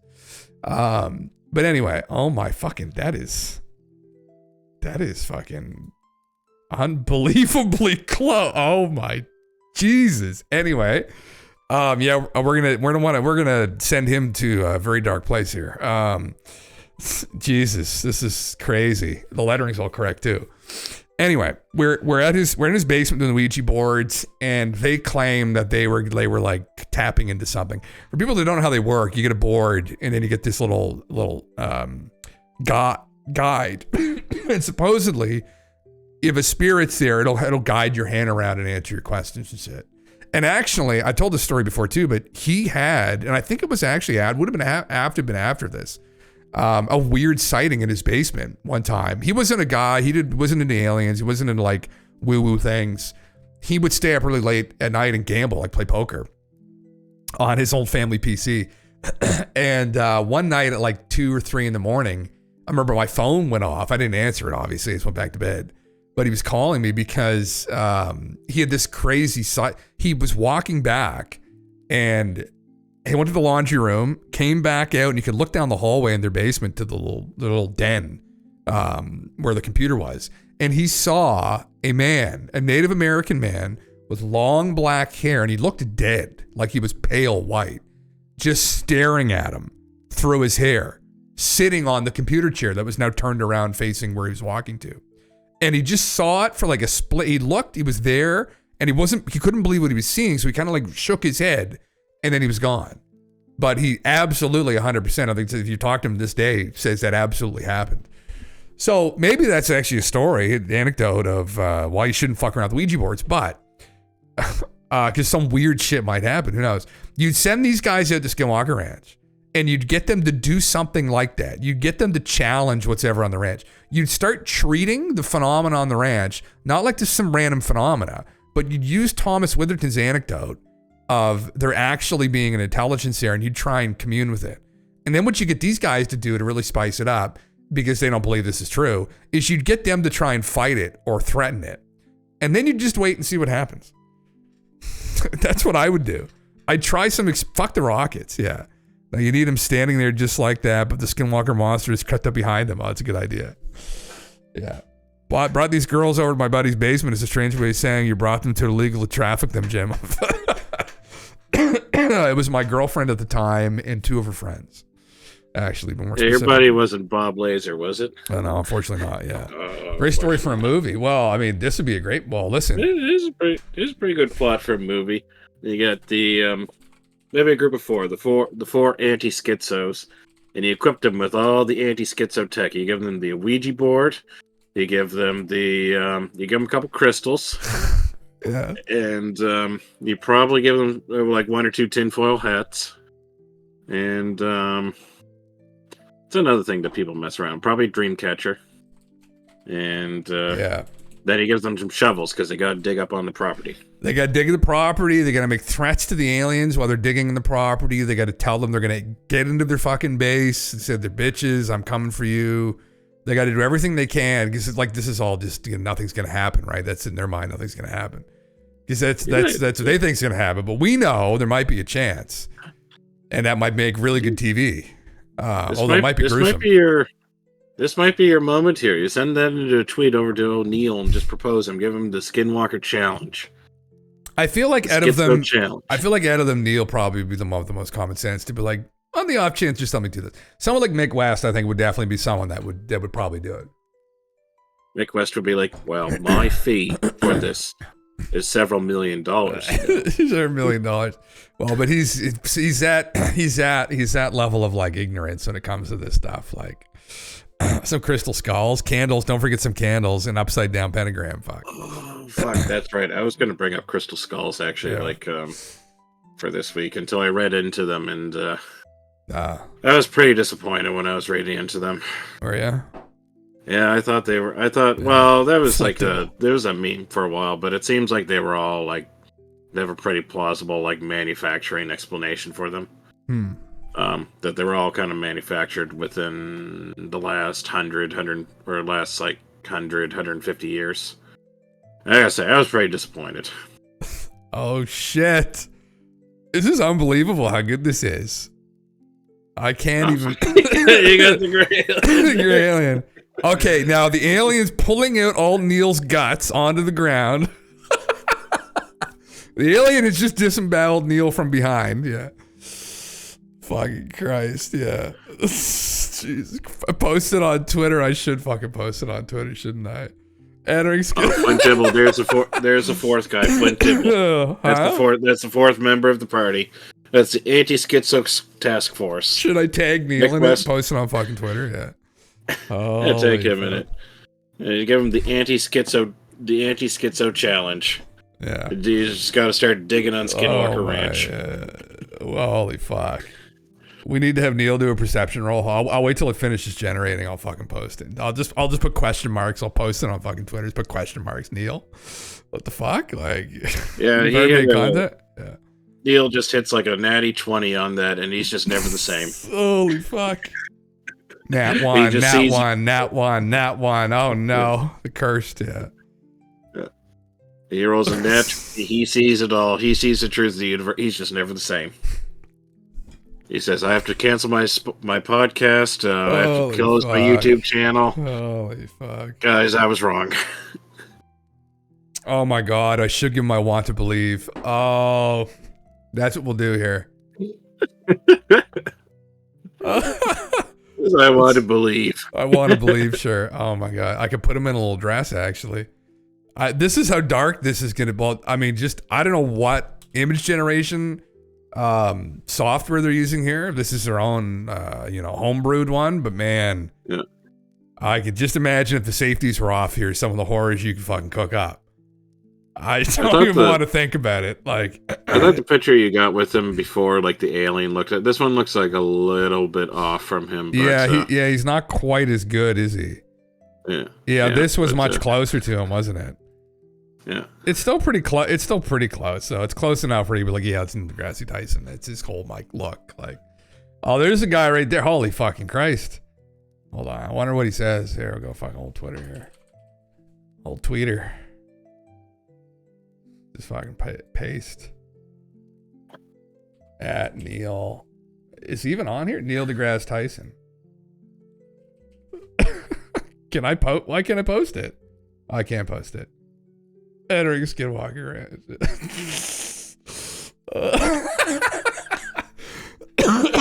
Let's see if he responds to it. Yeah. Fucking Christ. God. I mean, it could get real dark. Yeah. Right. And people go, well, Neil, Neil bros? What's our response? There at night. And is surrounded by the aliens who look evil. Let's see if it'll keep it going. Yeah. I do not authorize this use of my likeness. Yeah, he fucking might be. I don't know. I don't know. You'd say, that may not be as I like, but I do not authorize this use of my likeness. I was like, Neil, you should you should check out the other ones I generated off stream, bud. I got a whole collection. Well, Frank, you know what you need to do. You know the picture, but put Neil there instead of the other guy. Yeah, I fucking should. Holy fuck. You know which picture I'm talking about. Oh, God. Oh, yeah. You know which one I mean. Oh, Jesus. Found footage vibes, yeah. Me and Neil in the steam room. It could probably... It's unsettling me, so I can just imagine for someone like Neil how this would feel. Well, you know what you should do? You honestly. should just see if you can generate Jim Russell at Skinwalker Ranch and see if he looks like you. Oh, God. But it would be trained on shit. Well, see what happens. Somehow I doubt it's going to fucking... That would really have me concerned, and probably everyone on here concerned, because all your Facebook photos. I don't know how it would even find me. Oh, this is oh, that's pretty fucking terrible. That's a better one, actually. I should have put that one on there instead. That would have been fucking perfect. Okay, now they're no, I shouldn't say that. Yeah, holy smokes. They are taking Neil onto the craft now. How's it gonna? Oh, it's gonna do it. Okay. Imagine Neil really needs to roll that perception check. Yeah. Fuck. See, if there were in fact aliens and they visited Earth, they would have no means of hostility to us because they would see that we are a race of intellectual beings, especially me. Fucking Christ. Yeah, Dave won't get me. I'm way too small. It probably gets someone like Asmongold. It probably would grab him. I imagine it would, actually. I'll try myself. I fucking know. Oh, that reminds me. Yeah. Do I have... Oh, yeah. There are a bunch of... one of the other things I had planned is that I did find some spooky stories that are kind of bangers. Ooh. That... Sounds fun. Yeah, that I thought we could go over. One of them does have to do slightly with Asmongold, very slightly. Oh, it does. Yep. Interesting. Oh Christ, what the fuck's going on here? Oh, it's is he have clothes on? Okay, Jesus. First, I looked at that. I was like, Jesus Christ. Oh, this is perfect. Oh.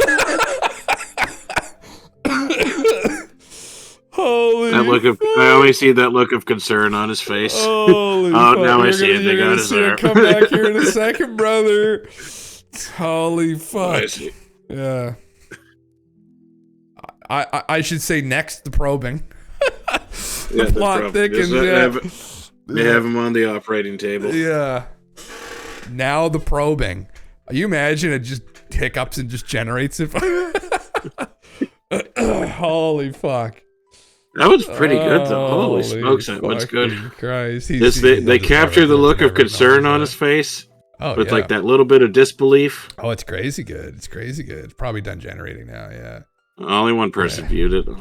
Oh, yeah, he'll never see it. Now the probing begins. Cheeky devil can't render that. Just show him on like the alien operation table. Try and work your way around it. Let's dance around the edges of decency. Bathed in unsettling sterile light, restrained on a glowing examination table, eyes wide with incredulous disbelief.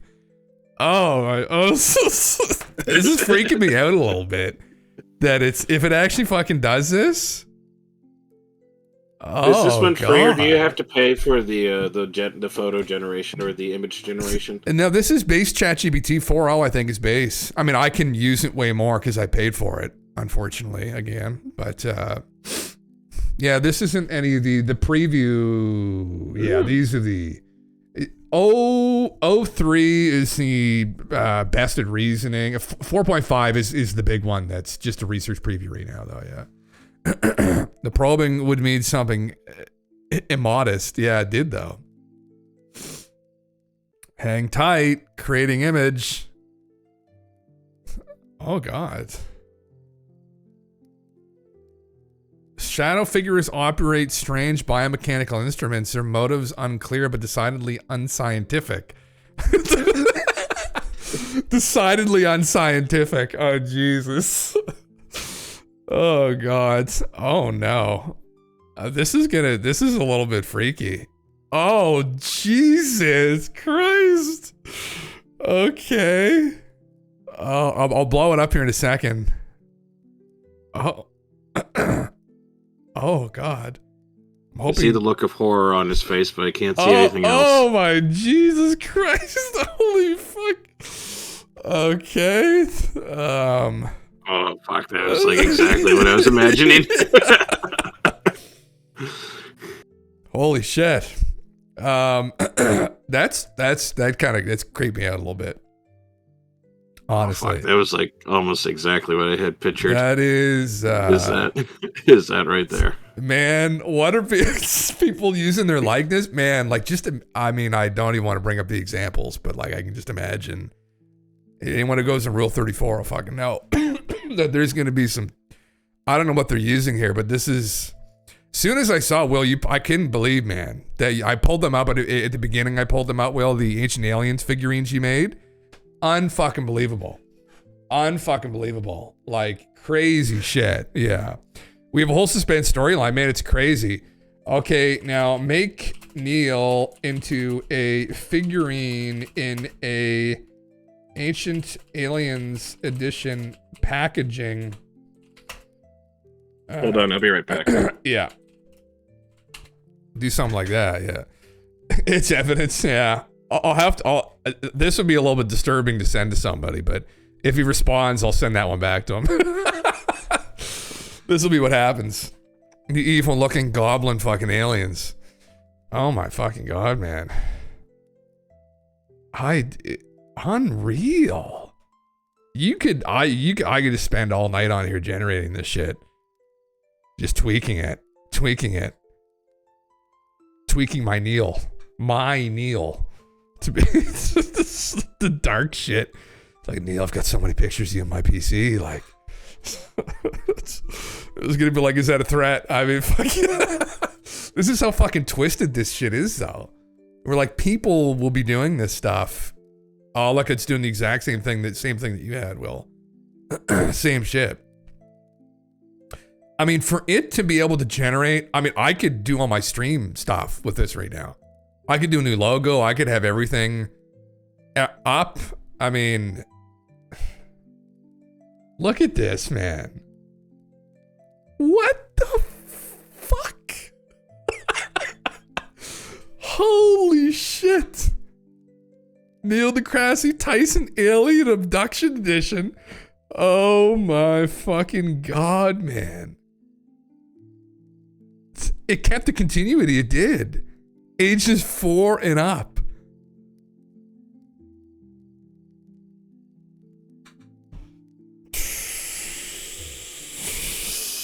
With a free anal probe, yeah. Fix my Be-Right Back screen. What do I need to put on it, Rabbit? Man, I'm gonna post that in the fucking Discord in just a second. I have to fucking post that for people to see. Holy smokes. Did you see this? It's like a Star Wars action figure. It's Ancient Aliens. Neil deGrasse Tyson. It kept the continuity, and it did in artistic rendering of the original photo on it. Like, aliens sold separately, yeah. Holy fuck, man. That's actually nuts. Generate an image of Jim Russell being... It won't know who I am. It started to generate it when I put it in. Now, I don't have an account. I'm not making an account, though. But, it would have to be trained on you. It wouldn't know the fuck I am. Neil's a very famous guy with tons of images of him all over the internet. Yeah, so. You have to specify the Twitch streamer Jim Russell and put your tag on. I probably would. Yeah, I am interested to see what it interprets as Jim Russell, though. Yeah. Oh man, that serious merch design, it's unbelievable. It looks like a real fucking toy. Your own little Neil that you can play with after he got it. You know what's insane is it took his clothing and it toyified his clothing flawlessly. I can't even wrap my head around how it would be able to fucking do that. It turns out that that's what the alien abduction is they just turned him into a toy. That was the process. That's the secret. Yeah, they turned him into a toy. The Toyify? Yeah. I don't know what it's going to create here, but yeah. I took the make action figure idea from people doing it on the Sora site. Oh, interesting. Crazy stuff in there. I browse it multiple times a day, just entertaining. That's a good idea, man. Listen, this could be a money-making opportunity, honestly. I don't know. Who the fuck is this? It's some strange person. It's not me. I don't know who the fuck that is. No, they kind of got the hair. They kind of got the.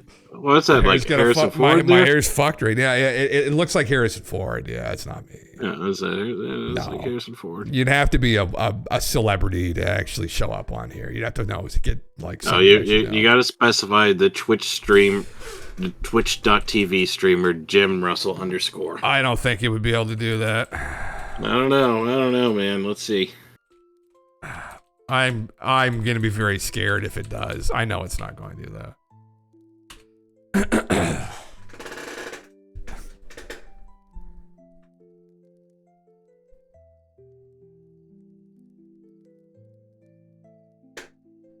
What? Oh, it did find me. Okay.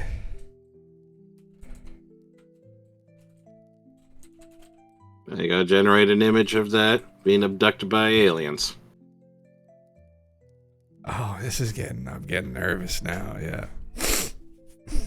Fuck. You just said you gotta specify by aliens. That's true though, yeah. No, wait, it'll know. Yeah, it's just by a bunch of guys into a van, just dragging me into a fucking van. Yeah. Bunch of bros into a van. Bro, no. Yeah, you can have one now. You can generate the AI image. Jim Russell summons the ghost of Rich Piana through the Ouija board. Talk to Rich. Fuck. One last protein shake. Brother. Wow. See what comes up here. Interesting. Yeah, this is kind of a good idea, and you really could take a picture of yourself, couldn't you? You can. I saw people doing that again. Yeah, some of you were doing the Spirited Away or whatever. The oh yeah, that art style. Yeah, the art style, doing that. The art styles. Yeah.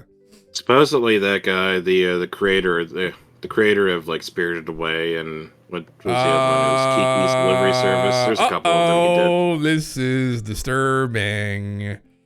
I told you to find you. I told you. I told you so. I'm not the kind of guy to say I told you so, but I fucking told you so. Oh my fucking god. Uh-oh. That's not good. Holy shit. Is it watching like right now? It must be. Because I just shaved my face and my hair looks like that. Oh man. Yeah, you're plugged in. That's disturbing. That's extremely concerning. Yeah, it looks like a Trailer Park Boy. Not far off. That's why I didn't make an account. It's missing my beer belly. My fucking Randy gut. Brother. All oiled up. Oh, that's kind of fucked, isn't it? It can do that, yeah. Ask it came to decide how the person looked. See if it says it found the stream. How did you know how this person looks? That's not really worded well. Assume general streamer archetype. Young adult male, casual hoodie, modern haircut, pure guesswork. No real likeness. You motherfucker. No, you didn't? He just called you basic. That's what he did. No, it didn't. He just called you basic. No. It literally got like the entire thing. I don't have glasses on this fucking photo. I get sunglasses. That's like a 20-year-old me. That is not fucking... Oh my god. Typical soy boy. Literally fucking it, yeah. God damn. Yeah, I gave it a photo, but it took the one of me like right now with glasses on. Like, fuck. It's just sorry for caps. No, the caps works, yeah.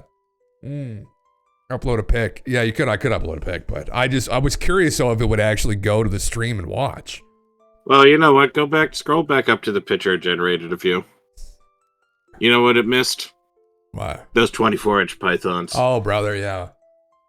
I know. I do look a little bit soy in that photo. It's all right. You know, it just doesn't understand. It just doesn't understand. Anyway, this is fucking crazy that it's able to do this. The Toyify thing actually blows my fucking mind. Well, get it to Toyify that picture. Get it to Toyify you. See what it does. I could do that. I get a better one. I was gonna do Neil deGrasse Tyson in the dress on a motorcycle, but we'll fucking. No, we gotta get how much it knows about you. Oh, okay. Well, let's read through. Let's move on, baby. This has been. This is going to spend all night just fucking memeing. Yeah. Maybe we should go on and we read some of these stories. I could generate a picture maybe of Asmongold if he's involved with one of them. Well, first, let's just. I had one more thing I was gonna talk about here before we get to the stories here. This guy said that I was wondering what your take on this was.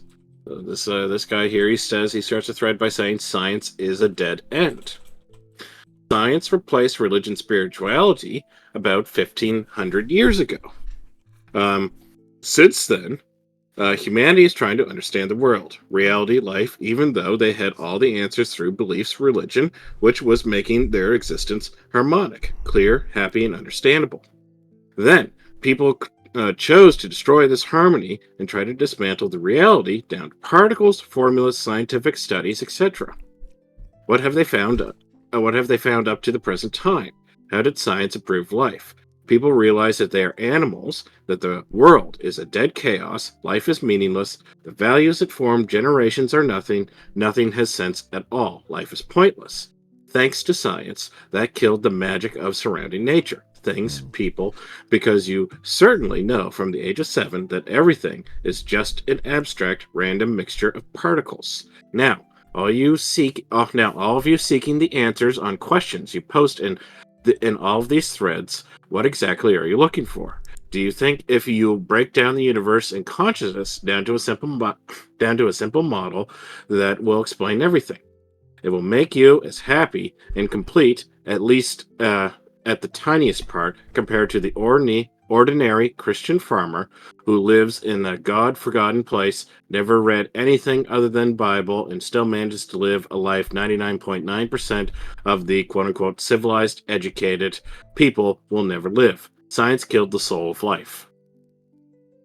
Jesus, that's pretty heavy. What's your opinion on that? There's a lot of words, but I can see that in a way. Yeah, it did a little bit when you think about it. It's kind of the mystical, I guess. That's one thing. They kind of touched on that with that, but I mean, it's. I could see people living in times past, before this age of reason, things being more mystical and magical, and like, what's your take on it? I don't know if that's the right question to say that people were more happy back before the we'll say the Enlightenment, because I guess that's what you would call the Renaissance. I think you call it the Age of Enlightenment is what it's called, sort of during the 17 or 1800s, when sort of modern, at least during the Industrial Revolution. I don't know if I'd say people were happier back then. I don't know if that's a good way to say that.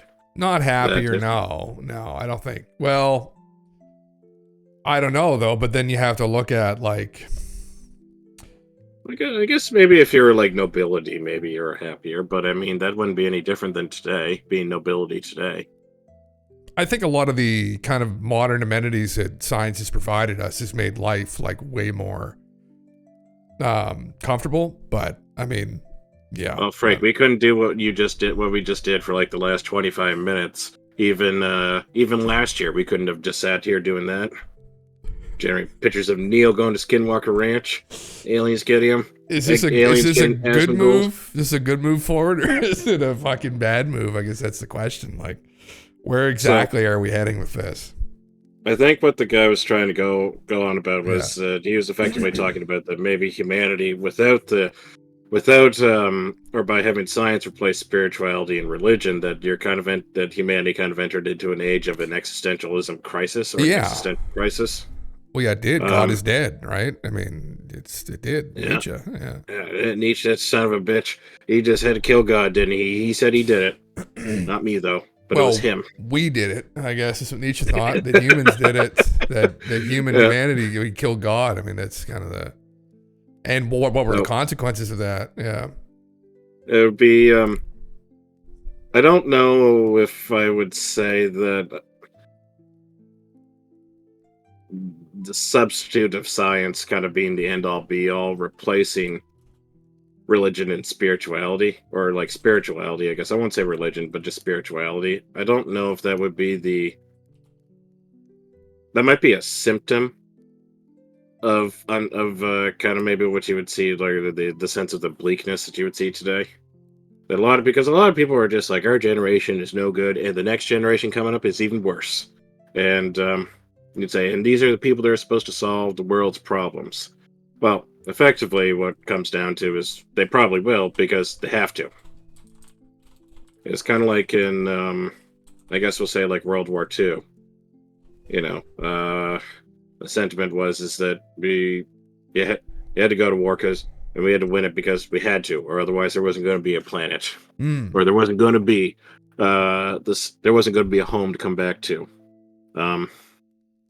So I guess that seems to be what he's going on about is kind of like talking about an existential crisis, I guess, of humanity. But even then, I think a lot of that's just projection by that guy, the writer of said post. Yeah, it could be projecting. Yeah. Well, yeah. I mean, I think though what it really has affected though is mystical. I think it absolutely 100% killed the mystical, because like psychics before the age of like reason, psychics were an integral part of a lot of communities, and they kind of still have been to some small degree, but the unknown got attacked. And what happened was science was supposed to like rely obviously on data, and through deductive methods we'll try and figure out the world, but instead the unknown was treated as something that has no proof. And then because it has no proof, it shouldn't be taken seriously. And that's where you think you get more into scientism, maybe, where it starts projecting that onto the world. Scientism. Well, but yeah, and so you've got all of these other areas that we call woo that are just completely ignored because they don't fit within this current paradigm, what we can prove. And so they're considered to probably be bullshit because of that. Where it's not, I don't think it could not be, it might not be the case at all. Yeah. You missed a rate. Oh, I did thank him, Will. Yeah, I did thank Beyond. Yeah, when he came in. Yeah. Yeah. Yeah, where we went wrong, we invented the missing link to describe human evolution instead of considering DNA manipulation. Interesting, yeah. Probably a lot of places we've gone wrong. I see Neil has a reptilian hand here. He's changing as he's being pulled through the wall. That's part of the abduction process, I guess. Yeah, they're changing him as he goes through, yeah. Got a Wushu. I know I mentioned Beyond. If you're in here, man, listen, if I'll have to check out your stream at some point, but don't be shy. I mean, we could definitely, if you're around some night, tonight, obviously my buddy GALENTV's on here, but if you want to jump on anytime and have conversation, if you're into this kind of conversation. I don't know if you're here or not anymore, but yeah, yeah, it's great. I'm glad Twitch has more of this stuff going on. I'd love to facilitate more of it, but yeah. If I remember correctly, I think they said that they like to go over like cryptids. Yes, I think he did say that. Yeah. Yeah, because he's been good. They've rated you a couple times, I think. Yes, he has a couple times. Years. Yeah, just a couple people. Yeah. Yeah. Now, I don't think I have any cryptid stories per se. I might have one or two, but I have a few of them. We might not get to all of them, but I sent you the first one. Okay. Now, I think I remember talking to you about this before, but I don't know if I've seen just this post per se. But this has to do with Beast's face. Oh God, he creeps me the fuck out, man. If there's one guy that creeps me the fuck out, what is going on there? Well, prepare to get further creeped out. Guy's eyes, man. Fuck. There's something about his eyes, like There's like no one home, or I don't know, the fuck, something going on. Anyway. Yeah. So here we go. So this was about a little over 2 years ago. This looks like this is April 2nd of 2023. I had this on my computer, actually, this very image. Did you know that Asmongold and Mr. Beast belong to the same talent agency, and that they are both directly connected to Disney and Amazon? Today, I learned that a company named Knight Media literally manages basically every single Zoomer E-celebrity, including Hassan Piker, Nicolu, Dream, and these guys. If you ever look at the YouTube trending tab, at least one of Knight's talents will be up there. Knight Media is just a subsidy, as Knight Incorporated itself is valued in the hundreds of millions of dollars from venture capitalists and angel investors. Who owns Knight? The CEO of Knight Media is Reed Dusher. Is that a guy's name? It's literally how you pronounce it, I think. Yeah, it's Dusher. Is it Dusher? Oh, no. Anyway, who formerly worked for NFL and then went on to be a Dude Perfect's manager. President of Knight Incorporated is Ezra Cooperstein, who was previously the president of Fullscreen and Rooster Teeth, as well as Maker Studios, which is now a part of the Disney Digital Network. Now, Disney acquired Maker in 2014, but did not merge them until 2017. Ironically, neither of these guys are the real talent managers, as that position is for their 90-plus employees, including Andrew Pelosi, a former higher-up at Influential. What is Influential, you ask?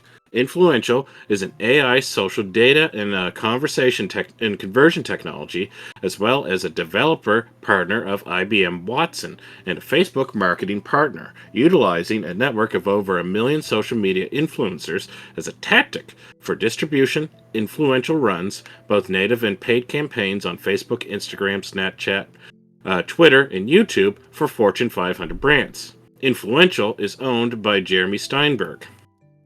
Knight Incorporated is directly financed by the Chernin Group, aka TCG. One of its executive members being Alexandra Moore, a quote-unquote, a former executive from Amazon who focused on mergers and acquisitions. However, TCG itself is financed by Providence Equity, an ESG-compliant private equity investment firm valued at over $30 billion. All of this information is freely available. I literally just ran names off LinkedIn and read business articles. Jesus. So he says that I've been checking his comment section when he releases new videos. There are no organic comments there. All are fake. If you look at other 10 million sub YouTubers, they have organic comments by real people. This dude does not. He has no community, and he's planted, and YouTube is pushing him. Well, so this is the other. This is the one that I thought was interesting. Here is this next comment. Okay, I'll just say, Mr. Beast's audience is like fucking Mr. Beast, Kai Cenat, that I Show Speed. Their audience is like 8 to 10-year-olds.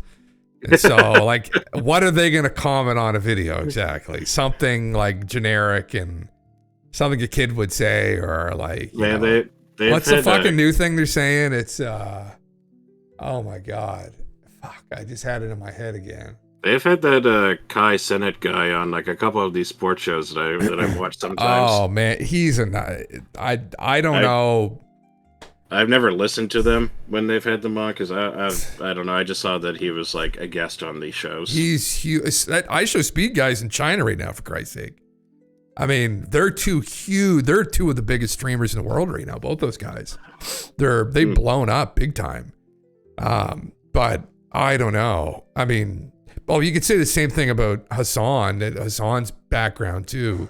Not that I know a whole lot about him, but I'm pretty sure I know he's Cenk Uyghur's nephew, which I didn't know about that till Train Beast told me that, and not like a year ago or something like that, or two. But I remember Cenk from Alex Jones used to go fucking like get on their nerves all the fucking time at the Young Turks. Like, I had no fucking idea. Oh, my stone. But anyway, so you could say that he maybe, but I mean, Zach Asmongold, he came up from nothing. I mean, And I mean, well, yeah. Well, we'll read the next. You can read the next part. Sorry. Here's the next part. This is the part that I thought was interesting, though, with it. Yeah. If this is true. Oh yeah. I'll explain on this because with OP's comment, it makes sense. I wasn't sure how he did it, but now I do. Once a new video is released, it gets flooded by bot comments. They have around 10 comments that get recycled with the same spelling and typos. If you make a comment in between them, something interesting will happen. Your comment will stay at 0 likes, but when you refresh 5 to 10 minutes later, those 10 comments all have amassed hundreds, if not thousands of likes. If you click on them, you will see people commenting on how strange it is or quote-unquote bot. Or strange that is or bot. In the next hour, other YouTubers will start commenting and generic comments, all reaching thousands to tens of thousands of likes, or cement their place at the top. The older comments at this point have been deleted and get reposted by the same users under the same name to keep the recent comments flooded by positive comments and try to drown out anything negative. They also have mods constantly deleting anything negative, but not on the big upvoted comment threads. Go and check any of his videos. You won't find a single negative comment. It all makes sense that they organize it behind this talent agency. I'm pretty sure they have agreements with YouTube. Those channels are of such huge size, and since they are pooled under the same agency, YouTube has to prioritize them in the algorithm. Mr. Beast also mentioned on Joe Rogan when asked, "Don't you want to start a competitor to YouTube?" And he said no and laughed it off. It would be a natural next step for him, but we know the reason why. They are the next Disney stars, and it is the new Disney Channel. They also collaborated and include new talent that get picked up. Examples being, for example, the Boats sisters. The Boats sisters? BOTEZ. I don't know who that is either. Oh, are they the chess girls? I don't know. I don't fucking know. Well, you go to Mr. Beast right now. So yeah, it's this idea that that would make sense for him. I mean, look at the guy, man. The guy creeps me the fuck out. God, he creeps me the fuck out. If you look if you look at the top part of the comments here, or on the thread, you see that there's 3 posts from 3 different Ukraine IPs that all say SKIZ0, and then 3 other posts that say Anon. I only see random. Maybe they're just Maybe they're just trolling him. I think they're just trolling him. Yeah. Yeah, they might just be trolling him. Actually. Where's two weeks ago? I am currently on an island infested with snakes, but I'm visiting way deadlier places. I can't even. We tried. What was it? The fucking pyramid thing I watched on here with him. Holy fuck! My brain just rotted. In the fucking 10 minutes we spent watching that. Can we all agree this video is way too short? Area 51 when? These seem like the real though. 300 subscribers there. Yeah, we really need an extended version of this legendary video. Can we all agree this video is way too short? Don't you see? These are the these are the actual comments. The bots, those comments are deleted now. They just get it ball rolling, yeah. They get the ball rolling. Yeah, okay. That's interesting. How many subscribers does he have? 382 million. Oh my god, man. Wavy boy. It's Illuminati. These posts make so many assumptions in such authoritative ways. Yeah. They do make some assumptions. Oh, yeah, with that. That there would be like moderators for there. I think you could probably, like, the bot thing makes sense to me. That what you could do is you just get a bunch of the comments with the bots, and then other people see other comments, and then they start just like putting their own things. And then once you get enough, then you can just get rid of the old bot comments, recycle those accounts for like another thing. Yeah. But it's more of just the notion that this night agency. So you know who else belongs to this night agency? Who? Damn nice. Yeah. The Y-Files. Oh, do the Y-Files? Oh. Y-Files are part of it. Holy you know fuck. who else also belongs to this? Yeah. The Costco guys. Oh fuck! Not the Costco. Not the Booms. Well, they I think they were like a really recent acquisition. Oh Jesus! But I think I happened across that like a couple of months ago. Well, I mean, considering what Asmongold says on the regular, I mean, they must not really give a fuck. But at the end of the day, they probably don't really give a fuck what any of them say. As long as they're pulling in views and making money, like. Yep. I don't know, man. Fuck. Yeah. There's definitely like there's probably like an agreement with like some YouTube or some of these other stuff that some of these other platforms where there would be like a tweaking in the algorithm to say this agency, look, we're going to pay you like we'll give you a little bit extra money if you just promote these videos for them, which would be why you would get a talent agency, is that they would do they effectively would handle the marketing for you. Yeah. But I don't know, I didn't know that they were owned by like, it makes sense that they would be owned by like some of these multi-mass media companies like Disney and whatnot, but I think Disney's been bought. Although supposedly Disney was going through some rough times not too long ago. Well, I mean, what the fuck doesn't Amazon Disney own? I mean, they own fucking. It's just a huge conglomerate. I mean, yeah. Joke that I had for a while is that Amazon might be the first global company or the first world company. Yeah, fuck. Hey, Aaron, thanks for coming around again, man. Sweet dreams. They might just own the planet at this trajectory. Well, I mean, you know, most big companies are owned by BlackRock, Vanguard, State Street. I mean, this literally, like, Ditchy posted this in the Discord. But these three, what's the term again I'm looking for here? They essentially just manage people's money. They're hedge funds, I think. Yeah. So you can see they literally control almost everything, or have an interest in controlling everything. Yeah. Yep. That's literally how it works. So then you have to look at, well, who controls BlackRock? Who controls Vanguard? Who controls State Street? And like Larry Fink runs BlackRock. Larry Fink. Yeah, but Larry's involved with the WEF. He was just recently in Davos, a couple weeks ago, or 2 weeks ago. He was in Davos again. They're all in bed with each other. It's all just a big fucking game. I mean, it's fucking craziness. We'll be living in the Amazon, and it won't be in the jungle. They're the mega cities. Yeah. We'll say a prayer to Jeff every morning on his boat. Well, I'd be like Amazon City. Yeah. We'll organize. What do Islamic people do? They got like the thing they put down on the ground, and they pray in the position of the setting sun, but it'll be in the position of Jeff's fucking boat on the horizon. His mega yacht in the city. I thought it was in the direction of Mecca. Is it in the direction of Mecca? Maybe it is. Okay, I didn't know that. I thought it was in the direction of Mecca. I thought I remember hearing that. You could be right. You could be right. Yeah. I don't know, but it'll be in the direction of wherever Jeff is with his next fucking bimbo. that'll be what we'll fucking pray to. Yeah. Be a mega city in the middle of the Atlantic Ocean, and it would just be called Amazon City, and then you have the palatial estates just called like Prime. Fuck yeah. Be the new Atlantis, bud.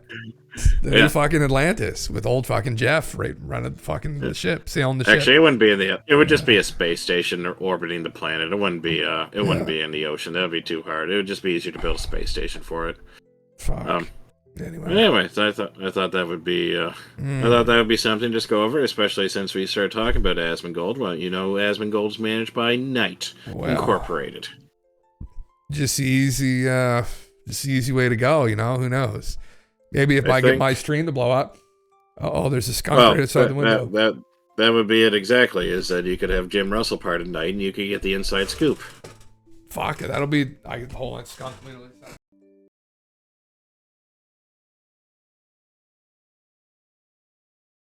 This is the one I liked. Fuck. Or this was another one I liked. Oh, he's gone. No, I just fucking skunk like sprayed right outside this fucking window here. That's not the client that Madam Misery has, is it? No. Okay, good. Oh, let's fucking hope not. I hope he's not out there spraying. He's not creeping around. Is he now? There's a fucking skunk out here, man. Living in the fucking woods out here. Fuck. I liked another one. I kind of like that. This one has to do with the dark web. How does it? Or the dark net. I always like these ones. I was kind of going through a phase of like kind of looking into things. Well, not going on the dark net, but just being interested with the idea of the dark net.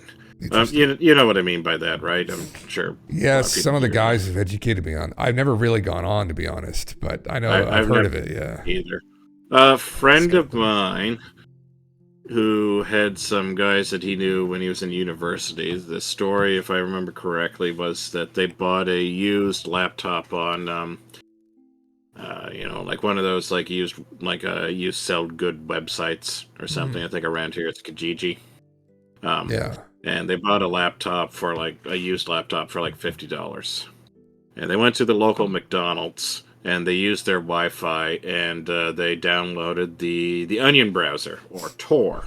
Yes. And Tor allows you to access the dark net. So they would go on to the Onion browser and they went and just kind of searched around to see what there was. And they said there were just open advertisements for hiring hitmen and whatnot. Yeah. Oh yeah. So there'd be like that.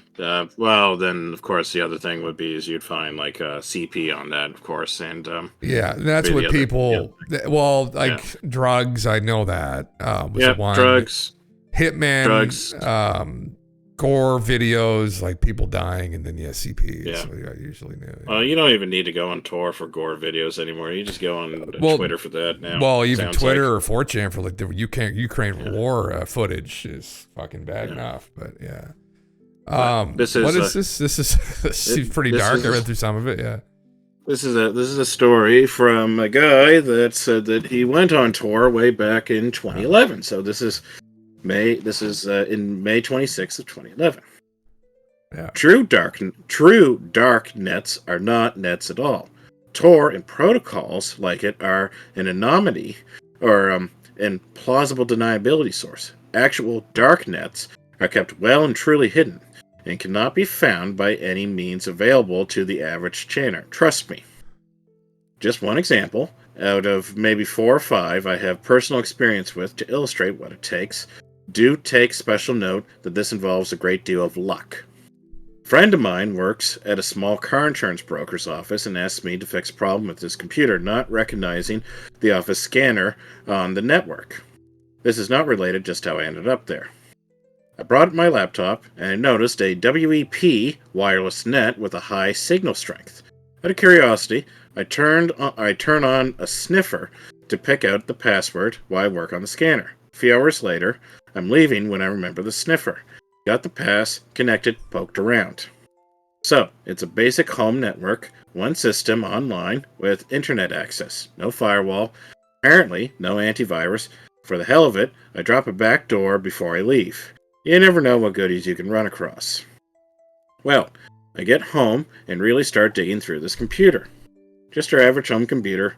Most interesting stuff are some tax returns. There's a couple of text files that have what appear to be passwords, random characters, and a couple of names. Not much interesting, so I put my worm on it and leave it be for future use, maybe. What this fucking guy's doing? So he goes over to his fucking buddy's fucking insurance broker's place and then just fucking hacks into the network and all the computers. I guess so. Jesus Christ! What a great guy. You gotta wait to see how this one finishes. Okay. You gotta wait to.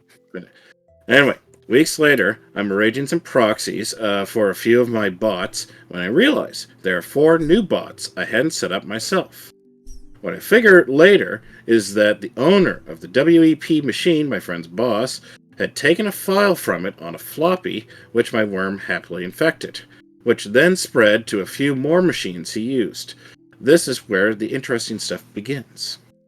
2 of those machines had internet access, of course, but they had apparently never been used to actually access the internet. They both ran Windows 98, completely unpatched. They apparently had internet access only because they were physically networked with other machines that were used for internet access. Each of those machines had about 3 terabytes of storage. Mostly appeared empty, but was actually packed near full of encrypted bytes. The stuff that was easily viewable includes huge amounts of personal information, including SSNs and tax IDs, names, addresses, lists of family and friends, sometimes pets, sometimes a lot of detail such as vehicle, clothing, height, weight, recent medical issues. Huge amounts of information. Not every listing had all of it. Some were just a name. What they all had were dates. So that's 3 terabytes back in 2011. That is huge amount. That's storage. That's a lot. Yeah. Couldn't make much sense of that. What I could make sense of were the bank accounts. Thousands, probably hundreds of thousands of account numbers, institutions, safety deposit box, all over the world. South Africa, Russia, Brazil, everywhere. Nothing but the basic identifying information and another date, no note of what they might be. As I was picking through one of these two machines, I noticed a file being written. I figure someone was using the computer at that moment, but the only command events were coming from my worm. Nobody was using a mouse or keyboard, so then I figure it was an automated system process. Watched what it was doing for a minute, then I realized the computer was communicating on another network that wasn't a protocol I recognized. Because I knew when it started writing and when it stopped, I was able to transcribe the entire file, which was about 78 megabytes. I assumed it was one file and not a chunk of something else, and I was right. It was still encrypted, but it turned out to be fairly simple. Since it was one file, I had a few educated guesses about what a file that size was, and my first was right. It was a movie, an MPEG movie. The title was just a random string. The video itself was an overhead view of three men sitting at a table. In the entire 15 minutes of the video, only one spoke. Sounded like gibberish. I figured it was a code, or he was nuts. He said things like, "Broken banana stung red boot."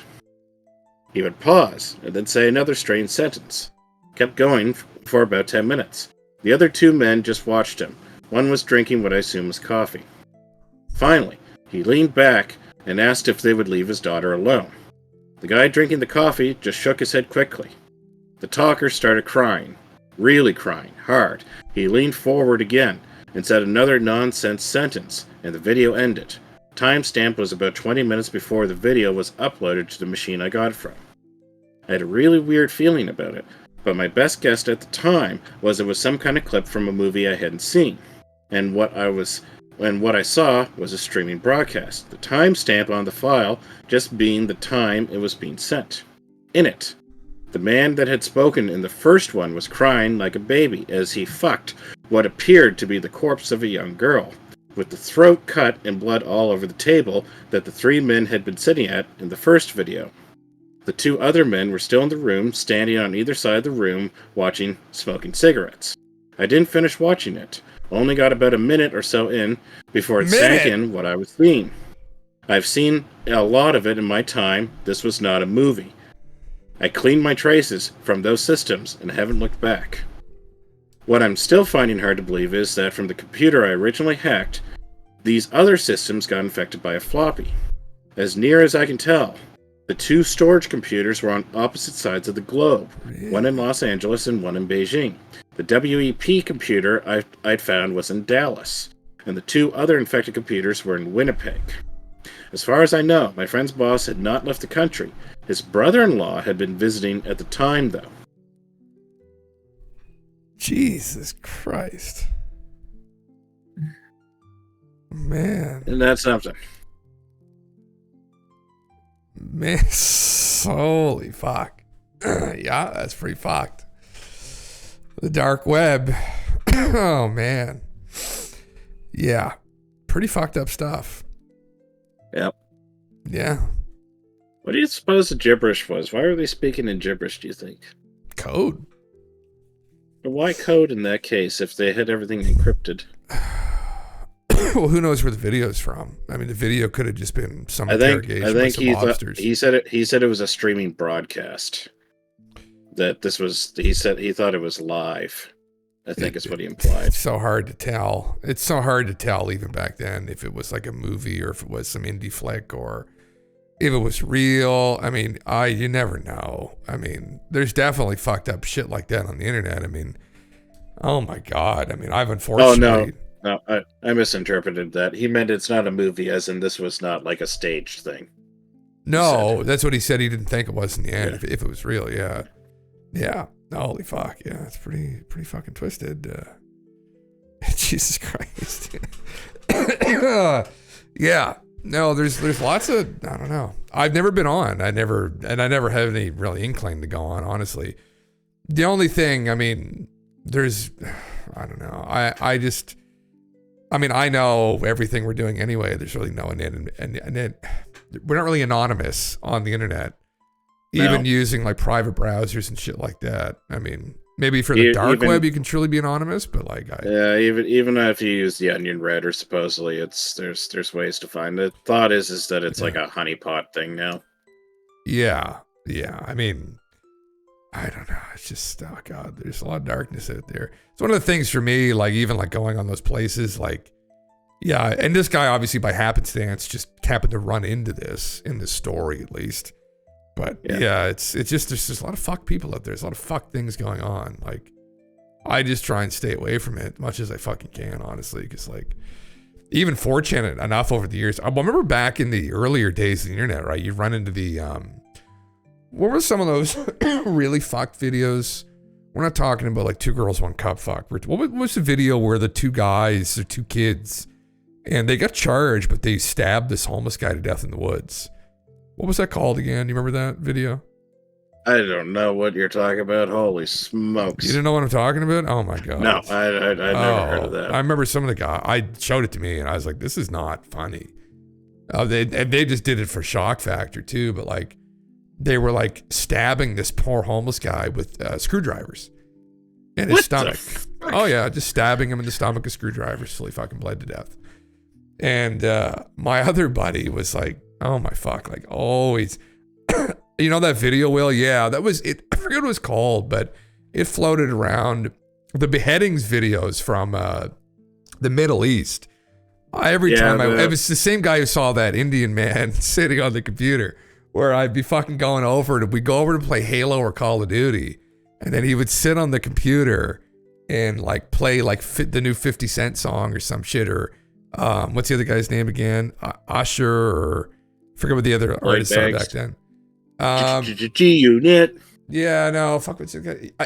He'd have Akon going, and then I look over and I'm like, bud, are you coming to fucking play this game? And he's watching fucking beheadings in the Middle East. I'm like, what are you fucking doing? Like, these guys cut people's heads off with fucking box openers and box cutters and shit. I was like, holy fuck. Like, yeah, I had a couple of my friends. They would. I never had the stomach to like look at those. I remember when it might have been our guy Harry Calvarium. He was telling me that he saw like a video of like, I think this would have been later. I think of ISIS trying to cut someone's head off with like a butter knife. Oh gee, oh yeah. There's a couple of them out there. I mean, you know, or the cartels using chainsaws or like skinning people's faces like that. I can't even like some of the 4chan. You go on, was it Poll post some of that stuff? Like you go on there, it was mostly random. I think that did that. Yeah, you'd see like some guy getting his face cut off. I was just like, I don't want to see that. Like I had people on there consuming that content. I was like, holy fucking Christ! Like, yeah, what do you want to see that for? It was like, it's just Nick Berg, is that what it's called? Those guys' name? Well, yeah, it's just the darkness in the world. I mean, when you think about it, though, like it wasn't that long ago when public hanging stopped. What, like the early 1900s in the West? So like, you know, kids, some of those got pretty fucking. It's pretty dark, but if they were older people, sometimes their head would come right fucking off.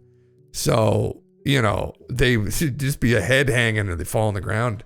But they were pretty brutal watch. And sometimes their neck would break, but they wouldn't die. They would just choke to death. So, and then they did beheadings like 150 years before that. So they did public beheadings. If you're in the UK, 100 years before that, you might get the privilege to see someone be drawn and quartered, which is even worse. I mean, the French Revolution might have put an end to the guillotine. They got a little happy with the guillotine. Well, yeah, and you know, it was the British that were doing the drawing and quartering, which is unbelievably gruesome. And then before that, it's just, you know, people killed each other with swords. And holy fuck, I mean, you can just literally imagine the battlefield injuries that would be happening. Like, oh my God, you wouldn't even. I mean, obviously. In modern warfare, yeah, people get blown into bits and shit with grenades and shit, but like there'd be another level of brutality. To kill someone with a gun is one thing, I think, to go and like kill someone with a sword or an axe, holy fuck, man. Like the amount of trauma you would have in your brain would just be unimaginable. Theory. Like, However, Greeny, thanks for the follow. Dark conversation here, but thank you. Yeah. But yeah, You twisted. You suppose it'd be worse to like kill someone with like white phosphorus or something? Oh, well, yeah, that would be, or mustard gas. Yeah, those would be pretty fucking mustard gas, brutal. Well, I mean, that'd be a shitty way to go, but like, I mean, depending upon how the sword kills you, I mean, like, yeah, the trauma of like the killer would be more because you have to like get up close and personal. Well, to like you know, yeah. get him with the sword or the axe or the mace. I'm thinking of the battlefield in those days, because like you'd have people's guts cut open and all their excrement would be all over the place. So that's the smell would be unbelievable, and there'd be guts and there'd be scream. There'd be people who are mangled and aren't dead who'd be screaming. And you can go read through history in some of these battlefields and the accounts of like how brutal it was, and it's just literally unimaginable. I think nobody's recreated. I don't think really how brutal. You wouldn't be able to honestly recreate it if you were actually there. You'd have like the smells, and you'd have taste of blood in your mouth, and it'd just be unfucking believable. Like, and that's where we've come from. So when you look at violence today out on the web, or what people do to each other, you know, like you see that guy who I'll never forget the famous one. There's two. There's a guy in Florida who chewed some guy's face off high on meth. And then there's the other one who was a rapper who was high, I think, on meth, that ended up ripping his girlfriend's chest open, and they saw him naked eating one of her lungs out in the street, the police. You see that and you're like, what the fuck? But like, you know, back in the day, I mean, you get into a fight, I mean, with an axe, I mean, you know, people probably use your teeth. The Nordic people, they used to do that. You'd use your mouth. You'd tear their fucking nose off, tear their cheek off. Like, it was unbelievably brutal. Like, they were back in like 2011, I think it was in Florida, where they had like the bath salts incidents. Sorry, where one guy. It was bath salts. Yeah. Yeah. Okay. As there's a report. There's a report of one guy like ripping out his like own intestines. Oh, that's another one. Okay. Like high on bath salts. But I remember that because there was like there were like a couple of like these like zombie apocalypse movies that were coming out. Yeah. And the thought was that this bath salts was like the bath salts craze was going to turn people into zombies. Well, I mean, it fucking did. Well, now you got fentanyl did. There you go. People just fucking frozen in time. You ever see those videos of people with fentanyl addicts are just like, hey, I saw it. Frozen? I saw it in person. Did you see it in person? Yeah, I've seen a couple of them. I saw a guy stuck in time for real. Did you actually? Yep. Fuck, say brother. His whole body was completely still, except his like ankle, because he had one ankle off the ground, and then his ankle was twitching every which way. Holy fuck, brother. But the rest of his body was like completely still. Fuck, shake it loose. Shake yourself loose. Yep. And if you're alive in the 21st century, you might live to see man-made horrors beyond our comprehension, like a Stephen Greer video or a Jim with no facial hair. I still have a little bit. I tried to like trim it down a bit, but then, you know, periodically I just fuck it up. But whatever. Well, yeah. I got another story that's maybe a little less dark in a sense. This is about an encounter with a demon. Oh, wonderful. Okay. All right. So I'll send this to you here. Go up. Open browser. Okay. Oh shit. Okay. So this one appears to be an encounter. I think I kind of loosely read through it. So you used a picture of some anime girl, so I'm assuming this is a weeb. Okay. It could be. Yeah, a nice picture of Tomoko there. Oh, you know who it is? Oh yeah. No, I read through like almost all of that manga. That's I forget GALENTV son. You are a weeb yourself. Yes. Fuck. It's like a part of me wants to agree with that, but like if we're being realistic, like honestly, you guys watch more anime than I do. I don't think I've actually watched anime in years now. Yeah, I haven't watched It's it been a in little while. years. I read manga sometimes, but it's been a little while. But that one I remember I watched it. That show was like pretty funny. It was pretty much like a Larry David show that you would it would be like Larry David but in anime. It's kind of what that show was about. But anyway, that's enough with that. As the character's name is old Tomoko there. Okay. Anyway. Okay. Time to finally dump the time I came literally 3 inches to face with a demon in green text. So, around age 17, live in West Virginia. I'm walking my dog Bosco, which is a Beagle German Shepherd mix, in the evening. Nobody around, which is strange because there are usually a few people around even at this time of night. Bosco stops abruptly, looking kind of panicked, sniffing the air. What's wrong, boy? Look where he's looking. About 6 meters from us, under a glitchy streetlight, is what appears to be a black dog with absurdly pointed ears facing the opposite direction of us. Poor guy's probably lost, I thought to myself. Bosco is still completely motionless, shivering slightly, tail raised way up. Whistle at the black dog to see if I could get the poor fella over here. My face went, its neck did a full 180-degree turn to look at us like a fucking owl. It had a human face. A human face. Bosco takes a step forward, haunches his shoulders, lowers his head, and growls like a feral beast, fur on the back of his neck bristling. My face went, I've completely frozen in fear. The thing stands up and turns its body towards us without moving its head. Its massive fucking lumps are under its skin, whilst it's looking me directly in the eyes.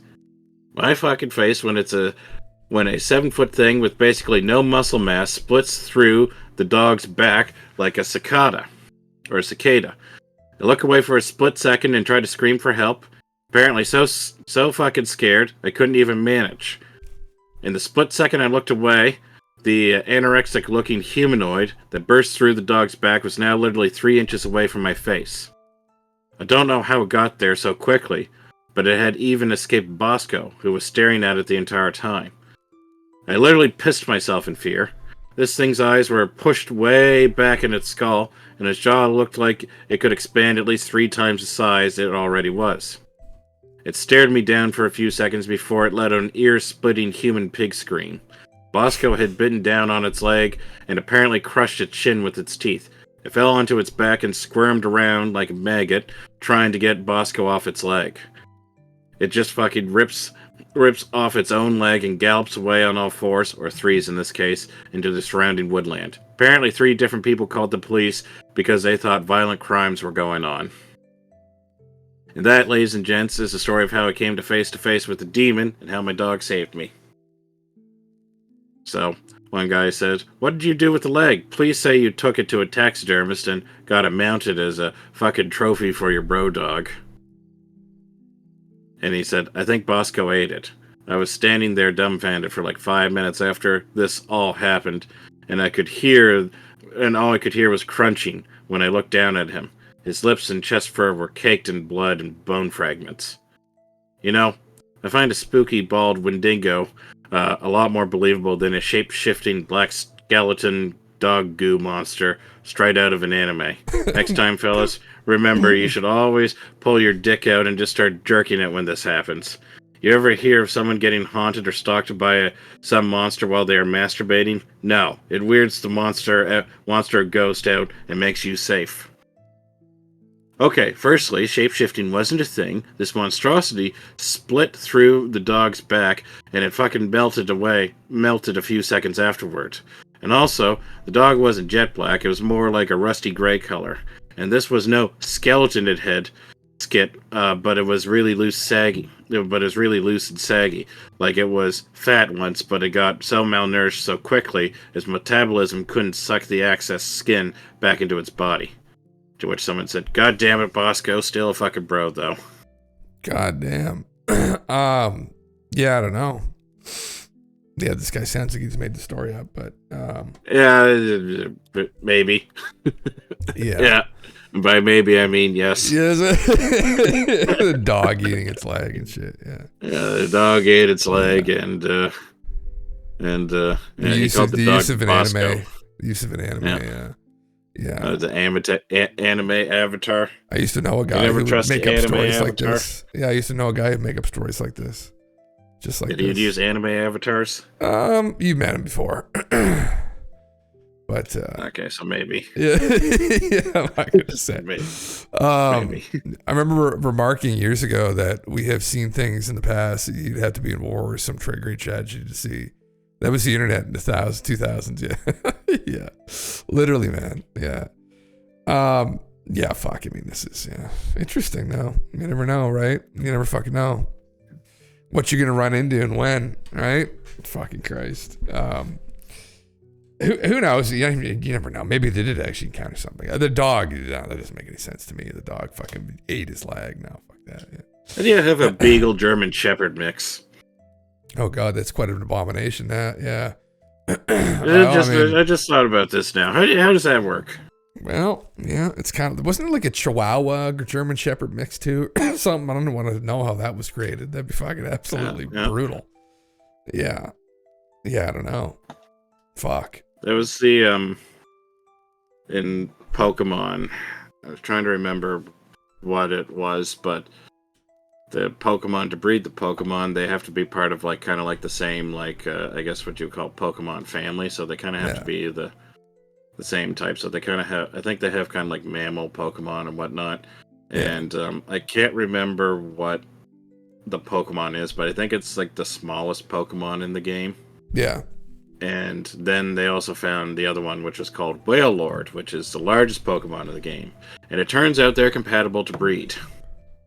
Oh. So the Whale Lord, I think, was about roughly proportions of a blue whale, which is the largest mammal on the planet. Oh my God. And then this other one, I think, was about the size of a chihuahua. How big is? Can you tell me how that works? How big is a blue whale's penis? Probably larger than the entire other thing. Oh, fucking Christ. Pokemon, they find a way. Life finds a way. You just put it, you give it to the breeder, you say, figure it out, Figure it out. They'll figure it out, I guess. That's pretty fun. Yeah, I saw a meme about that recently, but when I tell, no, it was a Machamp. It's like when I tell my Machamp that it has to go back to the daycare to fuck the Ditto again. Because using Ditto to breed with it to fucking copy it, and it's just a picture of Machamp just looking blankly at him fuck the Ditto again. It's just like a fucking piece of gum. It's like, what the fuck? Anyway. Oh yeah, that's funny. What it was. It was Skitty. Skitty. Whale Lord and Skitty. Oh. I don't know what Skitty is. Fucking all these goddamn new Pokemons. I have no fucking idea. Skitty's been around for a few years, I think. Effectively, it's a cat. Oh, Jesus Christ. Yeah. What's up? Oh, that's a little bit suggestive. What's the one called again? Is it Lap Bunny or there's a bunny or something? That everyone memes about, oh something my God. La Bunny or Bunny, what the fuck was it called again? It looks like a grown woman. Yeah. Bunny, woman, bunny. Might be Low Bunny or something. Low Bunny or. Yo, you fucking know. Low Bunny. Hey, if I did know, I'd tell you right now. Yeah, you fucking know. I'd tell you right now. No, right now about what are you talking about? You knew exactly. Low Punny, that was exactly. Oh, was it that? Low Punny. Yeah. Low Punny. Fuck yeah. Oh God, there was this other meme of this guy he owned a Ditto. It was a real guy making an Instagram skit where he gets it to turn into that Ice Spice girl, the Ditto. He's like, you know what time it is again. It's like, holy fuck. Some dark shit going on. look up Probo Pass. Is this safe image? Pro-Bo. Yeah, it's a Pokemon. Probo Pass? Yeah. Oh, this guy. Oh, yeah. Yeah. You tell me. Yeah, you tell me. Oh, yeah. Oh, yeah. No, I know. Yeah. Well, I think it's people might be overthinking that one. It's just, just a meme. It's just a meme, just a meme. I see he's got an evolution or some shit. He's got fucking, or is it an evolution? No, it's just his arms. Okay. I don't understand all the new Pokemon. I like the original Pokemon, and that's pretty much. You might like the one. I think the one before him is called Nosepass. He looks like one of those Easter Island. Yeah, that's him there. He looks like the Easter Island statue. Nosepass. Okay. Yeah, that's his. His previous form. Yeah, that's kind of what he looks like. Yeah, that's exactly what he looks like. Yeah, the Anunnaki. Easter Island. The Anunnaki, yeah. I always loved, my favorite Pokemon was unrelated, but we're fucking originally talking about whatever. Fucking Gengar was always my favorite. I always loved Gengar.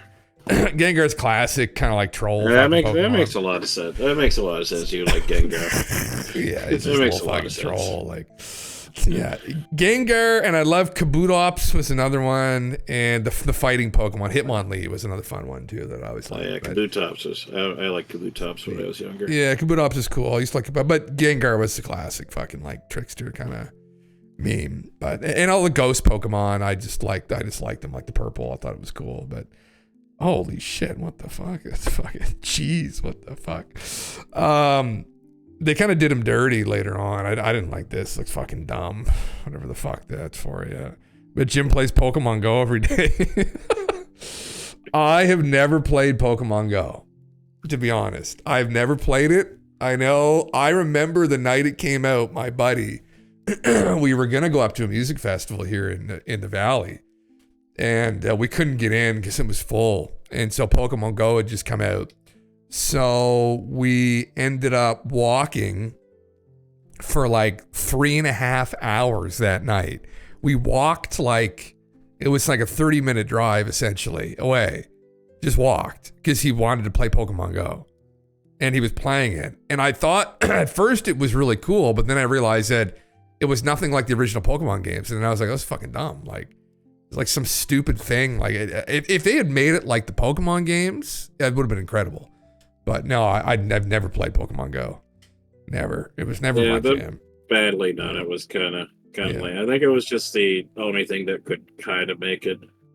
I remember I was like so hyped for it when it was in its development, but I didn't have a phone that had like the 3G, or I didn't have like the data support at the time. So out of all the people I knew, I was the only one that couldn't play it, and I was the only one that wanted to play it. But yeah, I've probably spent like a good like $50 worth of gas just driving around for Pokemon Go before. I haven't played it in years, but there was a little time period where I was got to get into it. Yeah, there was a way that because it tracked it through GPS, your buddy said that you had to walk around for it. You could drive. There's a way you could drive and make it happen. Because you only had to the reason why you walked was to hatch the eggs that you would find. Oh yeah. And you had to walk like a certain amount of kilometers to get them to hatch. But yeah, you could fucking drive the car. You just couldn't go too fast. I remember because the millennials all grew up with it, because I would have been when the show came out here. I think it was 1997.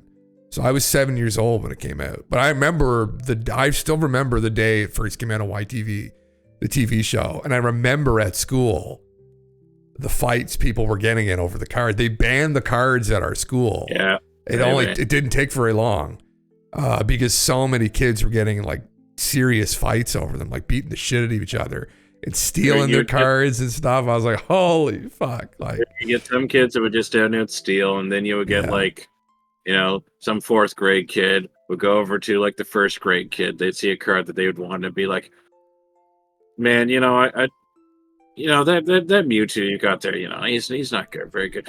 I'm gonna trade you my Kabuto. All right, this guy's awesome. I'm gonna trade this sweet card for that guy. Okay, you see, because he's a fighting type, or he's a rock type, and you're Mewtwo. He's psychic. Psychic sucks ass. All right, here you want to trade the kid? Oh my God, yeah, you're doing me a favor. And then 5 minutes later, they'd have trade regret or trade remorse, and they'd have to go get the teacher, and the teacher would just be like, we're just gonna ban these. It's just easier. I remember because like the cards in the games went on, because I remember being like, I don't know how old I would have been. I would have been like 15 still, and the games and the cards in the game is still going on. Because I remember, Krendl's brother, who was my buddy too at the time, they would go away in the summer because they were like our best friends growing up, and they lived in the same neighborhood. And in the summer, they had a trailer that they would go live at with their family. And I remember one year at the end of the summer, they came back and he had this like binder full of all of these really good cards, like, you know, like first edition Charizards and Blastoise and Venusaur. And I was like, how the fuck did you get all these cards? And what he was doing, so he was two grades older than me, but only like a year older than me. So he was like 16, almost 17. He was going around at the trailer park up to a bunch of younger kids, right? And I'm sorry, those original cards, there were newer cards too that came out, like shiny cards or some shit. So he had all of these really high value cards. He would go around to these kids and offer them a bunch of like shittier cards. And he'd be like, look, I'll give you all these cards for that one card you have. And the kids would be like, oh my God. See, he just went around and ripped all these fucking kids off at his fucking summer trailer park. And then he got a bunch of these nice cards off them. And I was like, holy fuck. Be me, tune in for SKIZ0 Sunday. It's about goddamn Pokemon. Oh, fuck. Yeah, brother. Well, maybe we got time for one more story. Yeah, here. we'll do one more story and then fucking. All right. This one's a little longer. It's not super long, but it's like a little bit longer. Pokemans. So, you never play golf? You never play Pokemon golf? You're fucking like Pokemans? Fuck. As we all know, it was about the Yu-Gi-Oh cards back then. Oh, you're a Yu-Gi-Oh guy, huh? Holy fuck! You got the 6 pieces of Exodia, huh? Got that missing piece somewhere. If I left arm, right arm, forbidden one, left leg, right leg of the forbidden one, Exodia of the forbidden one, and then the final piece, little D. Little D. No, the third leg of Exodia, yeah. No, that was the joke. There was there was like a common card that was called. There was a dinosaur, and he was called Little D. And so he was a 6 piece. He was a 6 piece of Exodia. Yeah. It was a special school. We both went to the same school too, I think, didn't we? GALENTV, so it probably makes sense. Yeah. Fuck, bud. Fuck Pokemans. Yeah. Anyway, what is this? This one I think has to do with an encounter out in Kentucky sometime. But let's see how this goes. Okay. I didn't read this one. But let's see how this one goes. Oh god, this is gonna be a Bigfoot fucking scenario. I didn't read the last one, the demon one either. But the first two we talked about, I read. Yeah. We'll see what this one's about. Yeah. Something very odd and shocking happened to me. I don't go on this board a lot. I usually lurk on animals, weapons, outdoor, history, and Robot 9000. Oh gee, the Robot 9000 is like the incel board. Oh. But I can't post this on any of those. I was thinking of posting on animals or outdoors, but thought they would direct me here regardless. To summarize, I saw something spectacular that has terrified me and my pals since it happened. The memory has been carved into my brain for the most part, so everything should be accurate. Though I might be paraphrasing our dialogue a little bit, not enough to change any of what actually happened though. This occurred about a month ago, so I guess I'll just get right into it. Like we know what his dialogue is going to be. Holy fuck. Anyway. Oh. Be me. 25-year-old Army vet living in the boonies of wooded south central Kentucky. Enough forests and woods to spend a whole life walking through. Be turning 26 soon, so in a good mood. Decided to go camping on a camping trip with some friends on a spur-of-the-moment decision. Call my guys together, 3 other dudes, we'll call them Samuel, Dylan, and Christo. We had a place that we always go camping to, probably not after this. For reference, it's definitely in the Barron County jurisdiction. Get supplies ready, 4 coolers, 2 small tents, a lot of beer and snacks, and 3 blunts. Christo gets his truck, picks up the other guys, and comes to my place to pick me up and the supplies. Hell yeah! .png. Put supplies in the back with Dylan and sit in the trunk, or sit in the truck. In between Christo making a joke or doing something stupid, we are always quiet while focusing on something. So truck rides, setting up camp, or just working in general always has an awkward silence for us. We're some loud fuckers too, though. Drive out the middle of nowhere and walk up the very long crude trail and has some other guys made way back when we were seniors in high school. finally arrive at our spot after probably an hour of walking. After a while, our tents are up and everything is ready. Christo grabs the 4 coolers.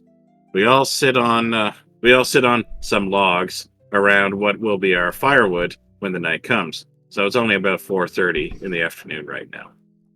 Grab some beers and start cracking round. Just general fuckery. So Anon, what are you going to do for your big 26, says Samuel.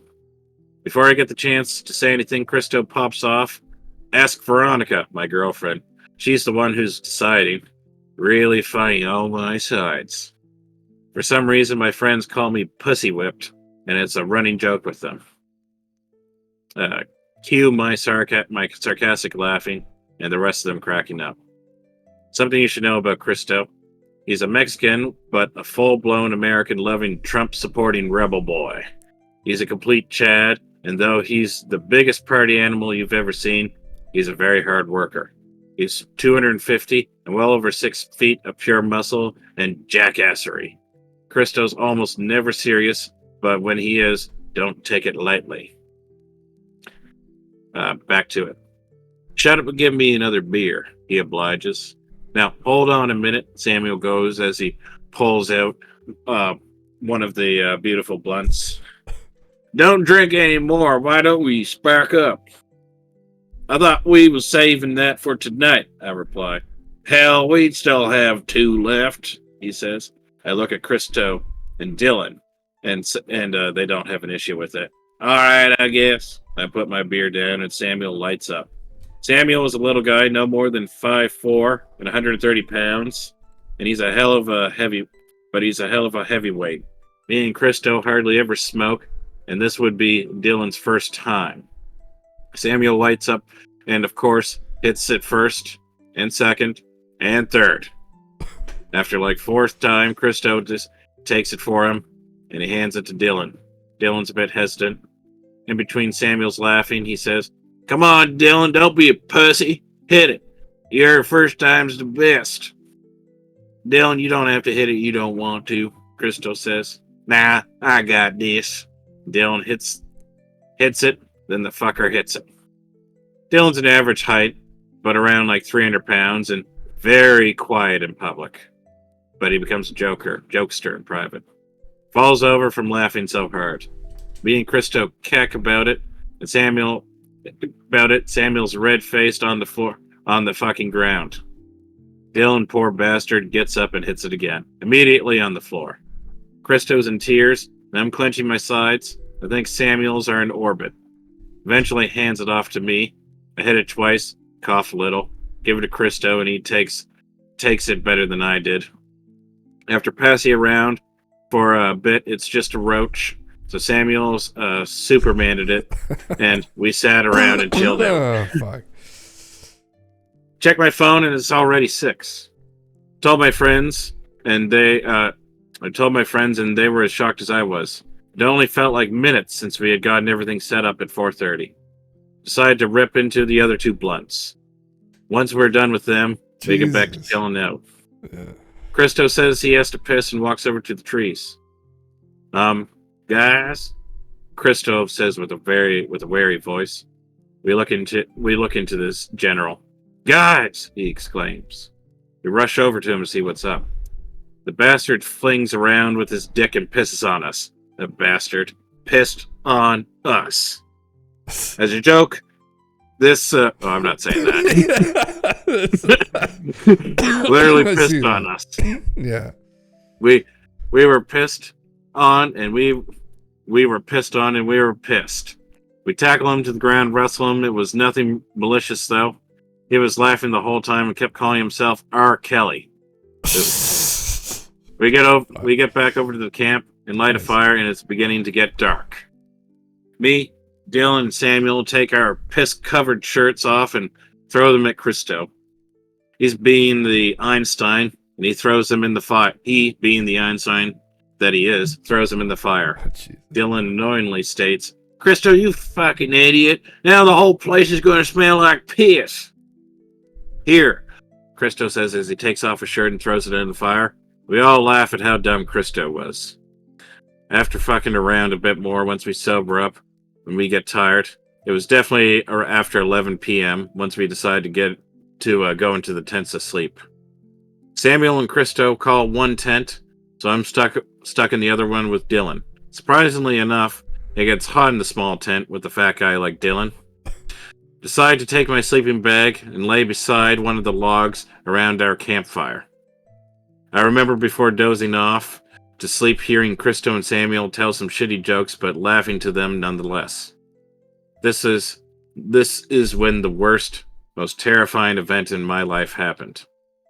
Of the years I spent in Afghanistan, dodging bullets, and watching my friends die by my side. Nothing I have ever experienced, or Lord willing will experience, will ever compare to what happened next. I'm literally shaking typing this because of how terrifying redrawing upon this awful memory is.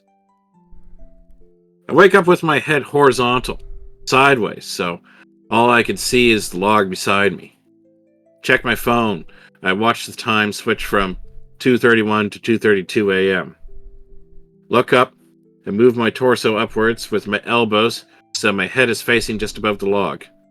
To my surprise, I see Christo with his mouth gaped open, looking up and over at something.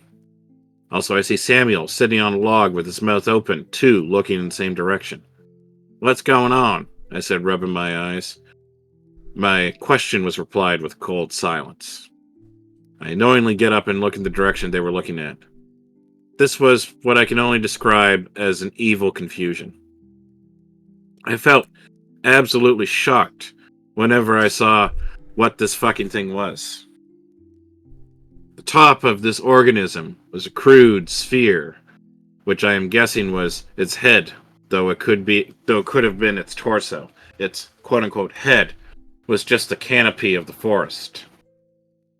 On what I'm saying is its head, I couldn't see any orifice. Directly below, what I'm loosely calling its head was its legs. Yes, if the top of this creature was its head, then its head was attached to its legs. It had 3 legs, 2 in front, 1 trailing behind. As it walked, this monster's legs stayed notably and oddly straight. It did bend but it did bend like a knee would. Its skin is the hardest part to explain. What I can best offer is that its skin was gray and tarp-like. Like plastic, but not plastic. It's so hard to explain. It was similar to what you would see on an elephant or a seal, I guess. It looked like if you scratched it, it would make a noise like a fucking knife to a blackboard. This abomination was walking not necessarily at us, but to our 8 o'clock position. Cue a very deep and loud, what I'm going to call humming. It was fucking loud and deep. It made the ground vibrate. I knew it was coming from this creature, but it was so loud, it was almost as if it was coming from the sky. After what I'm liberally calling 2 steps to our 8 o'clock position, I hear a zipper as Dylan opens the tent he was in and steps out. He walks to directly beside me and is still sitting Samuel. His mouth is wide open as well. Given our location and how big this fucking monster was, we've come to call it the Kentucky Colossus. Okay. Okay. The Colossus was probably about 35 to 40 feet away from us. I still can't tell how much land this thing was clearing with each step. 4 full-grown, well over 20-year-old men just stand and sit in shock and watch as this monster inches or yards towards you. We can tell that if it didn't change its walking trajectory, it wouldn't touch us or our camping tents or fire. It walks as close as it ever was to us, about 10 feet away from Christo, who it absolutely dwarfed. I can't tell if it noticed us or not. The fucker just walked. For its size, the Colossus' footsteps were a lot quieter than you'd expect, especially compared to the humming noise it made. as it takes another step toward Christo. Step forward, Christo just kept staring at it. It was almost as if we couldn't look away from it. Not that I was making an effort to look away from it. Me and the boys were dead set on looking at this thing. After more steps away from our direction, Christo turns and looks at us. He started crying. I started crying. I don't know if it was confusion or anxiety or what, but soon Samuel started crying too. Somehow Dylan kept us cool and did as much as he could to console us. Of course, he was as petrified as we are, but he didn't cry at all. I remember in between crying, asking, "What the hell is that thing?" I obviously didn't get a coherable response. We sat there huddled around and hugged each other. None of us went back to sleep. After we settled down, I decided to ask Christo and Samuel, "Did you two not sleep at all last night?" "Huh? Why?" Samuel responds. I go on. When I had woken up, I saw you two awake when you were staring. Oh, Christo let it out. No, I had woken up and I wanted to smoke, so I grabbed a pack of cigarettes out of Samuel's pants and I woke him up. Oh, okay. But when did you two see it? I responded. Christo continues. That's what I was getting to, asswipe. Since I got caught, I asked Samuel if I could smoke and if he wanted to join me. He said yes to both, and he lit his, and I handed me. Oh, that doesn't make sense. He lit his, and I handed me one. I told him I was gonna go check on you. I unzipped the tent flag and went out. I was fidgeting with the cigarette and lighter, and once I got it lit, I hit it and looked up. He froze up. That's when I saw it. He was beginning to get a bit choked up. I went to yell out Samuel's name, but it came out as a whisper. Regardless, he heard me ask what. He looks over at Samuel. Samuel says, I asked what about two more times before I went out of the tent to see Christo standing still. Looking off into the distance, I looked up at him and started walking forward. I had my eyes focused on his head and asked what he wanted. By the time I was behind him, I looked away in the direction that his head was. Far off in the distance, I saw it. How far? Dylan asked. Probably several hundred feet, Samuel replied. I collapsed and hit my ass on the log. He paused for a moment. I went to get you, but I couldn't. It was the most petrifying thing I had ever felt. It was like I was paralyzed, and I was just choosing not to move. It was weird. Christo put his hands on Samuel's shoulder and continues for him. He woke up and eventually, and then once that humming started, Dylan woke up. We mostly sat around, huddled in silence, constantly looking over our shoulder.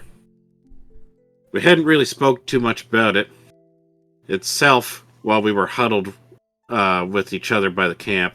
It was mainly just pep talking like, we're gonna fucking make it through the night. Or something like, if it comes back, we're not freezing up. We're gonna grab a flashlight and run down the trail. At around 4 or 5 early, or around late 4 or early 5, the sun began to rise. It was the most beautiful thing we had seen. We unassembled 2 of the small tents, grabbed the coolers, and set off down the trail. A little bit of chit-chat down the trail, but mostly silent. For some reason, while we were walking down the trail, we were afraid once we reached the beginning of Christo's truck. Once we reached the beginning, Christo's truck wouldn't be there. Eventually, we got there, and lo and behold, Christo's truck is there.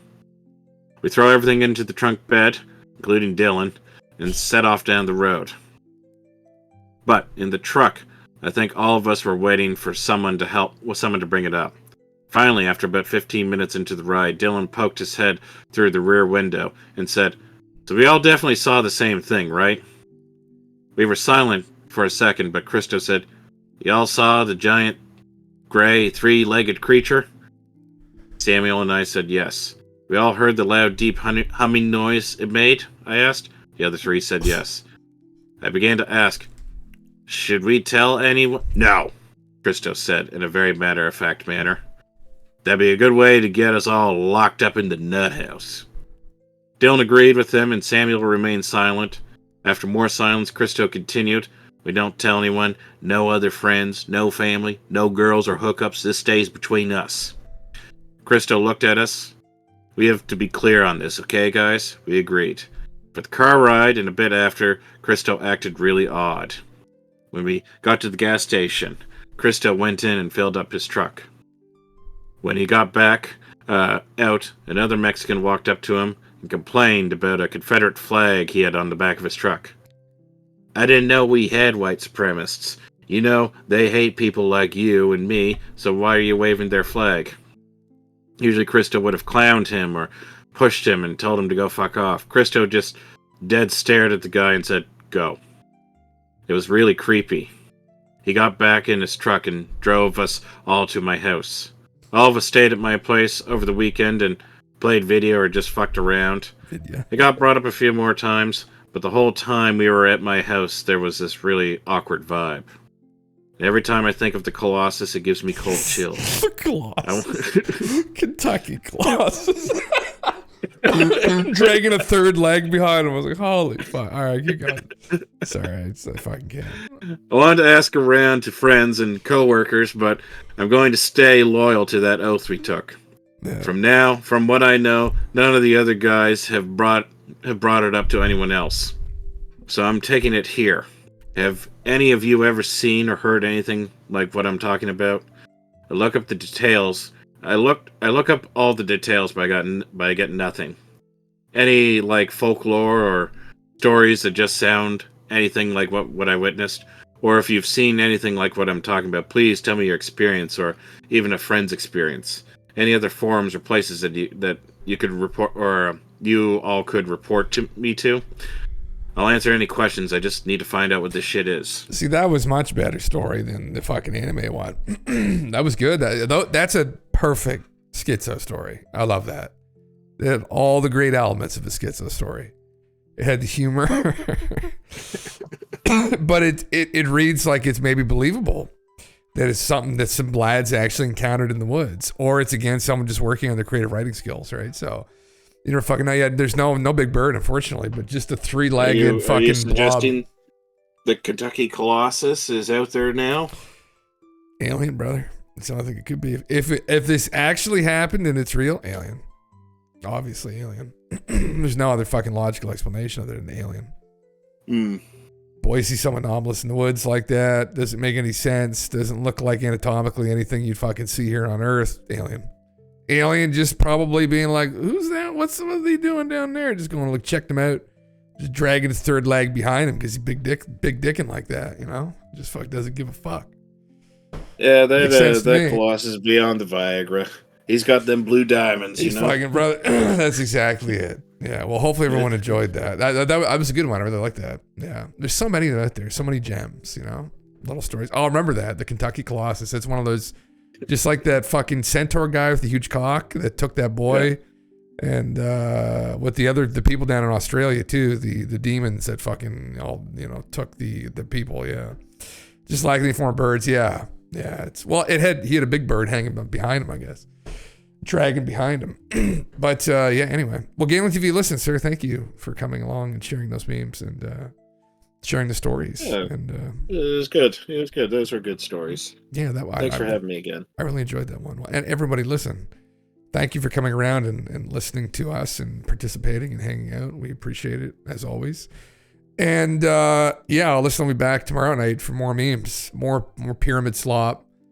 The bucket's ready and I'm willing. So that's all we really need. But yes, anyway, until next time, sleep tight and close your windows. You don't want any birds coming in and, Man, you need to load up the trough for the pyramid slop. The bucket's not going to cut it. That's fucking true. Yeah, well, we'll get that ready. But until then, everybody, take care. We'll see you later.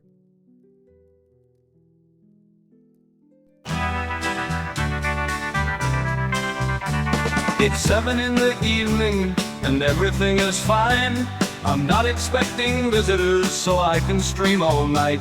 I'll take my stream deck out from where I'm playing Fortnite. We'll play until the morning. At 3 a.m. we hear him again from the sound of the submarine. It's Jim Russell It's Jim Russell, the commander of Island 49, the guardian of the ancient keys, the keys of Atlantis mysteries, Atlantean secrets, Atlantean secrets, the keys. My dudes, let's follow in order to let go. Distorted echoes, the mysterious magnetic fields, Atlantean seas, Atlantean seas. We have to swim through the ocean, the periscopic deception, ancient doorways that tremble before the subterranean castle. He calls us, my dudes, robots and erudites. 'Cause at 3 a.m. we hear him again from the sound of the almond shells. It's Jim Russell, it's Jim Russell, Union leader of Sorceric Knights, and he parts in the breaking